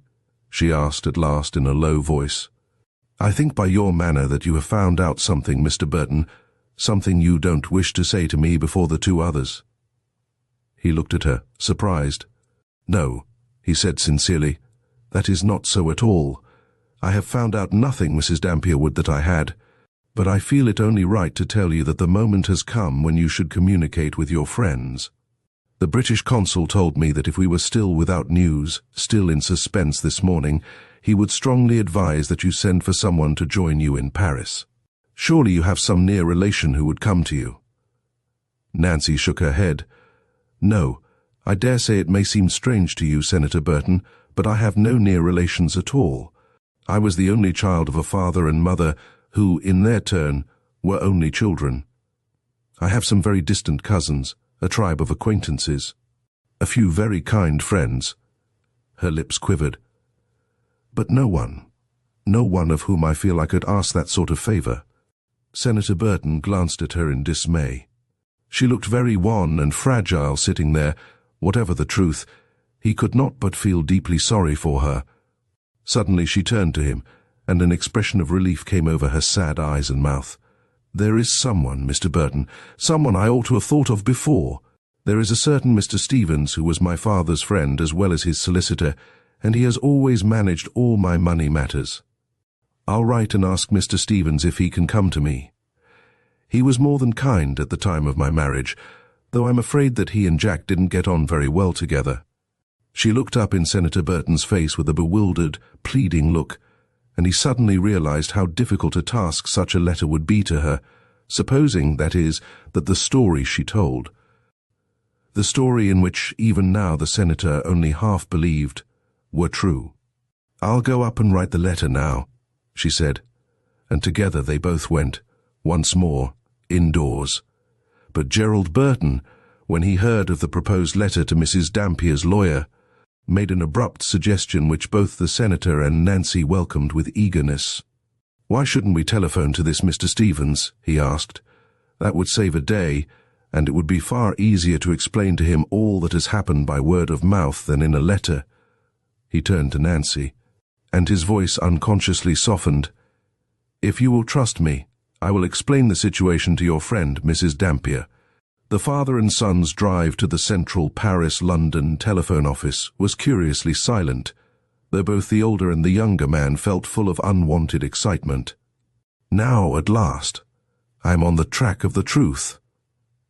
Such was the senator's secret thought, but he would not have been very much surprised had no such name as that of Davies P. Stevens, solicitor, 58 Lincoln's Inn Fields, appeared in London telephone directory. But yes, there the name was, and Gerald showed it to his father with a gleam of triumph. "You'll want patience, a good deal of patience," said the attendant mournfully. Gerald Burton smiled. He was quite used to long-distance telephoning at home. "All right," he said cheerily. "I've plenty of patience." But though the young man claimed to have plenty of patience, he felt far too excited, far too strung up and full of suspense for the due exercise of that difficult virtue. The real reason why he had suggested this telephone message, instead of a letter or a telegram, was that he longed for his father's suspicions to be set at rest. Gerald Burton resented keenly, far more keenly than did his sister, the senator's lack of belief in Nancy Dampier's story. He himself would have staked his life on the truthfulness of this woman whom he had only known 3 days. At last the sharp, insistent note of the telephone bell rang out, and he stepped up into the call box. "Mr. Stevens' office." He spoke questioningly, and after what seemed a long pause the answer came, muffled but audible. "Yes, yes. This is Mr. Stevens' office. Who is it wants us from Paris?" The question was put in a Cockney voice, and the London twang seemed exaggerated by its transmission over those miles and miles of wire by land, under the sea, and then by land again. "I want to speak to Mr. Stevens himself," said Gerald Burton very distinctly. "Mr. Stevens? Yes, he's here all right. I'll take a message." "Make him come himself." "Yes, he's here. Give me your message." The words were again a little muffled. "I can't send a message. You must fetch him." Gerald Burton's stock of patience was giving way. Again there was an irritating pause, but it was broken at last. "Who is it?" "I can't fetch him if you won't say who you are." "I am speaking on behalf of Mrs. Dampier," said Gerald reluctantly. Somehow he hated uttering Nancy's name to this tiresome unknown. And then began an absurd interchange of words at cross purposes. "Mr. Larkspur." "No," said Gerald. "Mrs. Dampier." "Yes," said the clerk. "Yes, I quite understand." L for London. Gerald lost his temper. For damn, he shouted. "Dampier." And then, at last, with a shrill laugh that sounded strange and eerie, the clerk repeated, "Dampier, mister. John Dampier." "Yes, sir. What can we do for you?" "Mrs. Dampier." "Mrs. Dampier? Yes, sir. I'll fetch Mr. Stevens." The clerk's voice had altered. It had become respectful, politely inquiring, and at last, with intense relief, Gerald Burton heard a low, clear, incisive voice uttering the words, "Is that Mrs. Dampier herself speaking?" Instinctively, Gerald's own voice lowered. "No, I am speaking for Mrs. Dampier." The English lawyer's voice hardened, or so it seemed to the young American. It became many degrees colder. "I beg your pardon, Mr. Dampier. Yes? What can I do for you?" And as Gerald, taken oddly aback by the unseen man's very natural mistake, did not answer for a moment or two, "Nothing wrong with Nancy, I hope?" the anxious question sounded very, very clear. "There is something very wrong with Mrs. Dampier. Can you hear me clearly?" "Yes. Yes, what is wrong with her?" "Mrs. Dampier is in great trouble. Mr. Dampier has disappeared." The strange thing which had happened was told in those 4 words, but Gerald Burton naturally went on to explain, or rather to try to explain, the extraordinary situation which had arisen to Nancy's lawyer and friend. Mr. Stevens did not waste any time in exclamations of surprise or pity. Once he had grasped the main facts, his words were few and to the point. "Tell Mrs. Dampier," he said, speaking very distinctly, "that if she has no news of her husband by Friday, I will come myself to Paris. I cannot do so before. Meanwhile, I strongly advise that she, or preferably you for her, communicate with the police and see the prefect of police himself. I myself once obtained much courteous help from the Paris prefect of police." Gerald stepped down from the stuffy, dark telephone box. He turned to the attendant. "How much do I owe you?" he asked briefly. 120 francs, monsieur," said the man suavely. The senator drew near. "That was an expensive suggestion of yours, Gerald," he observed, smiling, as the other put down 6 gold pieces. And then he said, "Well? Well, Father, there's not much to tell. This Mr. Stevens will come over on Friday if there's still no news of Mr. Dampier by then. He wants us to go to the prefecture of police. He says we ought to try and get at the prefect of police himself." There came a long pause. The two were walking along a crowded street. Suddenly Gerald stopped and turned to the senator. "Father," he said impulsively, "I suppose that now, at last, you do believe Mrs. Dampier's story."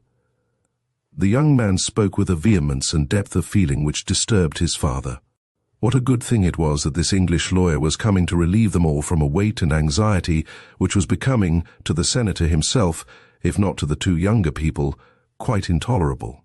"Well," he said at last, "I am of course glad to know that everything so far goes to prove that Mrs. Dampier's account of herself is true. That being so, don't you think the Hotel St. Ange ought to be searched?" "Searched?" repeated Senator Burton slowly. "Searched for what?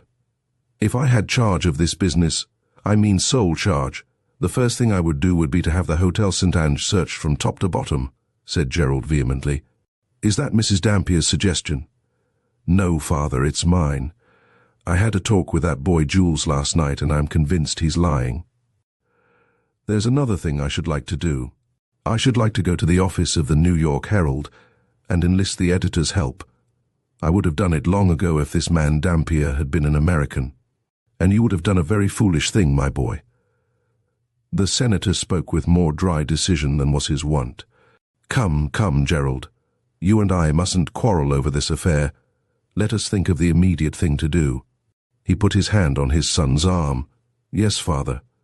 I suppose that the first thing to do is to take this Mr. Stevens' advice." "Why, of course, Father. Will you, or shall I go to the prefecture of police?"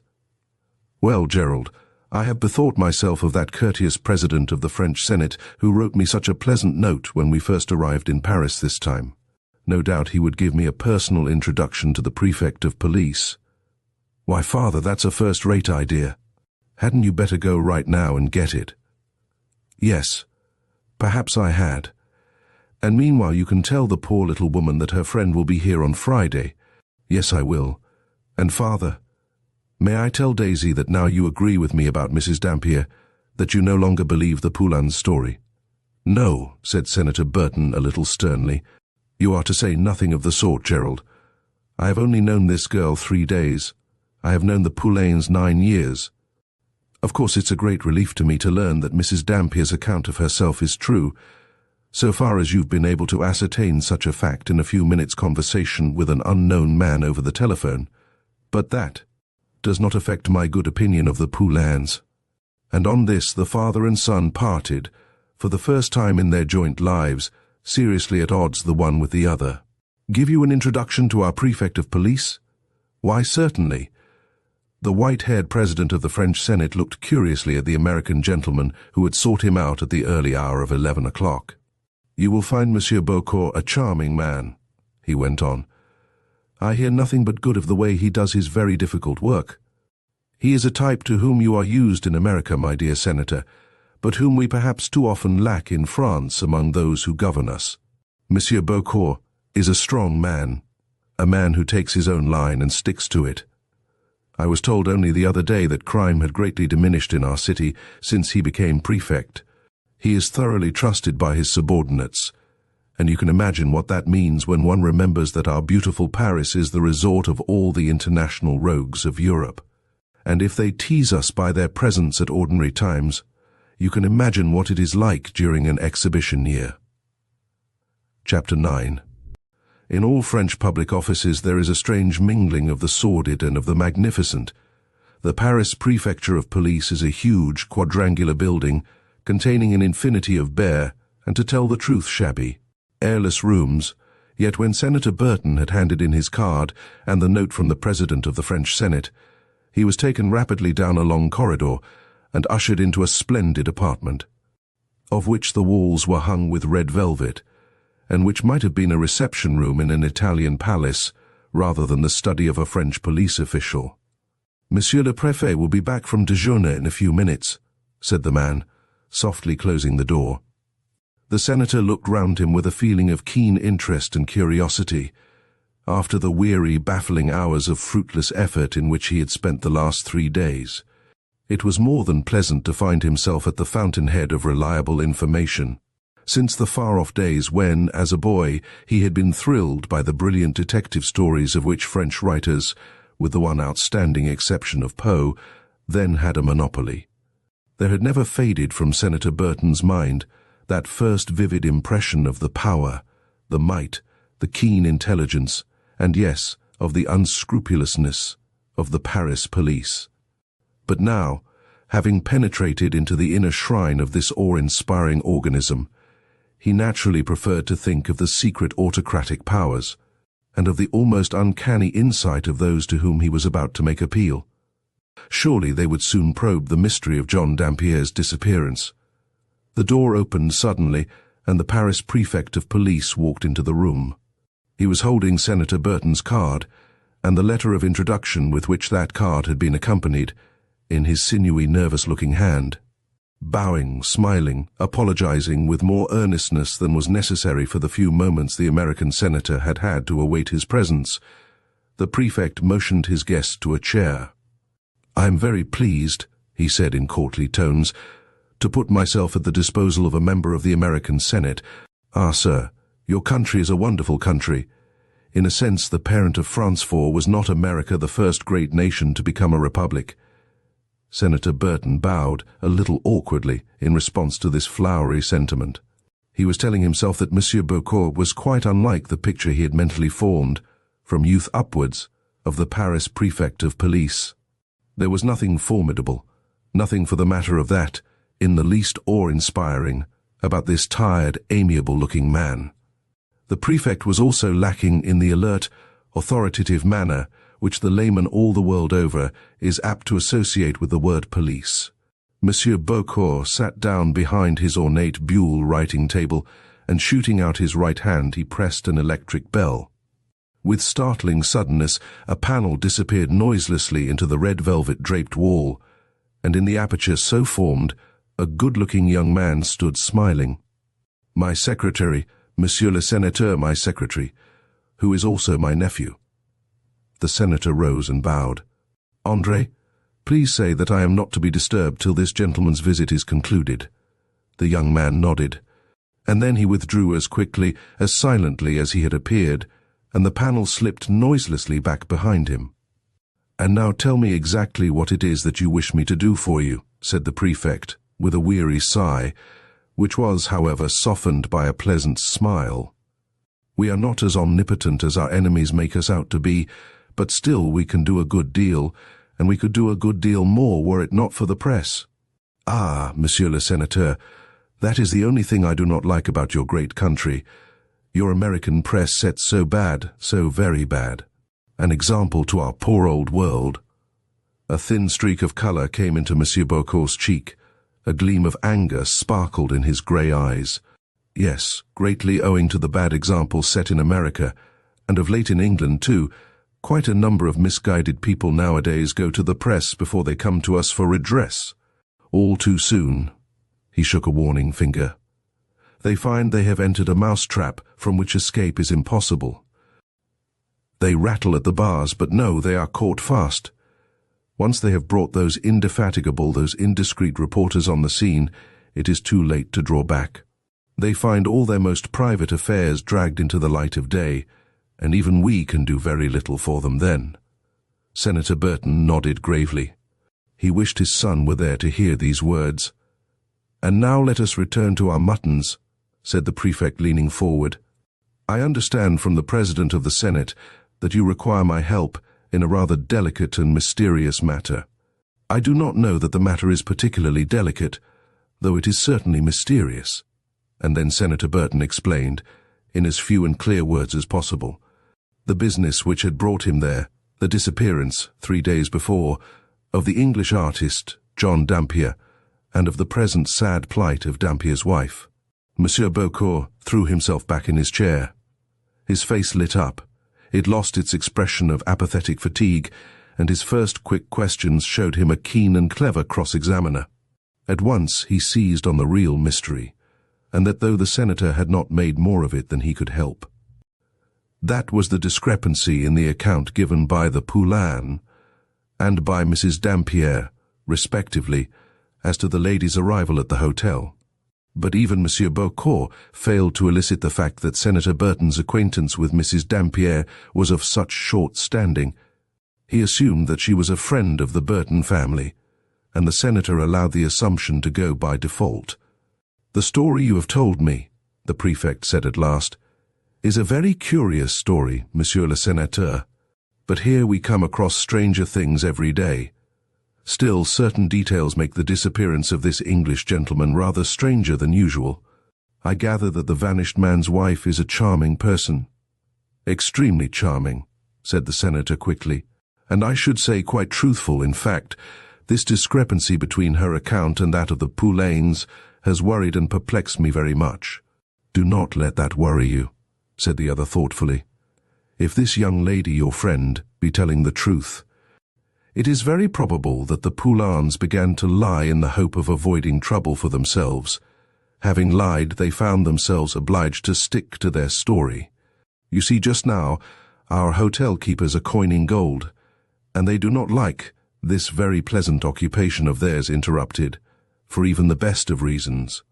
If this gentleman left the hotel the same night that he arrived there, as I can see you yourself are inclined to believe, Monsieur le Sénateur, then you may be sure that the hotel people, even if they did see him for a few moments, would not care to admit that they had done so.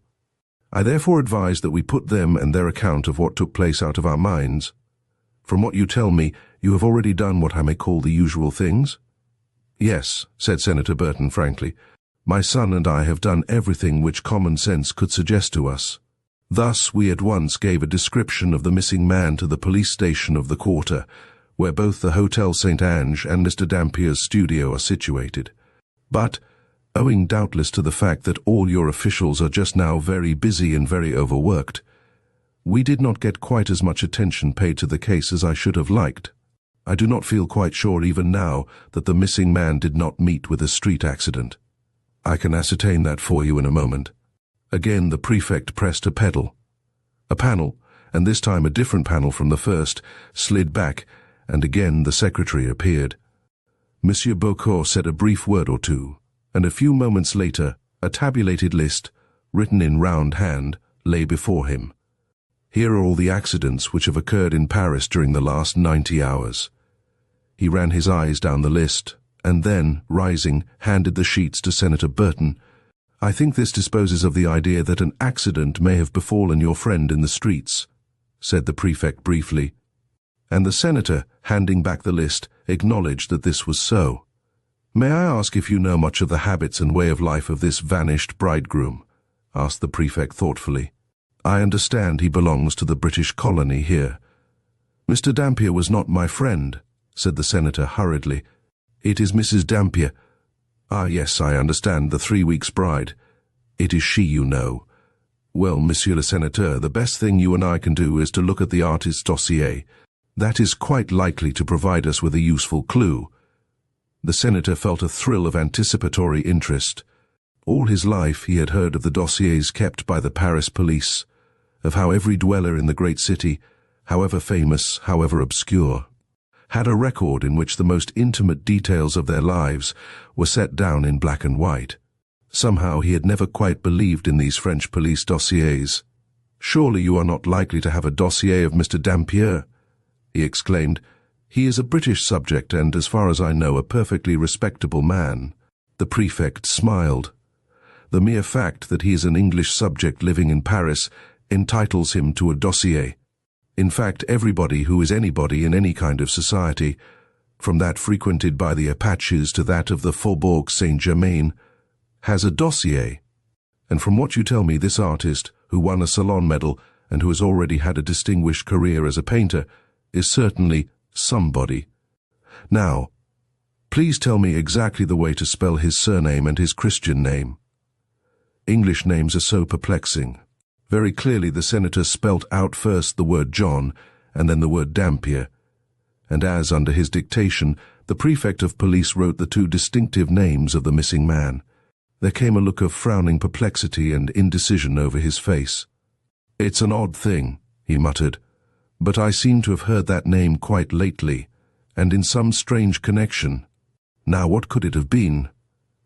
As you probably know, Monsieur le Sénateur, there is a French form of that name, Dampier. But no, it is the John which puzzles me. I am quite sure that I have heard the name John Dampier quite recently."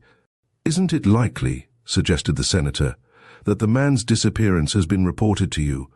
My son and I have done everything in our power to make the fact known, and Mr. Dampier's name and particulars as to his appearance have been at the morgue since yesterday." "Well, that's possible, of course. Just now my poor head has to hold far more than it was ever meant to do. The presence of so many royal personages in Paris always means extra trouble for me, especially when they are here incognito. By the way, it would amuse, perhaps shock you, to see the dossiers of some of these princes and grand dukes. But these are, of course, kept very secret. Meanwhile, I must not forget Mr. John Dampier." This time the prefect did not ring his bell. Instead he blew down a tube. "You would scarcely believe it," he said, looking up suddenly, "but these tubes have only just been installed. I had a regular battle over the matter with the Treasury, but now that the battle is won, I forget half the time that the tube is there. Picot, please send me the dossier of an artist-painter called John Dampier," he spelt the names. "English subject, living in Impasse des Nonnes. I have an impression that we have had that name before us during the last week or so. Have you any recollection of it?" He put the tube to his ear. And then the American senator, looking at the Paris prefect of police, was struck by a sudden change which came over the listener's face. There gathered on Monsieur Beaucourt's features a look of quick surprise, followed, yes, unmistakably, by a frown of dismay. Putting his free hand over the tube, he withdrew it from his ear and applied it to his lips. "Yes, yes," he said rapidly. "Enough, enough! I quite understand. It is, as you say, very natural that I should have forgotten." And then he looked quickly across at the senator. "You are right, Monsieur le Sénateur. Mr. Dampier's name was put before me only yesterday as that of an Englishman who had disappeared from his hotel. But I took him to be a passing visitor. You know, quite a number of the tourists brought by the exhibition disappear, sometimes for 2 or 3 days, sometimes, well, forever. That, of course, means they have left Paris suddenly, having got into what the English call a scrape. In such a case a man generally thinks it better to go home wiser if sadder than when he came." There followed a pause. "Well, Monsieur le Sénateur," said the prefect, rising from his chair, "you may rest assured that I will do everything that is in my power to find your friend." "But the dossier," exclaimed Senator Burton. "I thought, Monsieur le Préfet, that I was to see Mr. Dampier's dossier." "Oh, to be sure, yes. I beg your pardon." Again he whistled down the tube. "Picot," he exclaimed, "I still require that dossier. Why am I kept waiting in this way?" He listened for a few moments to what his invisible subordinate had to say, and then again he spoke down the funnel, and with a certain pettish impatience. "The last entry is of no importance. Understand me, no importance at all. The gentleman for whose benefit I require the dossier already knows of this Mr. Dampier's disappearance." A moment later a clerk knocked at the door, and appeared with a blue envelope, which he laid with a deep bow on the prefect's table. It was not a very large envelope, and yet Senator Burton was surprised at its size, and at the number of slips of paper the prefect of police withdrew from it. "I do not suppose, Monsieur le Sénateur, that you have ever seen one of our dossiers. In fact, I may tell you that very few people outside this building ever do see one. By the way, a great deal of nonsense is talked about them. Roughly speaking, a dossier is not a history of the individual in question, it simply records what is being said of him. For instance, the day that I became prefect of police, my dossier was brought to me." He smiled wearily. "Your dossier?" repeated the senator in amazement. "Yes, my dossier. I have had it bound, and I keep it as a curiosity. Everything that had ever been written about me in the days when I was a member of the Chamber of Deputies is there. And what really made me feel angry was the fact that I had been confused with more than one of my namesakes. In fact, certain misdeeds that these worthy folk had committed were actually registered in my dossier. He stopped speaking for a moment and took up the blue envelope. But now let us consider this Mr. John Dampier. You will see that he bears the number 16,909, and that his envelope is blue. Had this gentleman ever had anything to do with the police, were he, to put it plainly, of the criminal class, this envelope would be yellow. As for the white envelopes, they, Monsieur le Sénateur, have to deal with a very different sort of individual. We class them briefly under the general word morals. As he spoke, the prefect was looking swiftly through the Dampier dossier, and not till he had glanced at every item did he hand the envelope to his American visitor. Senator Burton could not but admire the intelligent way the dossier had been prepared and kept up to date. On the top sheet were carefully gummed various entries from the biographical dictionaries in which mention was made of John Dampier and his career. There followed a eulogistic newspaper article containing an account of the picture which had won the artist his médaille d'honneur at the Salon 2 years before. Then came a piece of foolscap headed General Remarks, and here were written the following words: "Lives quietly, is popular with his fellow artists, has few debts, does not frequent the British colony." The senator looked up quickly. "Well, there is not much to learn from this," he said. "And then I noticed, Monsieur le Préfet, that there was another entry which has been removed." "Yes," said the prefect. "That last entry was only added the day before yesterday, and told of Monsieur Dampier's disappearance. It is being written up now, Monsieur le Sénateur, with a note explaining your kind interest in him and telling of your visit today." Senator Burton rose from his chair. He could not have told exactly why, but he had the impression that his courteous host had suddenly become anxious to get rid of him. But this impression was evidently erroneous. Even after they had cordially shaken hands, the prefect of police seemed in no hurry to let him go.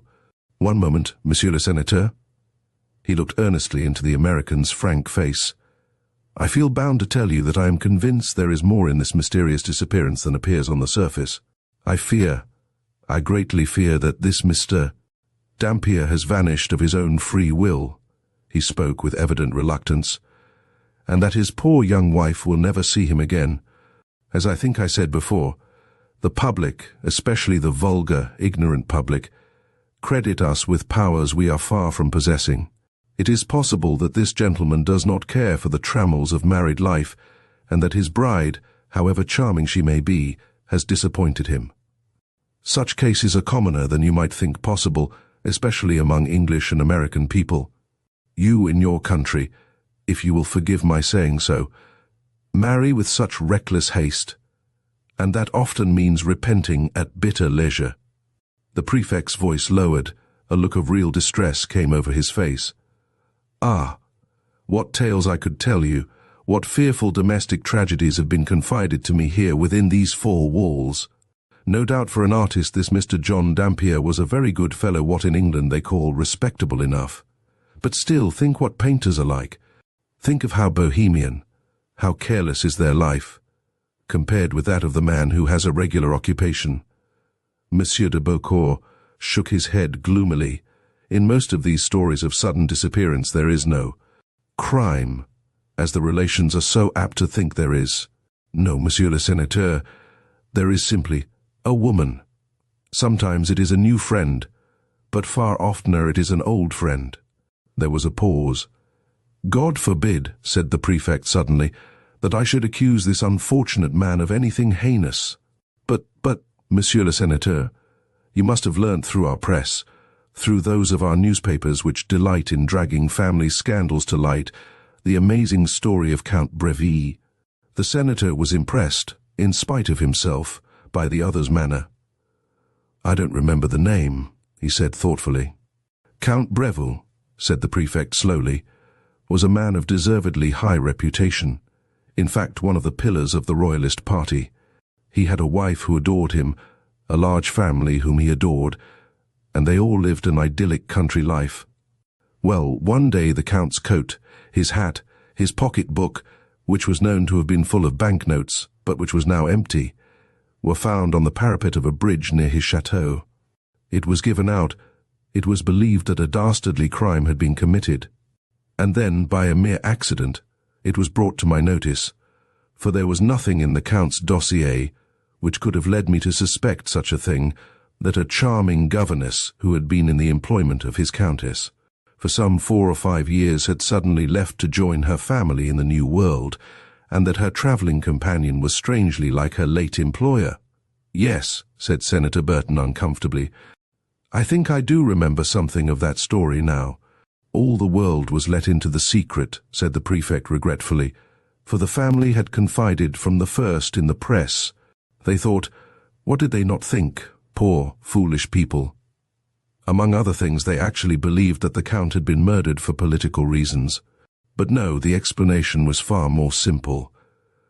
That high-minded man, that Christian gentleman, this father of charming children whom he apparently adored, had gone off under a false name, leaving everything that was dear to him, including his large fortune, to throw in his lot with the governess." The prefect came closer to Senator Burton. He even lowered his voice. "I had the Countess here, Monsieur le Sénateur, in this room. Oh, what a touching, what a moving interview. The poor woman was only anxious to have back her husband with no questions asked, with no cruel reminders. And now he is back, a broken man. But had he been an artist, Monsieur le Sénateur, would the Count have been traced? Of course not. Would he have returned? No, indeed. The prefect of police can do many things, Monsieur le Sénateur, but as I said just now, he cannot force an unwilling husband back to his wife, especially if that husband has already crossed the frontier. Come, Monsieur le Sénateur, confess that some such explanation of Mr. Dampier's disappearance has already occurred to you." "Well," said Senator Burton slowly, "I confess that some such thought has crossed my mind.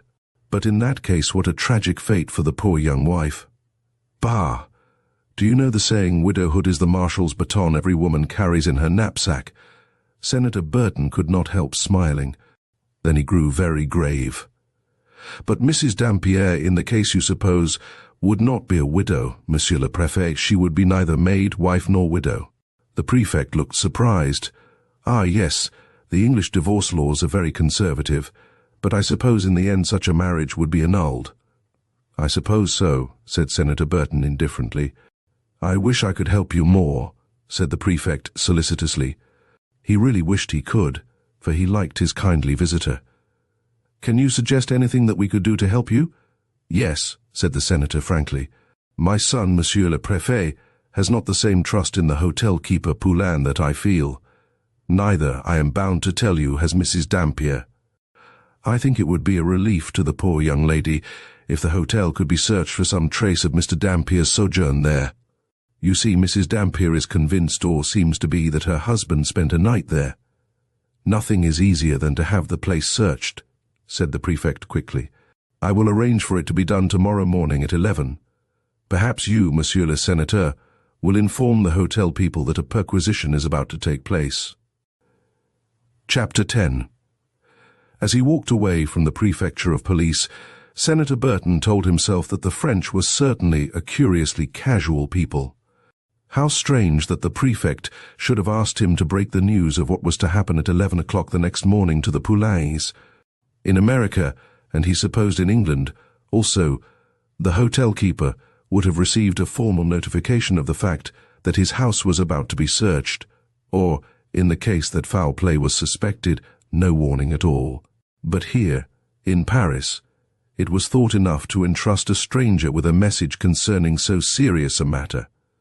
Of everything that had happened in connection with this extraordinary Dampier affair, perhaps this having to tell the Poulains that their hotel was to be searched was the most disagreeable and painful thing of all to their American friend and kindly client. The senator was now very sorry that, in deference to his son's wish, he had made such a suggestion. On his return to the hotel, he was surprised to find a woman he had never seen before installed in Madame Poulain's kitchen. Still, the presence of the stranger brought a sense of reprieve. He, Senator Angus Burton, The distinguished politician whom most of those of his fellow countrymen whose opinion mattered would have said to be a particularly fearless man, dreaded the task of telling Madame Poulain that a perquisition was about to take place in her house. He lifted his hat. "Is Madame Poulain out?" "She won't be long, monsieur. She and her husband have had to absent themselves for a little hour." "Are they both out?" asked the senator.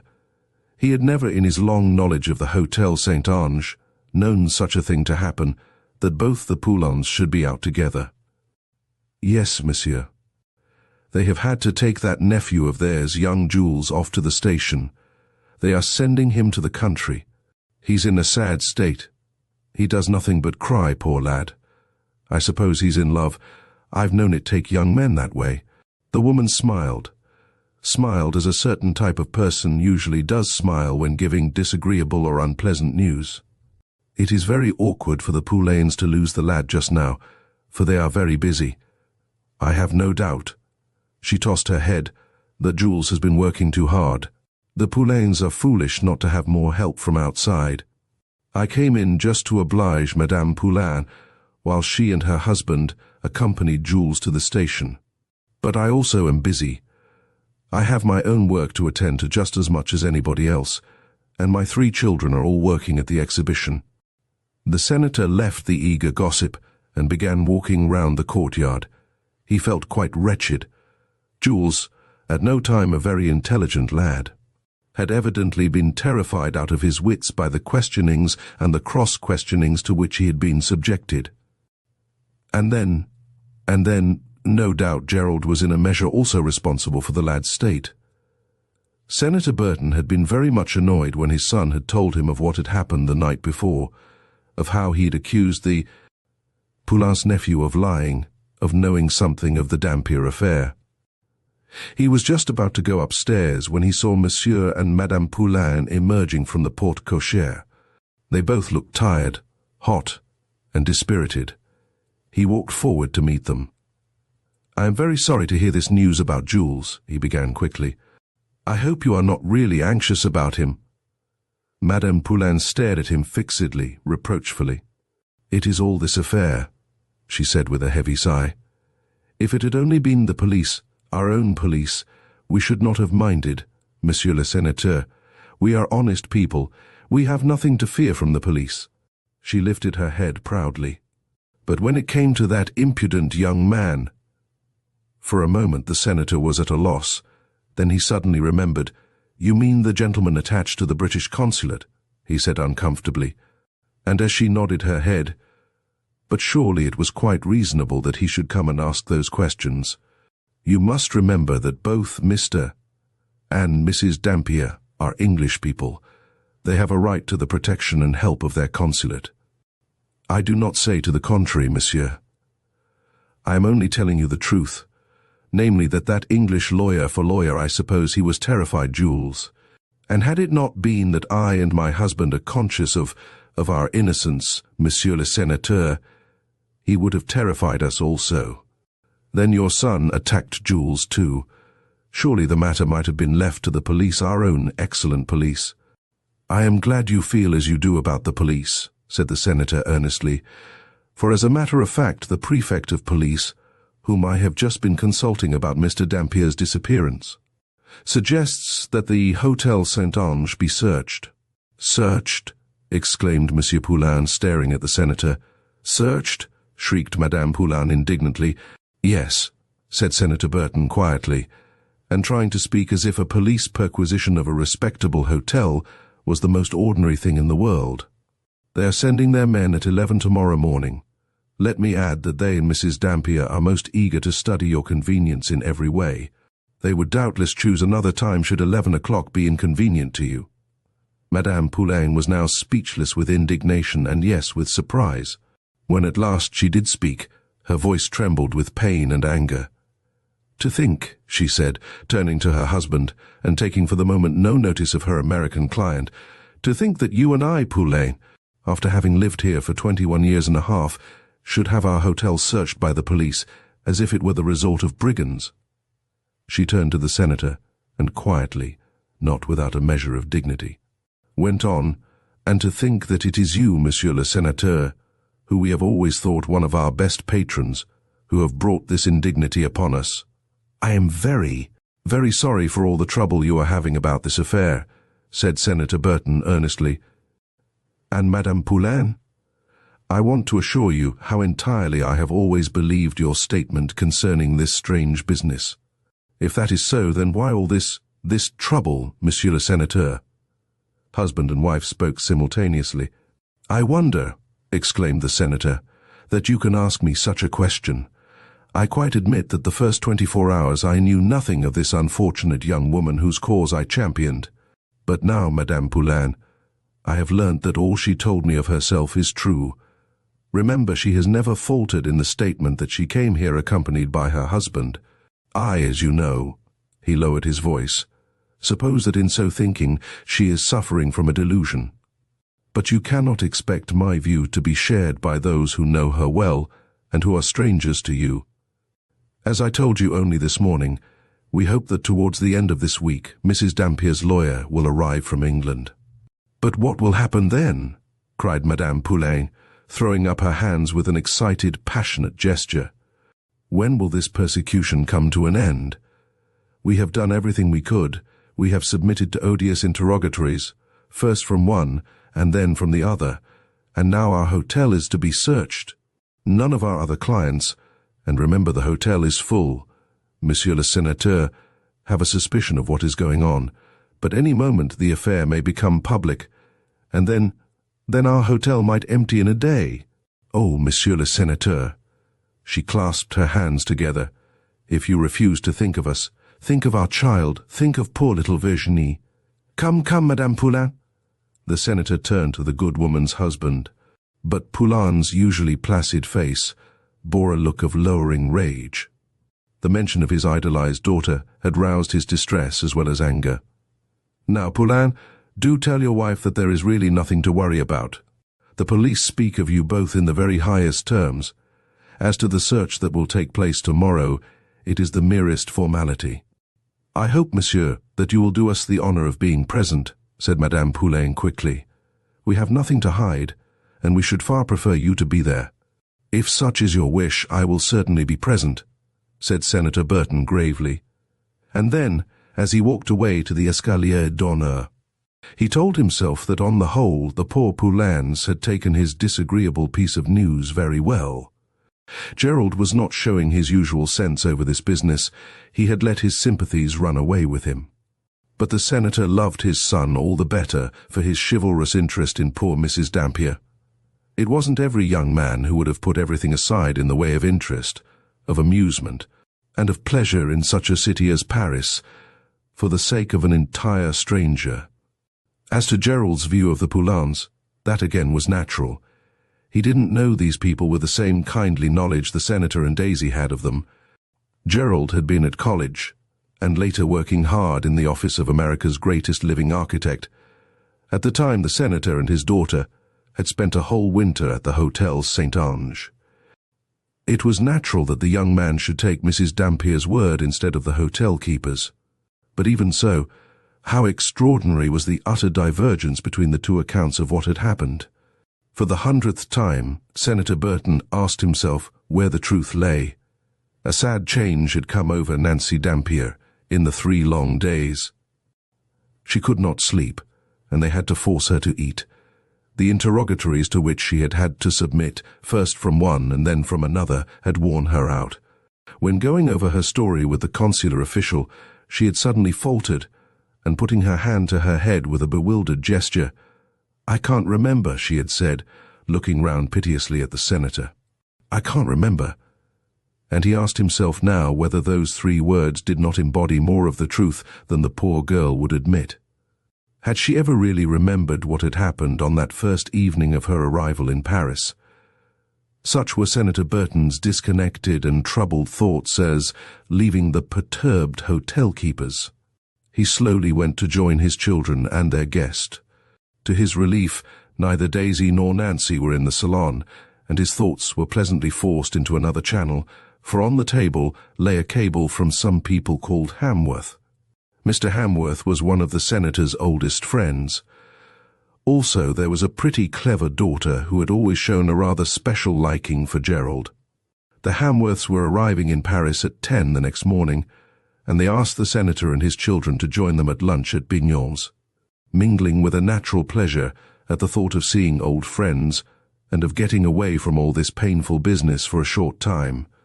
Was added a secret satisfaction at the thought that he would thus escape being present at the search of the Hotel Saint-Ange. Chapter 11. "I suppose we ought to start in about half an hour," said the senator genially. They were sitting, he and Gerald, at breakfast. Madame Poulain, with the adaptability of her kind, the adaptability which makes the French innkeeper the best in the world, always served a real American breakfast in the Burton salon. As his son made no answer to his remark, he went on, "I should like to be at the station a few minutes before the Hamworths' train is due." Senator Burton was sorry, very, very sorry indeed, that there was still no news of the missing man on this third morning of Dampier's disappearance. But he could not help feeling glad that poor little Mrs. Dampier had stayed in bed. Thanks to that fact, he and his children were having breakfast together, in the old, comfortable way. The senator felt happier than he had felt for some time. What a comfort it would be, even to Gerald and to Daisy, to forget for a moment this strange, painful affair, and to spend 3 or 4 hours with old friends. Gerald looked up. "I'm not coming, Father. You will have to make my apologies to the Hamworths. Of course I should have liked to see them. But Mrs. Dampier has asked me to be present at the search. Someone ought, of course, to be there to represent her." He jerked the words out with a touch of defiance in his voice. "I'm sorry she did that," said the senator coldly. "And I think, Gerald, you should have consulted me before consenting to do so.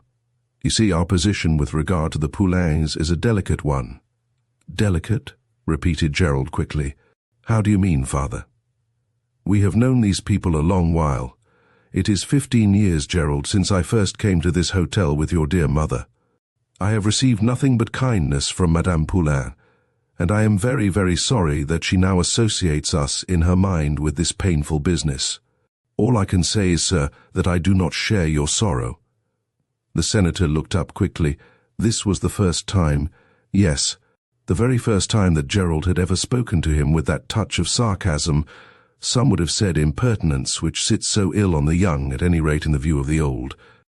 Perhaps Gerald repented of his rude, hasty words, for it was in a very different tone that he went on. "You see, Father, I believe the whole of Mrs. Dampier's story, and you only believe a part. If I shared your view, I should think very ill of her indeed. But you, Father, I don't quite know how you do it, manage to like and respect her, and to believe the Poulains as well." "Yes," said the senator slowly, "that is so." "Gerald, I believe that the Poulains are telling the truth, and that this poor young woman thinks she is telling the truth. Two very different things, my boy. As you will find out by the time you know as much of human nature as I now do. When you have lived, as long as I have lived in the world, you will know that many people have an extraordinary power of persuading themselves of that which is not." "But why?" asked Gerald eagerly. "Why should Mrs. Dampier wish to prove that her husband accompanied her here if he did nothing of the kind?" And then, just as he asked the question which the senator would not have found it very easy to answer, Daisy came into the room. "I have persuaded Mrs. Dampier to stay in bed till the search is over. She's just worn out, poor little dear. I shall be glad when this Mr. Stevens has arrived. She evidently has the greatest faith in him." "I shall be glad too," said the senator slowly. How glad he would be neither of his children knew or guessed. "And now, Daisy, I hope you won't be long in getting ready to start for the station. I should be sorry indeed if the Hamworths' train came in before we reached there. Father, surely you don't want me to leave Nancy this morning of all mornings? She ought not to be alone while the search is going on. She wanted to be actually present at it, didn't she, Gerald?" The young man nodded. "Yes, but Daisy and I persuaded her that that was not necessary, that I would be there for her. It seems that Mr. Dampier had a very large portmanteau with him. She is sure that the Poulains have got it hidden away. She has told Gerald exactly what it is like," chimed in Daisy. The senator looked from one to the other. He felt both helpless and indignant. "The Hamworths are among the oldest friends we have in the world," he exclaimed. "Surely one of you will come with me? I'm not asking you to leave Mrs. Dampier for long, Daisy." But Daisy shook her head decidedly. "I'd rather not, Father. I don't feel as if I wanted to see the Hamworths at all just now. I'm sure that when you explain everything to them, they will understand." Utterly discomfited and disappointed, and feeling for the first time really angry with poor Nancy Dampier, Senator Burton took his departure for the station, alone. Perquisition. To the French imagination there is something terrifying in the very word, and this justifiable terror is a national tradition. To thousands of honest folk, a perquisition was an ever-present fear through the old regime, and this fear became acute terror in the Revolution. Then a search warrant meant almost certainly subsequent arrest, imprisonment, and death. Even nowadays every Frenchman is aware that at any moment, and sometimes on the most frivolous pretext, his house may be searched, his most private papers ransacked, and every member of his household submitted to a sharp, informal interrogation, while he stands helpless by, bearing the outrage with what grace he may. Gerald Burton, much as he now disliked and suspected Monsieur and Madame Poulain, could not but feel sorry for them when he saw the manner in which those hitherto respectable and self-respecting folk were treated by the police agent who, with two subordinates, had been entrusted with the task of searching the Hotel Saint-Ange. The American was also surprised to see the eagerness with which the Poulains had welcomed his presence at their unpleasant ordeal. "Thank you for coming, Monsieur Gerald, but where is Monsieur le Sénateur?" asked Madame Poulain feverishly. He absolutely promised us that he would be here this morning." "My father has had to go out," said Gerald courteously, "but I am here to represent both him and Mrs. Dampier."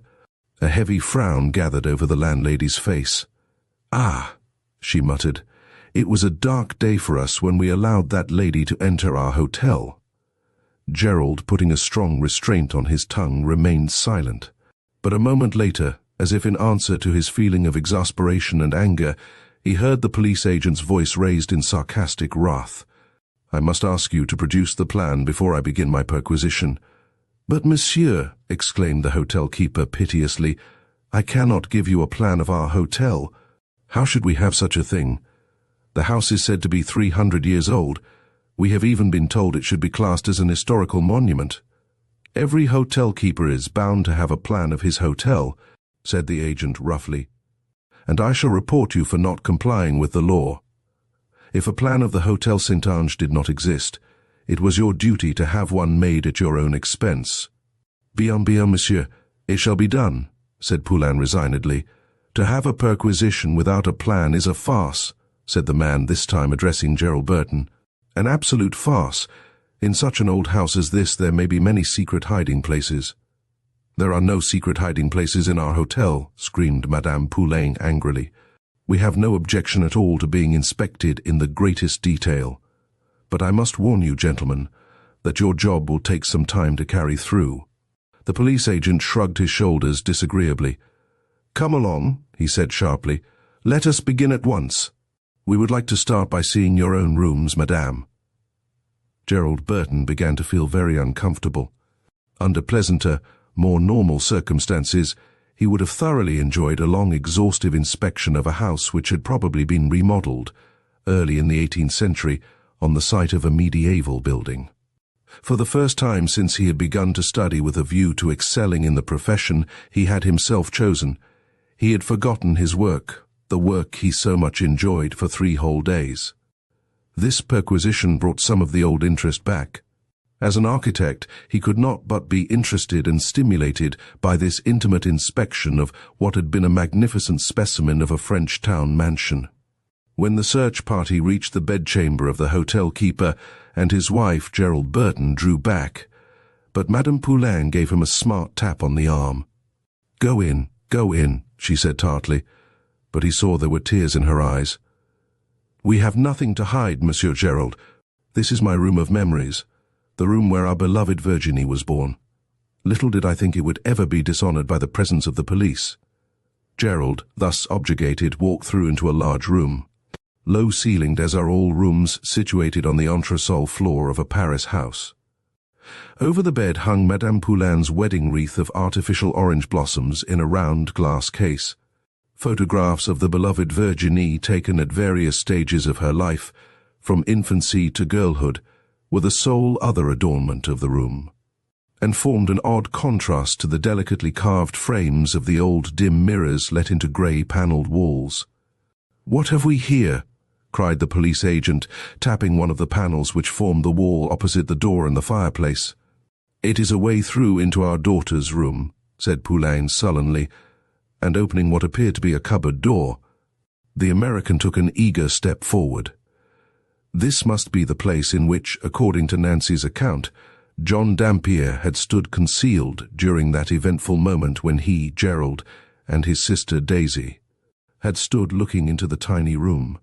Yes, 2 or 3 people might well stand hidden in this deep recess, for the cupboard was almost as large as the smaller of the 2 apartments of which it formed the connecting link. The police agent, following young Burton, stepped down into Virginie's room. His voice softened. "A very charming room," he said. "This little nest of Mademoiselle, your daughter. We had to cut a window out of the wall," observed Madame Poulain. "When we first came here, this was a blind closet where the aristocrats, it seems, used to powder their hair, silly creatures that they were, as if anyone would like to be white before their time." "We had better go up this staircase," said the police agent, passing out of Mademoiselle Poulin's room, and the 6 of them all filed up the narrow staircase, glancing into many a curious, strange little apartment on the way. Every inch of space had been utilized in view of the business the exhibition rush had brought the Poulins. Still, even on the upper floors, Gerald Burton noticed that there remained intact many beautiful suites of apartments now divided and let out as single rooms. Not a word had been said of the coming perquisition to those staying in the hotel, but Madame Poulain, by some means best known to herself, had managed to get rid of them all for the morning. And it was well that she had done so, for in more than one case, the police agent and his men lifted the lid of travelling trunks, unhesitatingly pulled out drawers, and flung open the doors of hanging cupboards. Gerald Burton was in turn amused, interested, and disgusted. The glimpses which this search revealed into other people's lives seemed dishonourable, and instinctively he withdrew his gaze and strove to see as little as possible. Having thoroughly examined all the street side of the Hotel Saint-Ange, the 3 police emissaries started their investigations on the other side of the quadrangle, that which gave on the courtyard and on the garden. When the party came round to the rooms occupied by Senator Burton and his family, Madame Poulain came forward and touched the police agent on the arm. "The lady who imagines that we have made away with her husband is here," she whispered. "You had better knock at the door and then walk straight in. She will not be pleased. Perhaps she will scream. English people are so prudish when they are in bed. But never mind what she says or does. There is no reason why her room should not be searched as well as that of everybody else." But the woman's vengeful wish was to remain ungratified. Nancy Dampier had dressed, and with Daisy's help, she had even made her bed. The police agent Gerald Burton was deeply grateful to him, for it treated her with consideration and respect. "C'est bien, c'est bien, Madame," he said, just glancing round the room, and making a quick sign to his men that their presence was not required there. At last the weary party, for by that time they were all very weary, reached the top floor of the Hotel Saint-Ange. Here were rough garrets, oppressively hot on a day like this, but each and all obviously serving some absent client of the hotel as temporary dwelling place. Madame Poulain looked quite exhausted. "I think," she said plaintively, "I will remain here, monsieur, at the end of the passage. You will find every door unlocked. Perhaps we ought to tell you that these rooms are not as a rule inhabited, or indeed used by us in any way.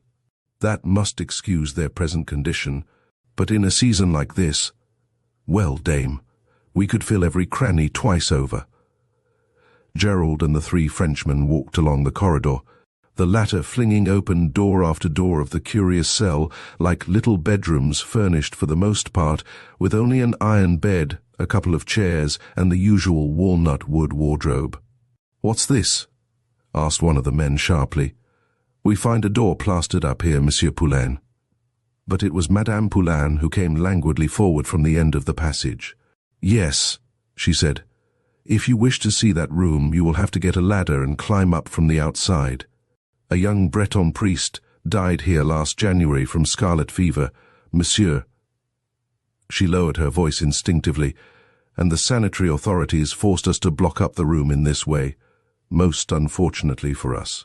"It is strange," said the man, "that the seal of the sanitary authorities is not affixed to the door." "To tell you the truth," said Madame Poulain uncomfortably, "the seal was there, but I removed it. You see, monsieur, it would not have been pleasant, even when all danger of infection was gone, to say anything to our other clients about so sad an event." The man nodded his head and went on, but the incident made a disagreeable impression on Gerald Burton. And when they all finally came down to the courtyard, the police agents being by this time on far better terms with Monsieur and Madame Poulain than they had been at the beginning, on such good terms indeed that they were, more than willing to attack the refreshments the hotel keeper had made ready for them. He drew the head agent aside. "There was one thing," he said, "which rather troubled me." The man looked at him attentively. "Yes, monsieur." He realized that this young man, whom he took for an Englishman, had been present on behalf of the people at whose request the perquisition had been ordered. He was therefore inclined to treat him with civility. "I mean that closed room on the top floor," said Gerald hesitatingly. "Is there no way of ascertaining whether Madame Poulain's story is true, whether, that is, the room was ever condemned by the sanitary authorities?" "Yes," said the agent. "Nothing is easier, monsieur, than to find that out." He took a notebook out of his pocket, tore out a sheet, and wrote a few lines on it. Then he called one of his subordinates to him, and said a few words of which Gerald caught the sense. It was an order to go to the office of the sanitary inspector of the district and bring back an answer at once. In a quarter of an hour, the man was back. "The answer is yes," he said a little breathlessly, and he handed his chief a large sheet of paper, headed Ville Delaware Paris Sanitary Inspectors Department. "In answer to your question, I have to report that we did condemn a room in the Hotel St. Ange for cause of infectious disease." The police agent handed it to Gerald Burton. "I felt sure that in that matter," he observed, "Madame Poulain was telling the truth. But, of course, a perquisition in a house of this kind is a mere farce, without a plan to guide us. Think of the strange winding passages along which we were led, of the blind rooms, of the deep cupboards into which we peeped. For all we can tell, several apartments may have entirely escaped our knowledge." "Do you make many of these perquisitions?" asked Gerald curiously. "No, monsieur. We are very seldom asked to search a whole house. Almost always we have some indication as to the special room or rooms which are to be investigated. In fact, since I became attached to the police 6 years ago, this is the first time I have ever had to carry out a thorough perquisition." He laughed a little ruefully. "And it makes one dry." Gerald Burton took the hint. He put a 20-franc piece into the man's hand. "For you and your men," he said. "Go and get a good lunch. I am sure you need it." The police agent thanked him cordially. "One word, monsieur. Perhaps I ought to tell you that we of the police are quite sure that the gentleman about whom you are anxious left this hotel, if indeed he was ever in it. The Poulains bear a very good character, better than that of many hotel keepers of whom I could tell you, better than that of certain hotel keepers who own grand international hotels the other side of the river. Of course I had to be rough with them at first. One has to keep up one's character, you know. But, monsieur, I was told confidentially that this perquisition would probably lead to nothing, and as you see, it has led to nothing." Gerald sighed rather wearily, for he too was tired. He too would be glad of his luncheon. Yes, this search had been, as the police agent hinted, something of a farce after all, and he had led not only himself, but, what he regretted far more, poor Nancy Dampier down a blind alley. He found her waiting, feverishly eager and anxious to hear the result of the perquisition. When the door of the salon opened, she got up and turned to him, a strained look on her face. "Well?" she said. "Well, Mr. Burton?" He shook his head despondently. "We found nothing, absolutely nothing, which could connect your husband with any one of the rooms which we searched, Mrs. Dampier. If, after leaving you, he did spend the night in the Hotel Saint-Ange, the Poulains have obliterated every trace of his presence." She gave a low cry of pain, of bitter disappointment, and suddenly sinking down into a chair, buried her head in her hands. "I can't bear it," she wailed. "I only want to know the truth, whatever the truth may be. Anything would be better than what I am going through now." Gerald Burton came and stood by the bowed figure. He became curiously pale with that clear, not unhealthy pallor, which is induced by exceptional intensity of feeling. "Mrs. Dampier," he said in a very low voice. She lifted her head and looked at him fixedly. "Everything that a man can do I will do to find your husband. If I fail to find him living, I will find him dead." Chapter 12.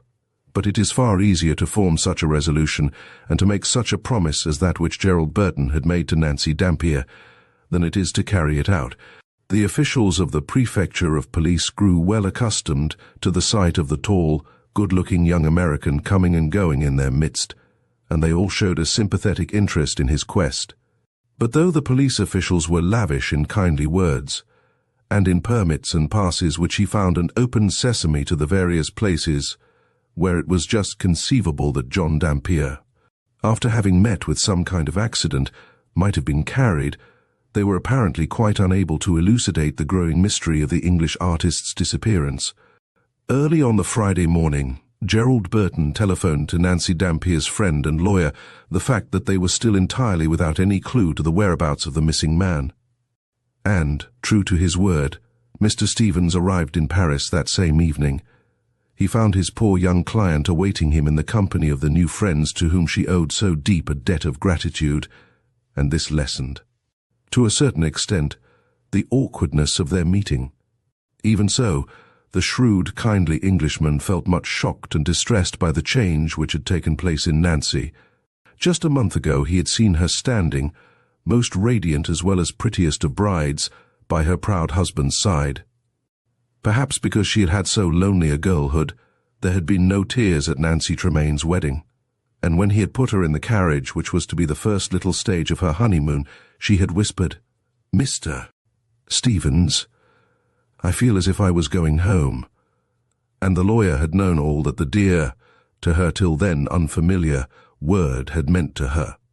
And now, here she was with strangers, one, strained and unutterably weary-looking, as she stood, her hand clasped in his, looking, with dumb anguish, up into his face.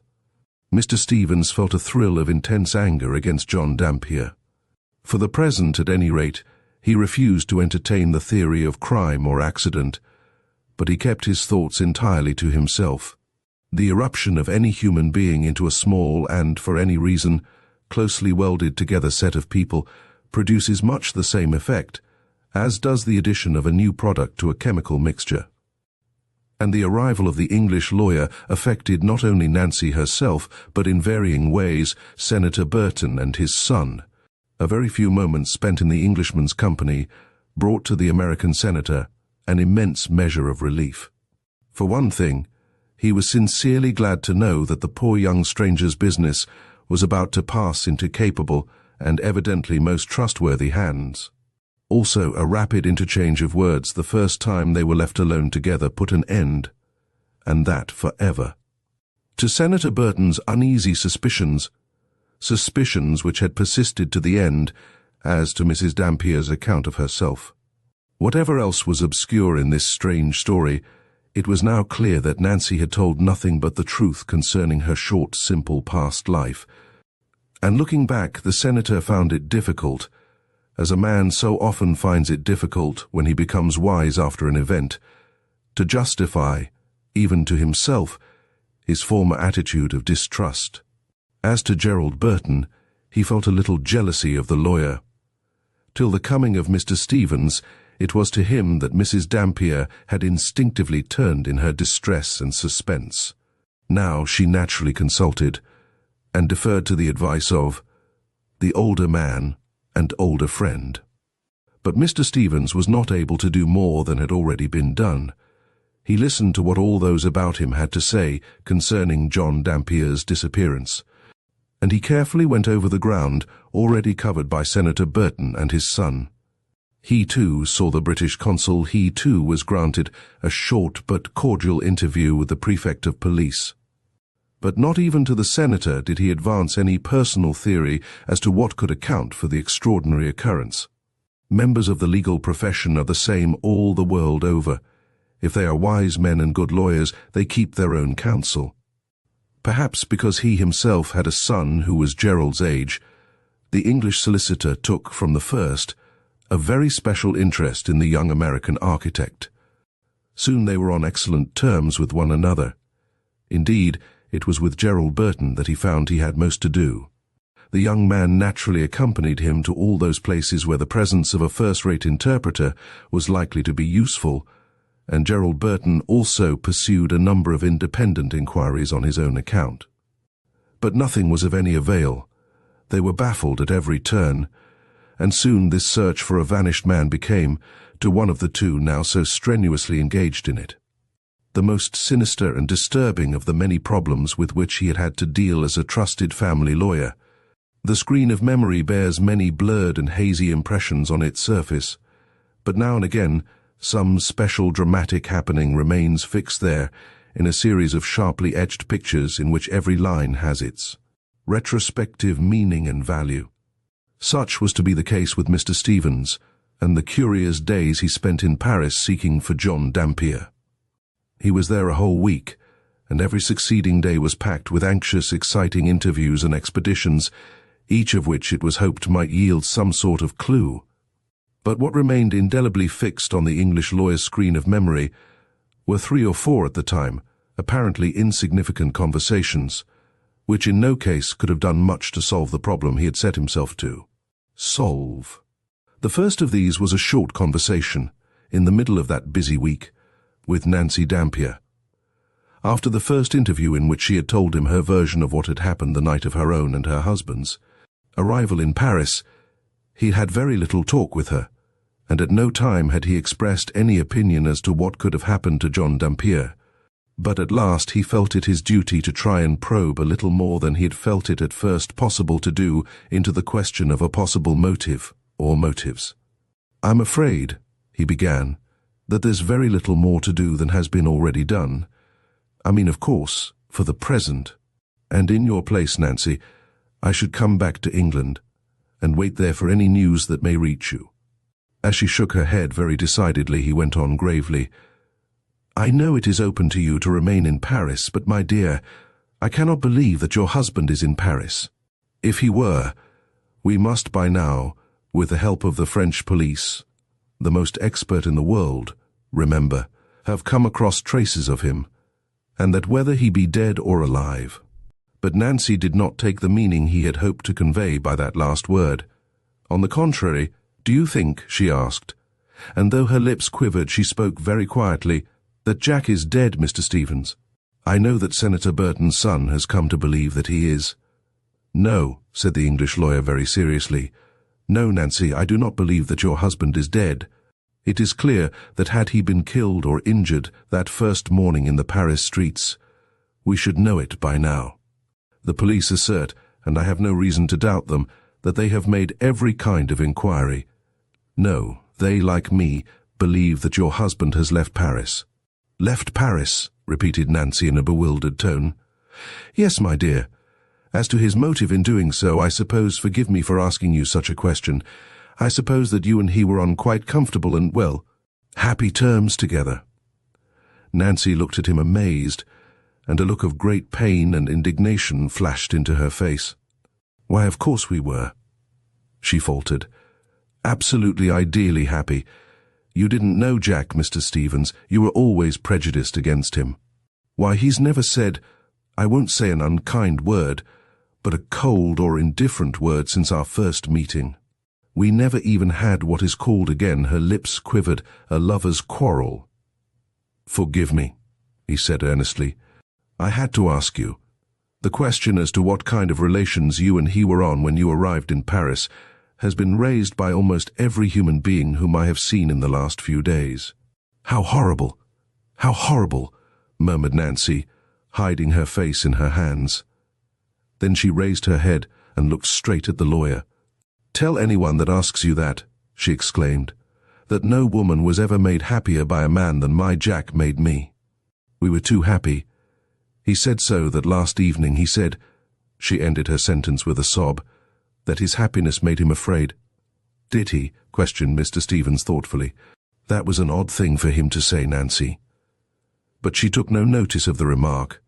Instead, she, in her turn, asked a question: "Do the police think that Jack may have left me of his own free will?" Mr. Stevens looked extremely uncomfortable. "Well, some of them have thought that it is a possibility which should be kept in view.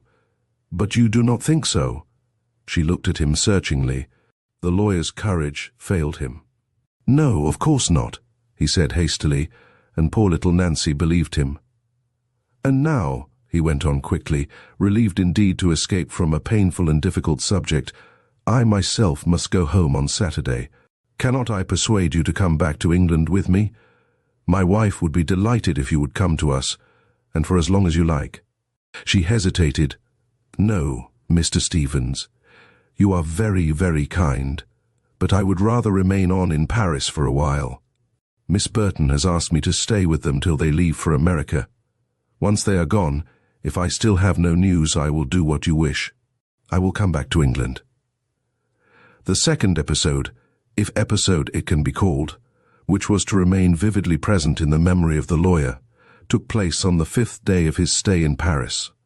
He and Gerald had exhausted what seemed every possible line of inquiry, when the latter put in plain words what, in deference to his father's wish, he had hitherto tried to conceal from Mr. Stevens, his suspicions of the Poulain.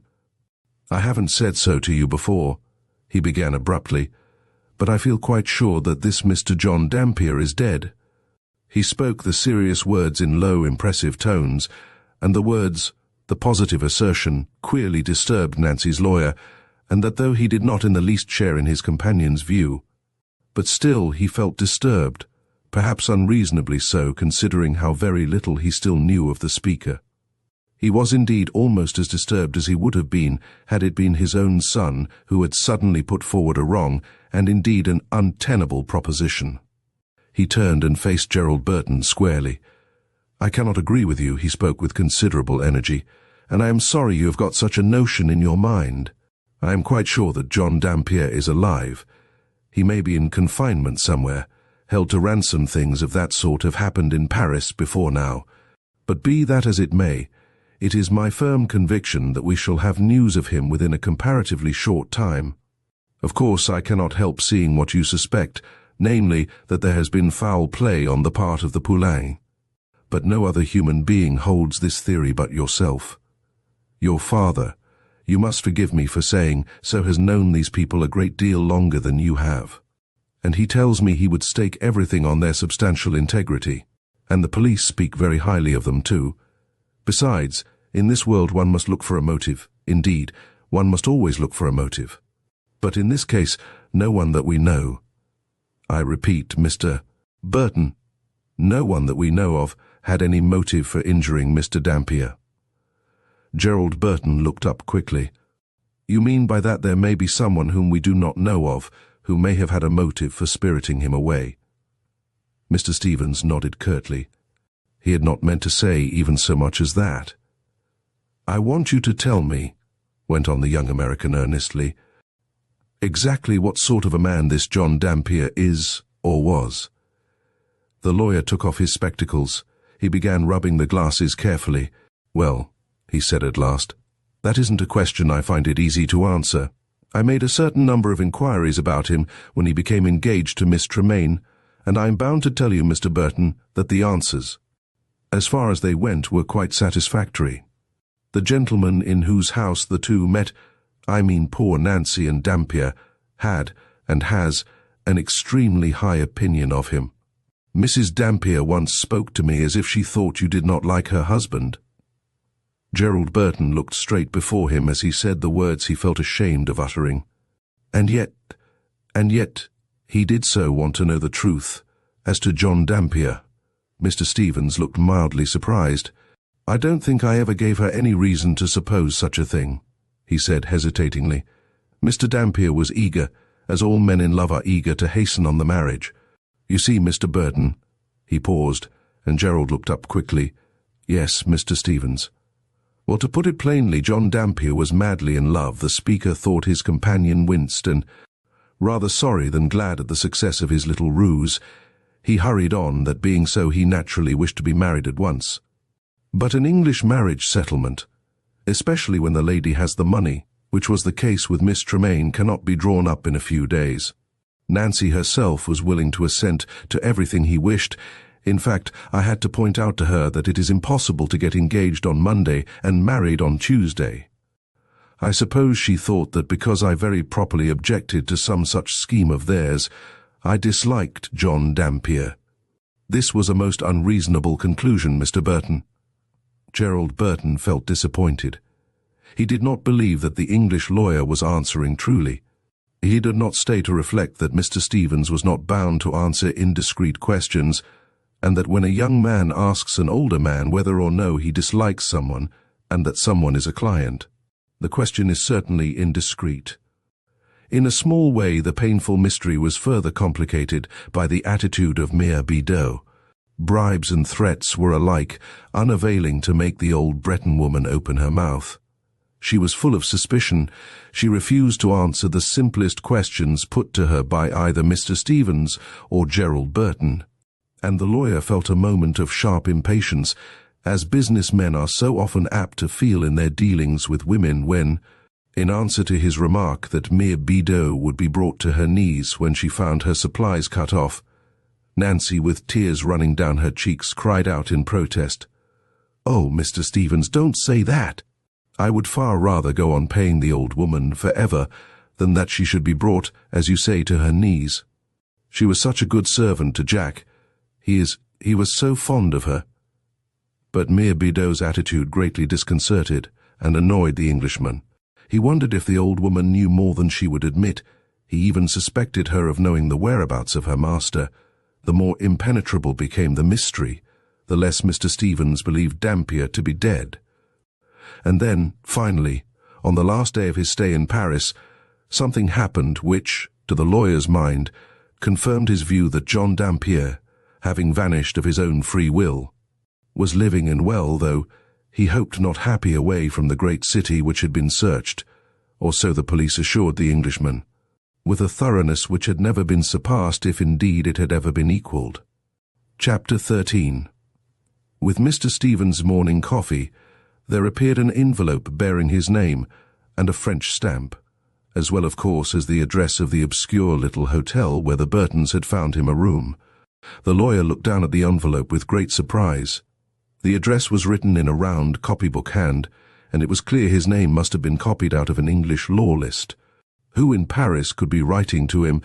Who, for the matter of that, knew where he was staying, apart from his own family and his London office?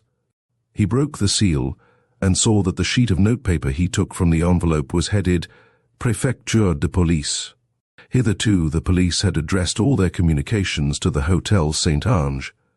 The letter ran as follows. Dear Sir, I am requested by the official who has the Dampier affair in hand to ask you if you will come here this afternoon at 3 o'clock.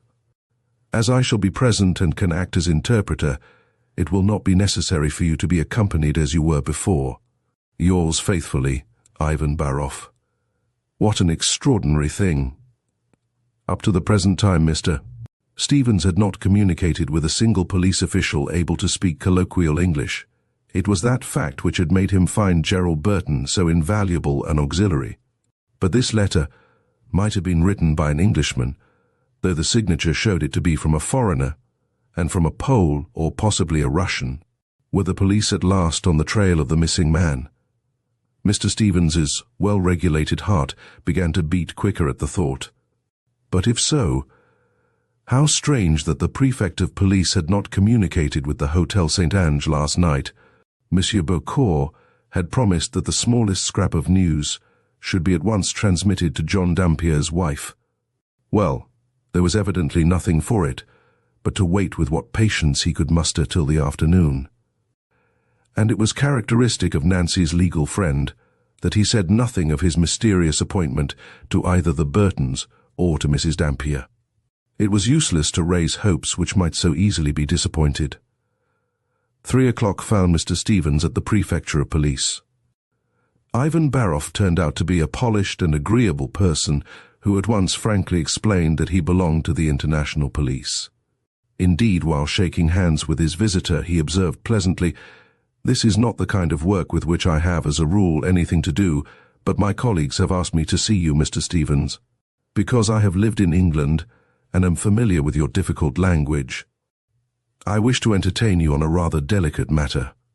I am sure I may count on your discretion and, may I add, your sympathy." The English lawyer looked straight at the suave, spoken detective. What the devil did the man mean? "Certainly," said he. "Certainly you can count on my discretion, Monsieur Baroff, and my sympathy. I hope I am not unreasonable in hoping that at last the police have obtained some kind of clue to Mr. Dampier's whereabouts." "No," said the other indifferently. "That, I regret to tell you, is not the case. They are, however, prosecuting their inquiries with the greatest zeal of hat, you may rest assured. So I have been told again and again." Mr. Stevens spoke rather impatiently. "It seems strange, I think I may say so to you, who are, like myself, a foreigner. It seems strange, I say, that the French police, who are supposed to be so extraordinarily clever, should have failed to find even a trace of this missing man. Mr. John Dampier can't have vanished from the face of the earth, dead or alive. He must be somewhere. There is, of course, no proof at all that Mr. Dampier ever arrived in Paris," observed the detective significantly. "No, there is no actual proof that he did so," replied the English solicitor frankly. "There I agree, but there is ample proof that he was coming to Paris. And, as I suppose you know, the Paris police have satisfied themselves that Mr. and Mrs. Dampier stayed both in Marseille and in Lyon." "Yes, I am aware of that, as also—" He checked himself. "But what I have to say to you today, my dear sir, is only indirectly concerned with Mr. Dampier's disappearance. I am really here to ask if you cannot exert your influence with the Burton family, with the American senator, that is, and more particularly with his son, to behave in a reasonable manner." "I don't quite understand what you mean." "Well, it is not so very easy to explain. All I can say is that young Mr. Burton is making himself very officious and very disagreeable. He has adopted a profession which here, at the Prefecture of Police, we naturally detest." The Russian smiled, but not at all pleasantly. "I mean that of the amateur detective. He is determined to find Mr. Dampier, or perhaps it would be more true to say he shrugged his shoulders, that he wishes, the wish perhaps being, as you so cleverly say in England, father to the thought to be quite convinced of that unfortunate gentleman's obliteration from life. He has brought himself to believe, but perhaps he has already told you what he thinks." He waited a moment, but the English lawyer made no sign of having understood what the other wished to imply. "They have all talked to me," he said mildly. "Senator Burton, Mr. Burton, Miss Burton. Every conceivable possibility has been discussed by us. Indeed, well, with so many clever people all trying together, it would be strange if not one hit upon the truth." The detective spoke with good-natured sarcasm. "Perhaps we have hit upon it," said Mr. Stevens suddenly. "What do you think, Monsieur Baroff?" "I do not think at all," he said pettishly. "I am far too absorbed in my own tiresome job, that of keeping my young princes and grand dukes out of scrapes, to trouble about this peculiar affair. But to return to what I was saying, you are of course aware that Mr. Gerald Burton is convinced, and very foolishly convinced, for there is not an atom of proof, or of anything likely to lead to proof, that this Mr. Dampier was murdered, if not by the Poulains, then by some friend of theirs in the Hotel Saint-Ange. The foolish fellow has as good as said so to more than one of our officials." "I know such is Mr. Burton's theory," answered Mr. Stevens frankly, "and it is one very difficult to shake. In fact, I may tell you that I have already tried to make him see the folly of the notion, and how it is almost certainly far from the truth. It is not only far from the truth, it is absolutely untrue, said the Russian impressively. But what I now wish to convey to the young man is that should he be so ill-advised as to do what he is thinking of doing, he will make it very disagreeable for the lady in whom he takes so strangely violent an interest. What exactly do you mean, Monsieur Baroff? This Mr. Gerald Burton is thinking of enlisting the help of the American newspaper men in Paris. He wishes them to raise the question in their journals. I do not think he would do that without consulting his father or me, said Mr. Stevens quickly. He felt dismayed by the other's manner. Monsieur Baroff's tone had become menacing, almost discourteous. Should this headstrong young man do anything of that kind, went on the detective, he will put an end to the efforts we are making to find Mrs. Dampier's husband. In fact, I think I may say that if the mystery is never solved, it will be thanks to his headstrong folly and belief in himself. With this, the disagreeable interview came to an end, and though the English lawyer never confided the details of this curious conversation to any living soul, he did make an opportunity of conveying Ivan Baroff's warning to Gerald Burton. Before leaving Paris, he said earnestly, "There is one thing I want to impress upon you, Mr. Burton. Do not let any newspaper people get hold of this story. I can imagine nothing that would more distress poor Mrs. Dampier. She would be exposed to very odious happenings if this disappearance of her husband were made, in any wide sense of the word, public. And then I need not tell you that the Paris police have a very great dislike to press publicity. They are doing their very best that I am convinced, to probe the mystery." Gerald Burton hesitated. "I should have thought," he said, "that it would at least be worthwhile to offer a reward in all the Paris papers." "I find that such rewards are often offered in England, Mr. Stevens." "Yes, they are, and very, very seldom with any good result," answered the lawyer dryly. "In fact, all the best minds concerned with the question of crime have a great dislike to the reward system. Not once in 100 cases is it of any use. In fact, it is only valuable when it may induce a criminal to turn king's evidence. But in this case, I pray you to believe me when I say that we are not seeking to discover the track of any criminal." In his own mind he added the words, "unless we take John Dampier to be one." It was on the morning of Mr. Stevens' departure from Paris, in fact when he and Senator Burton, who had gone to see him off, were actually in the station, walking up and down the Salle des Pas Perdus, that the lawyer uttered the words which finally made up the American senator's mind for him. "You have been so more than good to Mrs. Dampier," the Englishman said earnestly, "that I do not feel it would be fair, Mr. Senator, to leave you in ignorance of my personal conviction concerning this painful affair." The American turned and looked at his companion. "Yes," he said with suppressed eagerness. "Yes, Mr. Stevens, I shall be sincerely grateful for your honest opinion." They had all three, he and Daisy and Gerald, tried to make this Englishman say what he really thought, but with a courtesy that was sometimes grave, sometimes smiling. Mr. Stevens had eluded their surely legitimate curiosity. Even now the lawyer hesitated, but at last he spoke out what he believed to be the truth. "It is my honest opinion that this disappearance of Mr. Dampier is painful rather than mysterious. I believe that poor Nancy Tremaine's bridegroom, actuated by some motive to which we may never have the clue, made up his mind to disappear. When faced with responsibilities for which they have no mind bend before now, have often disappeared. Mr. Senator, lawyers and doctors, if their experience extend over a good many years, come across stories even more extraordinary than that which has been concerning us now. I take it," said Senator Burton slowly, "that you did not form a good impression of this Mr. Dampier." The lawyer again hesitated, much as he had hesitated when asked the same question by young Burton, but this time he answered quite truthfully, "Well, no, I did not." True, he seemed entirely indifferent as to how the money of his future wife was settled. Indeed, I could not help feeling that he was culpably careless about the whole matter. But even so, I had one or two very disagreeable interviews with him. You see, Senator Burton, the man was madly in love. He had persuaded poor Nancy to be married at once, and by at once I mean within a fortnight of their engagement. He seemed strangely afraid of losing her, and I keenly resented this feeling on his part, for a more loyal little soul doesn't live. She has quite a nice fortune, you know, and for my part I should have liked her to marry some honest country gentleman in her own country, not an artist living in Paris. You don't attach much importance to love, Mr. Stevens. The lawyer laughed. Quite enough, he exclaimed. Love causes more trouble in the world than everything else put together. At any rate, it does to members of my profession. But to return to poor Nancy, she's a fascinating little creature. He shot a quick glance at Senator Burton, but the latter only said cordially, Yes, as fascinating as she's pretty. Well, she had plenty of chances of making a good marriage, but no one touched her heart till this big, ugly fellow came along. So of course I had to make the best of it. He waited a moment and then went on.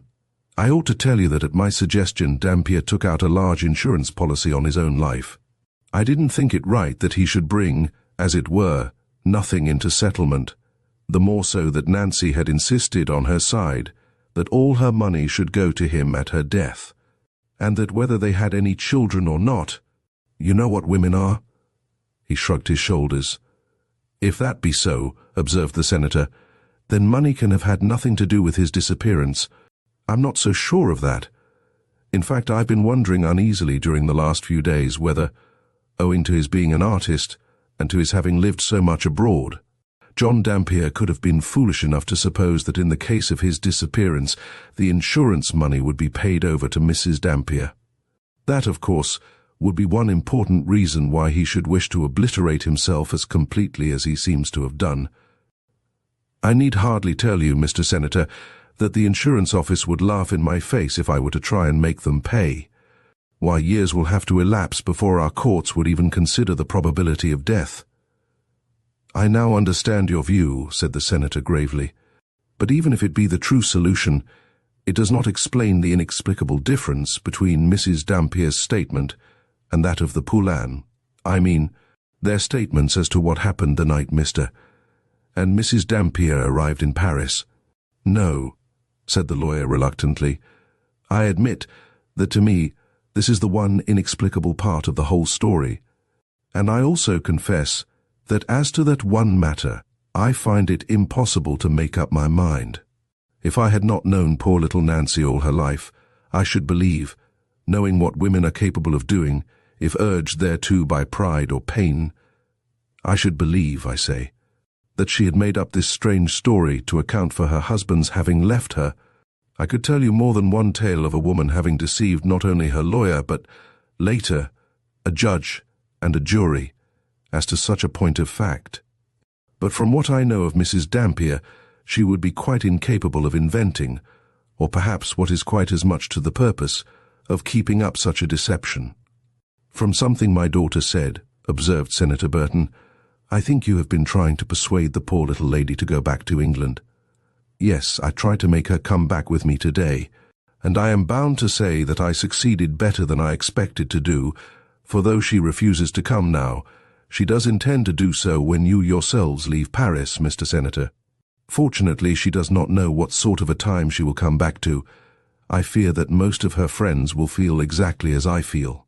They will not believe that John Dampier has disappeared, save of his own free will, and some of them will suppose it their duty to tell her so. It is the view evidently held by the French police, observed the senator. The English lawyer shrugged his shoulders. Of course it is. The fact that Dampier had hardly any money on him disposes of any crime theory. A wonderful thing the Paris police system, Mr. Burton. And the other cordially agreed. Nothing could have been more courteous, more kind, more intelligent than the behavior of the high police officials, from the prefect himself downwards, over the whole business. Mr. Stevens glanced up at the huge station clock. I have only 5 minutes left, he said, but I want to say again how much I appreciate your extraordinary kindness and goodness to my poor client. And, Mr. Senator, there's just one thing more I want to say to you. For the first time the English lawyer looked awkward and ill at ease. Why, yes, Mr. Stevens, pray say anything you like. Well, my dear sir, I should like to give you a very sincere piece of advice. He hesitated. If I were you, I should go back to America as soon as possible, I feel this sad affair has thoroughly spoilt your visit to Paris. And speaking as a man who has children himself, I am sure it has not been well, either for Miss Daisy or for your son, to have become absorbed, as they could hardly help becoming, in this distressing business. The American felt slightly puzzled by the seriousness with which the other delivered this well-meant but wholly superfluous advice. What just exactly did the lawyer mean by these solemnly delivered words? "Why," said the senator, "you're quite right, Mr. Stevens. It has been an ordeal, especially for my girl Daisy. She hasn't had air and exercise enough during this last fortnight, let alone change of thought and scene. But, as a matter of fact, I am settling about our passages today, on my way back to the hotel." "I am very glad to hear that," exclaimed the other with far more satisfaction and relief in his voice than seemed warranted. "And I presume that your son will find lots of work awaiting him on his return home. There's nothing like work to chase cobwebs from the brain or heart, Mr. Senator." "That's true, not that there are many cobwebs in my boy's brain, Mr. Stevens." He smiled broadly at the notion. "Monsieur, mesdames, en voiture, s'il vous plaît, en voiture." A few minutes later, Mr. Stevens waved his hand from his railway carriage, and as he did so, he wondered if he himself had ever been as obtuse a father as his new American friend seemed to be. As he walked away from the station, Senator Burton made up his mind to go back on foot, taking the office of the Transatlantic Steamship Company on his way. And while he sauntered through the picturesque, lively streets of the Paris he loved with so familiar and appreciative an admiration, the American found his thoughts dwelling on the events of the last fortnight. Yes, it had been a strange, an extraordinary experience, one which he and his children would never forget, which they would often talk over in days to come. Poor little Nancy Dampier! His kind, fatherly heart went out to her with a good deal of affection and, yes, of esteem. She had behaved with wonderful courage and good sense, and with dignity too, when one remembered the extraordinary position in which she had been placed with regard to the Poulains. The Poulains. For the 100th time he wondered where the truth really lay, but he soon dismissed the difficult problem, for now he had reached the offices of the French Transatlantic Company. There the senator's official rank caused him to be treated with very special civility. At once he was assured that 3 passages would be reserved for him on practically what boat he liked. He suggested the Lorraine, sailing in 10 days' time, and he had the satisfaction of seeing good cabins booked in his name. And as he walked away, slightly cheered at, as men are apt to be, by the pleasant deference paid to his wishes, he told himself that before leaving Paris he must arrange for a cable to be at once dispatched, should there come any news of the mysterious, and at once unknown and familiar, John Dampier. Mrs. Dampier would surely find his request a natural one, the more so that Daisy and Gerald would be just as eager to hear news as he himself would be. He had never known anything take so firm a hold of his sons' and daughters' imaginations. On reaching the Hotel Saint-Ange, the senator went over to Madame Poulin's kitchen. It was only right to give her the date of their departure as soon as possible. "Well," he said with a touch of regret in his voice, "we shall soon be going off now, Madame Poulin. Next Tuesday week you will have to wish us bon voyage." And instead of seeing the good woman's face cloud over, as it had always hitherto clouded over, when he had sought her out to say that their stay in Paris was drawing to a close, he saw a look of intense relief, of undisguised joy flash into her dark expressive eyes, and that though she observed civilly, quelled domage. "Monsieur le Sénateur, that you cannot stay a little longer." He moved away abruptly, feeling unreasonably mortified. But Senator Burton was a very just man. He prided himself on his fairness of outlook, and now he reminded himself quickly that their stay at the Hotel Saint-Ange had not brought unmixed good fortune to the Poulains. It was natural that Madame Poulin should long to see the last of them, at any rate this time. He found Gerald alone, seated at a table, intent on a letter he was writing. Daisy, it seemed, had persuaded Mrs. Dampier to go out for a walk before luncheon. "Well, my boy, we shall have to make the best of the short time remaining to us in Paris. I have secured passages in the Lorraine, and so we now only have till Tuesday week to see everything in Paris, which this unhappy affair has prevented our seeing during the last fortnight. And then it was that the something happened, that the irreparable words were spoken, which suddenly and most rudely opened the senator's eyes to a truth which the English lawyer had seen almost from the first moment of his stay in Paris. Gerald Burton started up. His face was curiously pale under its healthy tan, but the senator noticed that his son's eyes were extraordinarily bright. "Father," he leant across the round table, "I am not going home with you. In fact, I am now writing to Mr. Webb to tell him that he must not expect me back at the office for the present. I will cable as soon as I can give him a date." "Not going home?" repeated Senator Burton. "What do you mean, Gerald? What is it that should keep you here after we have gone?" But a curious sensation of fear and dismay was already clutching at the older man's heart. "I am never going back, not till John Dampier is found. I have promised Mrs. Dampier to find him, and that whether he be alive or dead." Even then the senator tried not to understand. Even then he tried to tell himself that his son was only actuated by some chivalrous notion of keeping his word, in determining on a course which might seriously damage his career. He tried quiet expostulation. "Surely, Gerald, you are not serious in making such a decision? Mrs. Dampier, from what I know of her, would be the last to exact from you the fulfillment of so unreasonable a promise. Why, you and I both know quite well that the Paris police, and also Mr. Stevens, are convinced that this man Dampier just left his wife of his own free will.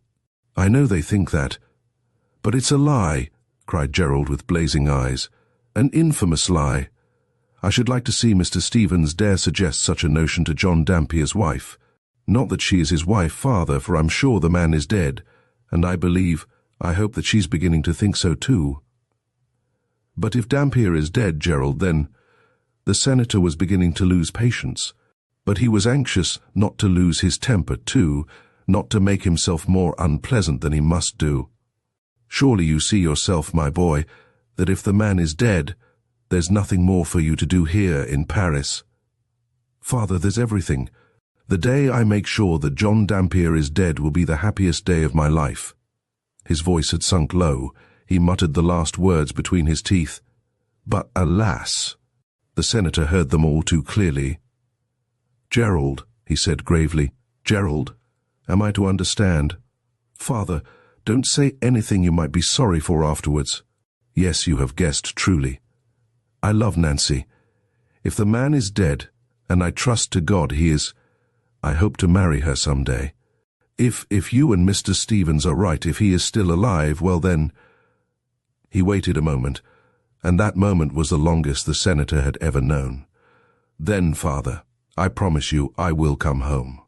But in that case I shall never marry anybody else." "Daisy knows," went on the young man, unconsciously dealing his father another bitter blow. "Daisy knows she guessed, and she understands." "And does she approve?" asked the senator sternly.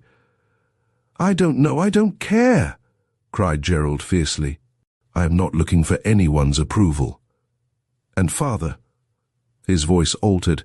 It became what the other had never heard his son's voice be. "Suppliant, I have trusted you with my secret, but let it be from now as if I had not spoken. I beg of you not to discuss it with Daisy. I need not ask you not to speak of it to anybody else." The senator nodded.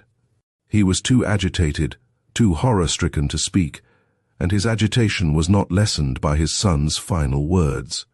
Would be. He had never known anything take so firm a hold of his son's and daughter's imaginations.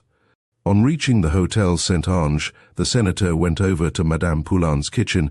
It was only right to give her the date of their departure as soon as possible. "Well," he said with a touch of regret in his voice, "we shall soon be going off now, Madame Poulin. Next Tuesday week, you will have to wish us bon voyage." And instead of seeing the good woman's face cloud over, as it had always hitherto clouded over, when he had sought her out to say that their stay in Paris was drawing to a close, he saw a look of intense relief, of undisguised joy, flash into her dark, expressive eyes, and that though she observed civilly, quel dommage, Monsieur le Sénateur, that you cannot stay a little longer." He moved away abruptly, feeling unreasonably mortified. But Senator Burton was a very just man. He prided himself on his fairness of outlook, and now he reminded himself quickly that their stay at the Hotel Saint-Ange had not brought unmixed good fortune to the Poulains. It was natural that Madame Poulain should long to see the last of them, at any rate this time. He found Gerald alone, seated at a table, intent on a letter he was writing. Daisy, it seemed, had persuaded Mrs. Dampier to go out for a walk before luncheon. "Well, my boy, we shall have to make the best of the short time remaining to us in Paris. I have secured passages in the Lorraine, and so we now only have till Tuesday week to see everything in Paris, which this unhappy affair has prevented our seeing during the last fortnight." And then it was that the something happened, that the irreparable words were spoken, which suddenly and most rudely opened the senator's eyes to a truth which the English lawyer had seen almost from the first moment of his stay in Paris. Gerald Burton started up. His face was curiously pale under its healthy tan, but the senator noticed that his son's eyes were extraordinarily bright. "Father?" He leant across the round table. "I am not going home with you. In fact, I am now writing to Mr. Webb to tell him that he must not expect me back at the office for the present. I will cable as soon as I can give him a date." "Not going home," repeated Senator Burton. "What do you mean, Gerald? What is it that should keep you here after we have gone?" But a curious sensation of fear and dismay was already clutching at the older man's heart. "I am never going back, not till John Dampier is found. I have promised Mrs. Dampier to find him, and that whether he be alive or dead—" Even then the senator tried not to understand. Even then he tried to tell himself that his son was only actuated by some chivalrous notion of keeping his word, in determining on a course which might seriously damage his career. He tried quiet expostulation. "Surely, Gerald, you are not serious in making such a decision. Mrs. Dampier, from what I know of her, would be the last to exact from you the fulfillment of so unreasonable a promise. Why, you and I both know quite well that the Paris police, and also Mr. Stevens, are convinced that this man Dampier just left his wife of his own free will." "I know they think that, but it's a lie," cried Gerald with blazing eyes. "An infamous lie. I should like to see Mr. Stevens dare suggest such a notion to John Dampier's wife. Not that she is his wife, father, for I'm sure the man is dead, and I hope that she's beginning to think so too." "But if Dampier is dead, Gerald, then—" The senator was beginning to lose patience, but he was anxious not to lose his temper too, not to make himself more unpleasant than he must do. "Surely you see yourself, my boy, that if the man is dead, there's nothing more for you to do here in Paris." "Father, there's everything. The day I make sure that John Dampier is dead will be the happiest day of my life." His voice had sunk low. He muttered the last words between his teeth. "But alas!" The senator heard them all too clearly.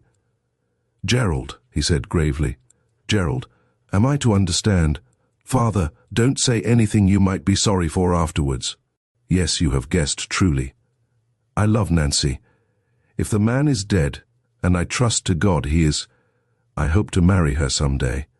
If you and Mr. Stevens are right, if he is still alive, well then—" He waited a moment, and that moment was the longest the senator had ever known. "Then, Father, I promise you I will come home. But in that case, I shall never marry anybody else. Daisy knows," went on the young man, unconsciously dealing his father another bitter blow. "Daisy knows, she guessed, and she understands." "And does she approve?" asked the senator sternly. "I don't know, I don't care," cried Gerald fiercely. "I am not looking for anyone's approval. And Father—" His voice altered. It became what the other had never heard his son's voice be. "Suppliant, I have trusted you with my secret, but let it be from now as if I had not spoken. I beg of you not to discuss it with Daisy. I need not ask you not to speak of it to anybody else." The senator nodded. He was too agitated, too horror-stricken to speak, and his agitation was not lessened by his son's final words. Epilogue 01. It is 2 years to a day since John Dampier disappeared, and it is only owing to one man's inflexible determination that the search for him has not been abandoned long ago. And now we meet Senator Burton far in body, if not in mind, from the place where we last met him. He is standing by an open window. Gazing down on one of the fairest sights civilized nature has to offer, that of an old English garden filled with fragrant flowers, which form scented boundaries of soft, brilliant color to wide lawns shaded by great cedar trees. But as he stands there in the early morning sunlight, for it is only 6 o'clock, he does not look in harmony with the tranquil beauty of the scene before him. There is a stern, troubled expression on his face, for he has just espied 2 figures walking side by side across the dewy grass. The one is his son Gerald, the other Nancy Dampier, still in the delicate and dangerous position of a woman who is neither wife, maid, nor widow. The senator's whole expression has changed in the 2 years. He used to look a happy, contented man. Now, especially when he is alone and his face is in repose, he has the disturbed, bewildered expression men's faces bear when Providence or fate, call it which you will, has treated them in a way they feel to be unbearably unfair, as well as unexpected. And yet the majority of mankind would consider this American to be supremely blessed. The 2 children he loves so dearly are as fondly attached to him as ever they were. And there has also befallen him a piece of quite unexpected good fortune. A distant relation from whom he had no expectations has left him a fortune as a token of admiration for his high integrity. Senator Burton is now a very rich man, and because Daisy fancied it would please her brother, they have taken for the summer this historic English manor house, famed all the world over to those interested in medieval architecture as Barwell Moat. Here he, Daisy, and Nancy Dampier have already been settled for a week. Gerald only joined them yesterday from Paris. Early though it is, the senator has already been up and dressed over an hour, and he has spent the time unprofitably in glancing over his diary of 2 years ago, in conning, that is, the record of that strange, exciting fortnight, which so changed his own and his children's lives. He has read over with pain and distaste the brief words in which he chronicled that first chance meeting with Nancy Dampier. What excitement, what adventures, and yes, what bitter sorrow had that chance meeting under the porte cochere of the Hotel St. Ange brought in its train.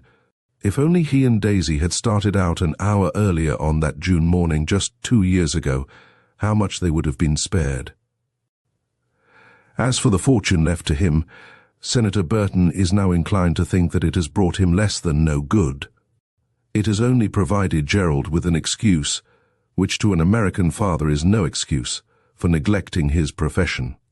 Further, it has enabled the young man to spend money in a prodigal fashion over what even he now acknowledges to have been a hopeless quest. Though even at the present moment, detectives in every capital in Europe are watching for a clue which may afford some notion as to the whereabouts of John Dampier. John Dampier, grim, relentless spectre who pursues them unceasingly, and from whose menacing, shadowy presence they are never free, from whom, so the senator has now despairingly come to believe, they never will be free. He had stopped his diary abruptly on the evening of that now far-off day, when his eyes had been so rudely opened to his son's state of mind and heart. But though he has no written record to guide him, the senator finds it only too easy on this beautiful June morning to go back, in dreary retrospective, over these 2 long years. Gerald had not found it possible to keep his rash vow. There had come a day when he had had to go back to America. Indeed, he has been home 3 times. But those brief visits of his son to his own country brought the father no comfort. For each time Gerald left behind him in Europe not only his heart, but everything else that matters to a man, his interests, his longings, his hopes. Small wonder that in time, Senator Burton and Daisy had also fallen into the way of spending nearly the whole of the senator's spare time in Europe, and with Nancy Dampier. Nancy? The mind of the watcher by the window turns to her too, as he visions the slender, graceful figure now pacing slowly by his son's side. Is it unreasonable that, gradually withdrawing herself from her old friends, those friends who did not believe that Dampier had left her save of his own free will. Nancy should cling closer and closer to her new friends.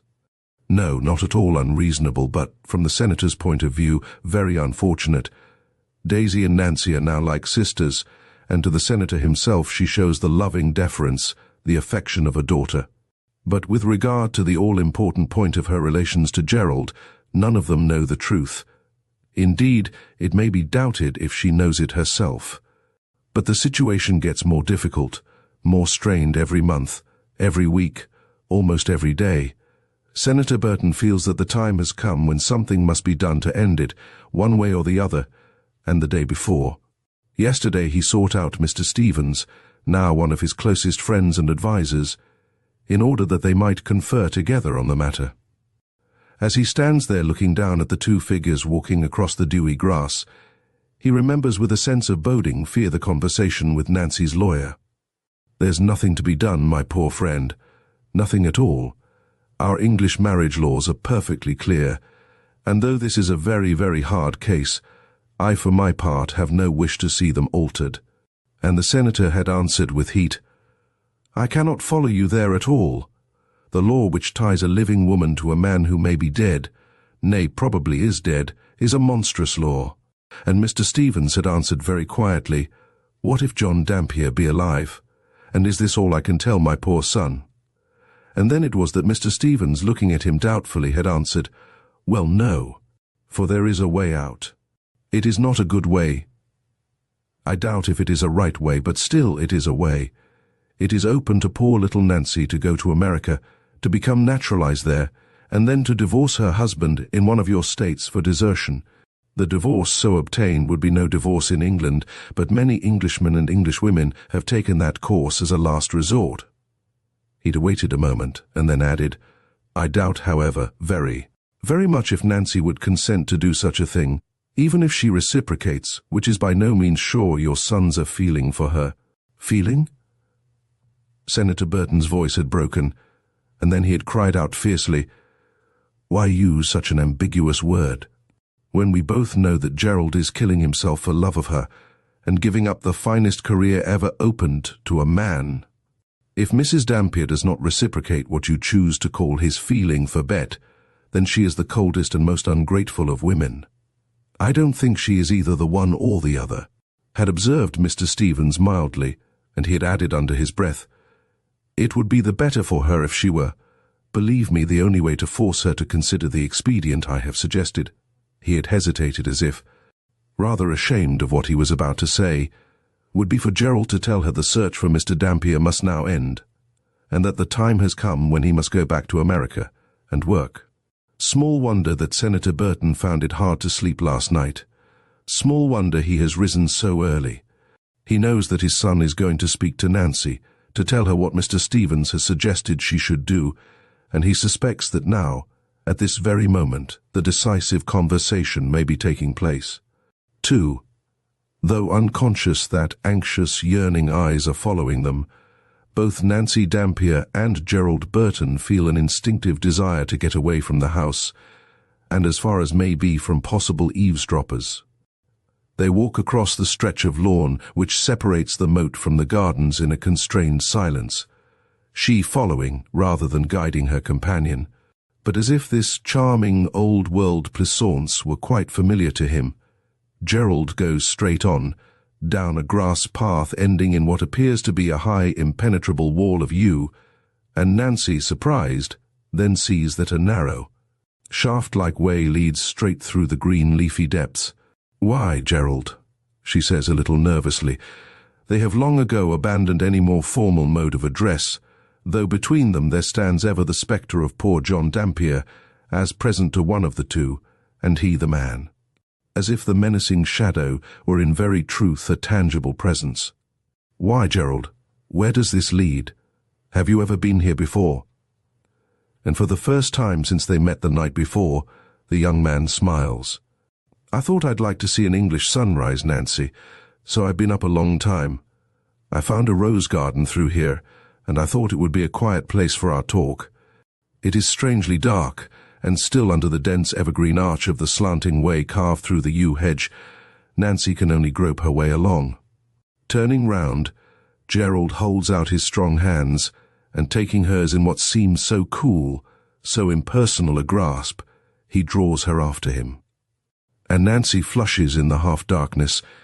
It is the first time that she and Gerald Burton have ever been alone together as they are alone now, and that though they have met so very, very often in the last 2 years, Nancy is at once glad and sorry when he suddenly loosens his grasp of her hands. The shadowed way terminates in a narrow wrought-iron gate. And beyond the gate is the rose garden of Barwell Moat, a tangle of exquisite colouring, jealously guarded and hidden away from those to whom the more familiar beauties of the place are free. It is one of the oldest of English rosaries, planned by some Elizabethan dame who loved solitude rather than the sun. And if the roses bloom a little less freely in this quiet, still enclosure than they would do in greater light and wilder air, this gives the rosary, in these hot June days, a touch of austere and more fragile beauty than that to be seen beyond its enlacing yews. 100 years after the Elizabethan lady had designed the rosary of Barwell Moat, a Jacobean dame had added to her rose garden a fountain, one brought maybe from Italy or France. For the fat stone cupids, now shaking slender jets of water from their rose-leaved cornucopias, are full of a roguish southern grace. When they have passed through into this fragrant, enchanted-looking retreat, Nancy cries out in real delight, "What an exquisite and lovely place! How strange that Daisy and I never found it!" And then, as Gerald remains silent, she looks for the first time this morning straight up into his face, and her heart is filled with a sudden, overwhelming sensation of suspense. And yes, fear, for there is the strangest expression on the young man's countenance. Indeed, it is full of deep, of violent emotion. Emotion his companion finds contagious. She tells herself that at last he has brought news, that if he did not tell her so last night, it was because he wished her to have one more night of peace. Of late, poor Nancy's nights have become very peaceful. John Dampier. There was a time, it now seems long, long ago, when Nancy would have given not only her life, but her very soul to have known that her husband was safe, that he would come back to her. But now, alas, alas!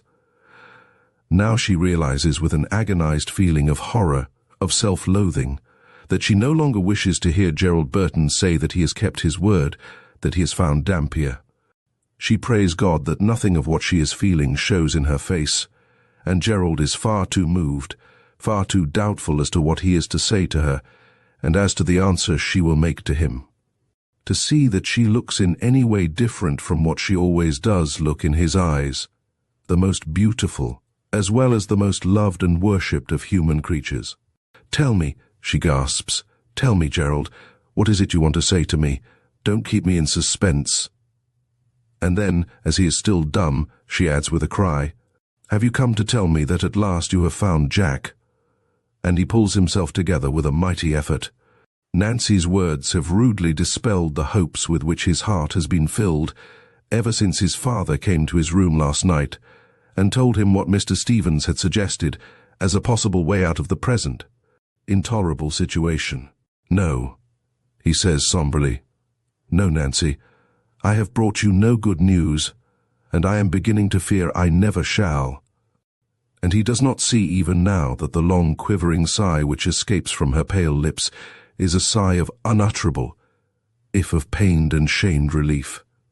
But what is this he is now saying, in a voice which is so unsteady, so oddly unlike his own?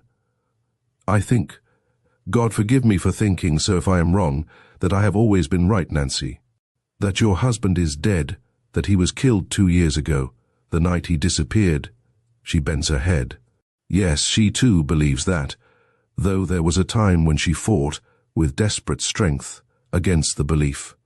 He goes on breathlessly, hoarsely, aware that he is making what Mr. Stevens would call a bad job of it all. "I am now beginning to doubt whether we shall ever discover the truth as to what did happen. His body may still lie concealed somewhere in the Hotel St. Ange, and if that is so, there's but small chance indeed that we shall ever learn the truth. And again she bends her head. I fear the time is come, Nancy, when the search must be given up. He utters the fateful words very quietly, very gently, but even so she feels a pang of startled fear. Does that mean, yes, of course it must mean, that Gerald is going away, back to America? A feeling of dreadful desolation fills her heart. Yes, she says in a low tone, I think you are right. I think the search should be given up.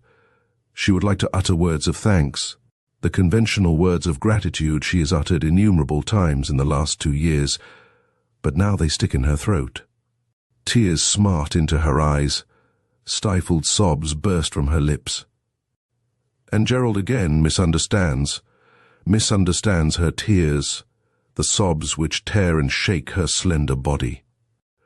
But he is only too familiar with the feeling which now grips him, the feeling that he must rush forward and take her in his arms. It has never gripped him quite as strongly as it does now, and so he steps abruptly back and puts more of the stone rim of the fountain between himself and that forlorn little figure. Nancy, he cries, I was a brute to say that. Of course I will go on. Of course we won't give up hope. It's natural that I should sometimes become disheartened. He is telling himself resolutely that never will he propose to her the plan his father revealed to him last night. How little either his father or Mr. Stevens had understood the relation between himself and Nancy if they supposed that he, of all men, could make to her such a suggestion. And then he suddenly sees in Nancy's sensitive face, in her large blue eyes, that unconscious beckoning, calling look every lover longs to see in the face of his beloved. They each instinctively move towards the other, and in a flash Nancy is in his arms, and he is holding her strained to his heart, while his lips seek, find, cling to her sweet, tremulous mouth. But the moment of rapture, of almost unendurable bliss, is short indeed, for suddenly he feels her shrinking from him, and though for yet another moment he holds her against her will, the struggle soon ends. And he releases her, feeling what he has never yet felt when with her, that is, bewildered, hurt, and yes, angry. And then, when she sees that new alien glance of anger in eyes which have never looked at her but kindly, Nancy feels a dreadful pang of pain, as well as of shamed distress. She creeps up nearer to him, and puts her hand imploringly on his arm, that arm which a moment ago held her so closely to him, but which now hangs, apparently nerveless, by his side. Gerald, she whispers imploringly, don't be angry with me, and her voice drops still lower as she adds piteously, you see, I knew we were doing wrong. I felt wicked. And then, as he still makes no answer, she grows more keenly distressed. Gerald, she says again, you may kiss me if you like. And as he only looks down at her, taking no advantage of the reluctant permission, she falters out the ill-chosen words, don't you know how grateful I am to you? And then, stung past endurance, he turns on her savagely. Does that mean that I have bought the right to kiss you? But as at this, she bursts into bitter tears, he again takes her in his arms, and he does kiss her, violently, passionately, hungrily. He is only a man after all. But alas, these other kisses leave behind them a bitter taste. They lack the wild, exquisite flavor of the first. At last he tells her, haltingly, slowly, of Mr. Stevens' suggestion, but carefully as he chooses his words he feels her shrinking, wincing at the images they conjure up, and he tells himself with impatient self-reproach that he has been too quick, too abrupt, that he ought to have allowed the notion to sink into her mind slowly, that he should have made Daisy, or even his father, be his ambassador. I couldn't do that, she whispers at last, and he sees that she has turned very white. I don't think I could ever do that. Think how awful it would be if after I had done such a thing I found that poor Jack was not dead.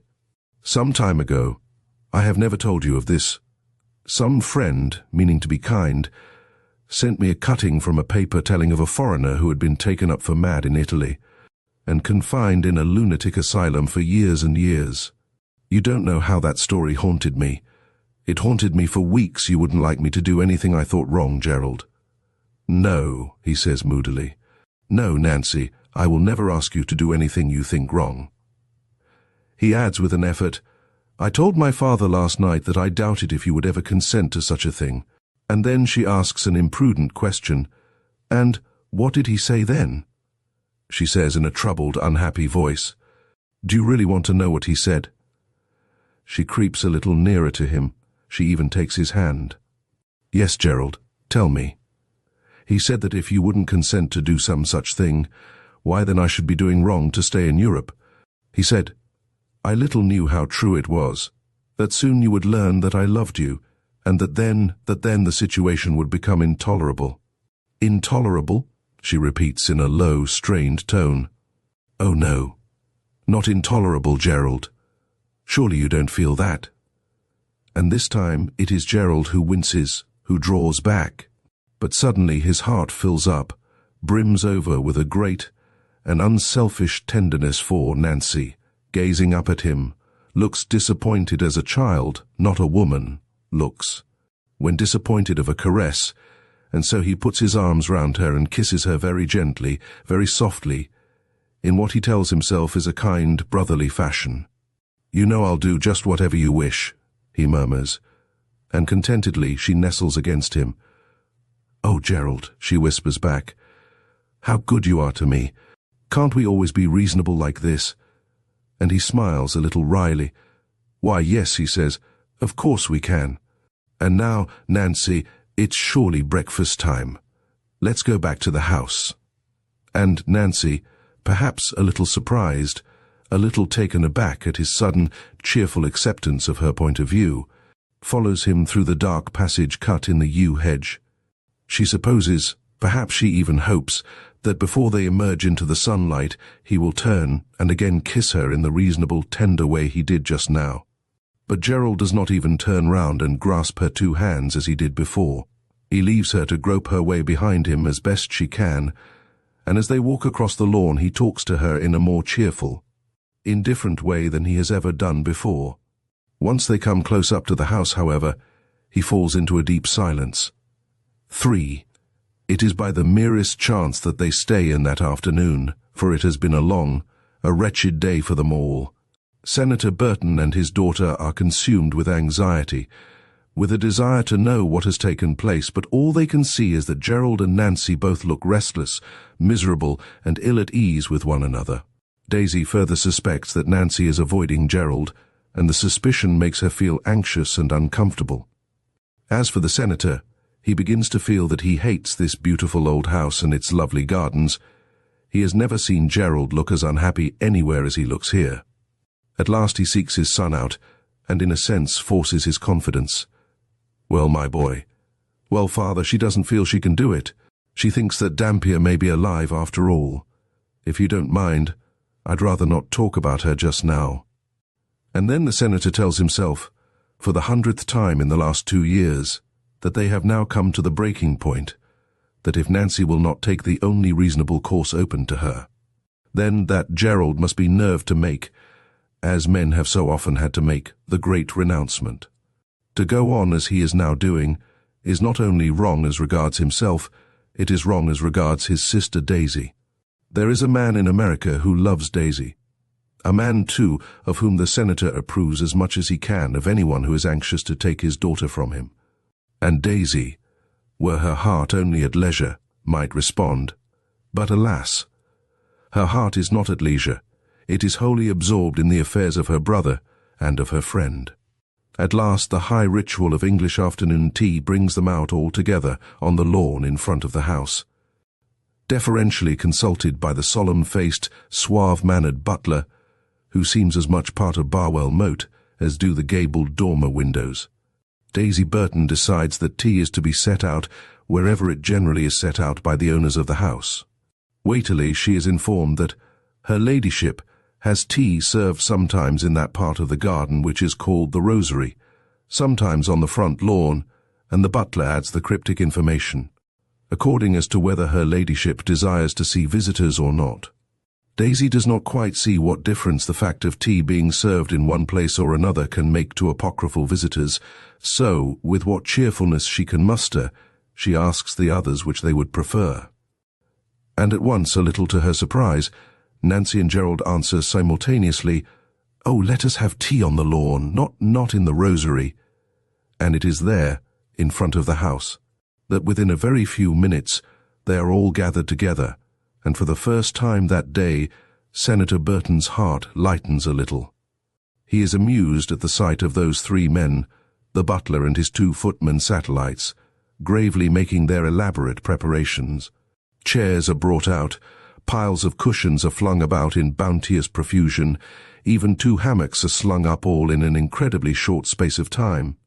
And the American tenant of Barwell Moat tells himself that the scene before him might be taken from one of the stories of his favourite British novelist, good old Anthony Trollope. Ah me, how happy they all might be this afternoon, were it not for the ever-present unspoken hopes and fears which fill their hearts. Daisy sits down behind the tea-table, and the cloud lifts a little from Gerald's stern, set face. The 3 young people even laugh and joke a little together. The senator glances at Nancy Dampier. She is looking very lovely this afternoon, but her face is flushed, her manner is restless, agitated. She looks what he has never seen her look till today, thoroughly ill at ease. And yet, yes, certainly less listless, more alive than she looked yesterday before Gerald's arrival. What strange creatures women are! The senator does not exactly disapprove of Nancy's decision, but he regrets it bitterly. If only she would throw in her lot with Gerald come to America, her mind made up never to return to Europe again, why then even now they might all be happy. But her face, soft though it be in repose, is not that of a weak woman. It is that of one who, thinking she knows what should be her duty, will be faithful to it, and it is also the face of a woman reserved in the expression of her feelings. Senator Burton cannot make up his mind whether Nancy realizes Gerald's measureless, generous devotion. Is she even aware of all that he has sacrificed for her? Daisy says yes. Daisy declares that Nancy cares for Gerald, but then Daisy herself is open-hearted and generous like her brother. And while these painful thoughts, these half-formed questions and answers, weave in and out through Senator Burton's brain, there suddenly falls a loud grinding sound on his ears, and a motor car sweeps into view. Now at last, Daisy Burton understands the butler's cryptic remark. Here, in front of the house, escape from visitors is, of course, impossible. She feels a pang of annoyance at her own stupidity for not having understood, but there is no help for it. And very soon 3 people, a middle-aged lady and 2 gentlemen, are advancing over the green sward. The senator and his daughter rise and walk forward to meet them. Gerald and Nancy remain behind. Indeed, the young man hardly sees the strangers. He is only conscious of a deep feeling of relief that the solicitous eyes of his father and sister are withdrawn from him and Nancy. Since this morning he has been in a strange state of alternating rapture and despair. He feels as if he and Nancy, having just found one another, are now doomed to part. Ever since he held her in his arms, he has ached with loneliness and with thwarted longing. During the whole of this long day, Nancy has eluded him. Not for a single moment have they been alone together. And now all his good resolutions, the resolutions which stood him in such good stead in that dark, leafy tunnel, have vanished.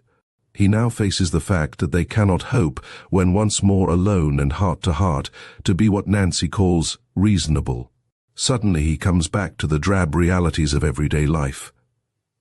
His father is introducing him to the visitors, first to the lady, Mrs. Arbuthnot, my son, Gerald Burton, Mrs. Dampier, Mrs. Arbuthnot. And then to the 2 men, Mr. Arbuthnot and a Mr. Dallas. There is a quick interchange of talk. The newcomers are explaining who and what they are. Mr. Robert Arbuthnot is a retired Anglo-Indian official, and he and his wife have now lived for 2 years in the dower house which forms part of the Barwell Moat estate. I should not have called quite so soon had it not been that our friend, Mr. Dallas, is only staying with us for 2 or 3 days, and he is most anxious to meet you, Mr. Senator. Mr. Dallas is one of the officers of health for the Port of London. He read some years ago." She turns smilingly to the gentleman in question. "A very interesting pamphlet with which you seem to have been in some way concerned about the port of New York." The senator is flattered to find how well Mr. Dallas remembers that old report, of which he was one of the signatories. For a moment, he forgets his troubles, and the younger people. Mrs. Arbuthnot also remains silent while these three men, who have each had a considerable experience of great affairs, begin talking of the problems which face those who have vast masses of human beings to consider and legislate for. Mr. Dallas talks the most. He is one of those cheerful, eager Englishmen who like the sound of their own voices. He is also one of those fortunate people who take an intense interest in the work they are set to do. In Mr. Dallas's ears there is no pleasanter-sounding word than the word sanitation. "Ah," he says, turning smilingly to the senator, "how I envy my New York colleagues. They have plenary powers. They are real autocrats." "They would be but for our press," answers the senator. "I wonder if you heard anything of the scrape Dr. Cranebrook got into last year?" "Of course I did. I heard all about it, and I felt very sorry for him. But our London press is getting almost as bad. Government by newspaper." He shakes his head expressively. "And my friend Arbuthnot tells me that it's becoming really serious in India. There the native press is getting more and more power." "Ah, well, they do those things better in France." And then Mrs. Arbuthnot's voice is heard at last. "My husband and Mr. Dallas have only just come back from Paris, Miss Burton. Mr. Dallas went over on business, and my husband accompanied him. They had a most interesting time. They spent a whole day at the prefecture of police with the prefect himself." She stops speaking, and wonders a little why a sudden silence has fallen over the whole group of these pleasant Americans, for she takes Nancy to be an American too. But the sudden silence, so deep, so absolute, that it reminds Mrs. Arbuthnot of the old saying that when such a stillness falls on any company someone must be walking over their graves, is suddenly broken. Mr. Dallas jumps to his feet. He is one of those men who never like sitting still very long. "May I have another lump of sugar, Miss Burton?" "We were speaking of Paris. Talk of muzzling the press. They know how to muzzle their press in grim earnest in Paris. Talk of suppressing the truth. They don't even begin to tell the truth there. The Tsar of Russia as an autocrat isn't in it with the Paris prefect of police." And two of his listeners say drearily to themselves that Mr. Dallas is a very ignorant man after all. He's evidently one of the many foolish people who believe the French police omnipotent. But the Englishman goes happily on, quite unconscious that he is treading on what has become forbidden ground in the Burton family circle. The present man's name is Beaucourt, a very pleasant fellow. He told me some astounding stories. I wonder if you'd like to hear the one which struck me most. He looks round, pleased at their attention, at the silence which has again fallen on them all, and which he naturally takes for consent. Eagerly he begins, "It was 2 years ago, at the height of their exhibition season, and of course Paris was crammed every house full, from cellar to attic. Monsieur Beaucourt tells me that there were more than 500,000 strangers in the city for whose safety, and incidentally for whose health, he was responsible." He waits a moment. That thought naturally impresses him more than it does his audience. Well, into that gay maelstrom, there suddenly arrived a couple of young foreigners. They were well-to-do, and what impressed the little story particularly on Monsieur Beaucourt's mind was the fact that they were on their honeymoon. You know how sentimental the French are. Mr. Dallas looks around. They are all gazing at him with upturned faces. Never had he a more polite, a more attentive circle of listeners. There is, however, one exception. His old friend, Mr. Arbuthnot, puts his hand up to conceal a yawn. He has heard the story before. "Where was I? Oh, yes. Well, these young people, Monsieur Beaucourt thinks they were Americans, had gone to Italy for their honeymoon, and they were ending up in Paris. They arrived late at night, I think, for Marseille, and most providentially they were put on different floors in the hotel they had chosen in the Latin Quarter. Well, that very night," Mr. Dallas looks round him triumphantly. He does not exactly smile, for what he is going to say is really rather dreadful, but he has the eager, pleased look which all good storytellers have when they have come to the point of their story. "I don't believe that 1 man in a million would guess what happened." He looks round him again, and has time to note complacently that the son of his host, who has risen, and whose hands grip the back of the chair from which he has risen, is staring, fascinated, across at him. A very, very strange and terrible thing befell this young couple. That first night of their stay in Paris, between 2 and 3, the bridegroom developed plague. Monsieur Beaucourt tells me that the poor fellow behaved with the greatest presence of mind. Although he cannot, of course, have known what exactly was the matter with him, he gave orders that his wife was not to be disturbed, and that the hotel people were to send for a doctor at once. Luckily, there was a medical man living in the same street. He leapt on the dreadful truth, sent for an ambulance, and within less than half an hour of the poor fellow's seizure, he was whisked away to the nearest public hospital, where he died 5 hours later. Mr. Dallas waits a moment. He is a little disappointed that no one speaks, and he hurries on. "And now comes the point of my story. Monsieur Beaucourt assures me that the fact was kept absolutely secret. He told me that had it leaked out, it might have half-emptied Paris. French people have a perfect terror of what they call la peste, but not a whisper of the truth got about, and that though a considerable number of people had to know, including many of the officials connected with the prefecture of police. The prefect showed me the poor fellow's watch and bunch of seals, the only things, of course, that they were able to keep. He really spoke very nicely, very movingly about it. And then, at last, the speaker stops, abruptly.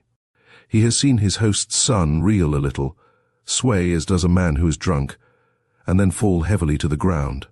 It is hours later. The sun has long set. Gerald opens his eyes, and then he shuts them again, for he wants to go on dreaming. He is vaguely aware that he is lying in the magnificent Jacobean 4-post bed, which he had been far too miserable, too agitated to notice when his father had brought him up the night before. But now the restful beauty of the spacious room, the fantastic old-coloured maps lining the walls, affect him agreeably, soothe his tired mind and brain. During that dreamy moment of half-waking he is seen in the shadowed room, for the lights are heavily shaded. The figures of his father and of Daisy. He now hears his father's whisper. The doctor says he is only suffering from shock, but that when he wakes, he must be kept very quiet. And Daisy's clear, low voice, "Oh, yes, father. When he opens his eyes, perhaps we'd better leave him with Nancy." Nancy? Then Nancy really is here, close to him, sitting on a low chair by the side of the bed. And when he opened his eyes just now, she really had bent her dear head forward and laid her soft lips on his hand. It was no dream. No dream. And then there comes over him an overwhelming rush of mingled feelings and emotions. He tries to remember what it was that had happened this afternoon. He sees the active, restless figure of the Englishman, dancing queerly up and down, as it had seemed to dance just before he, Gerald, fell.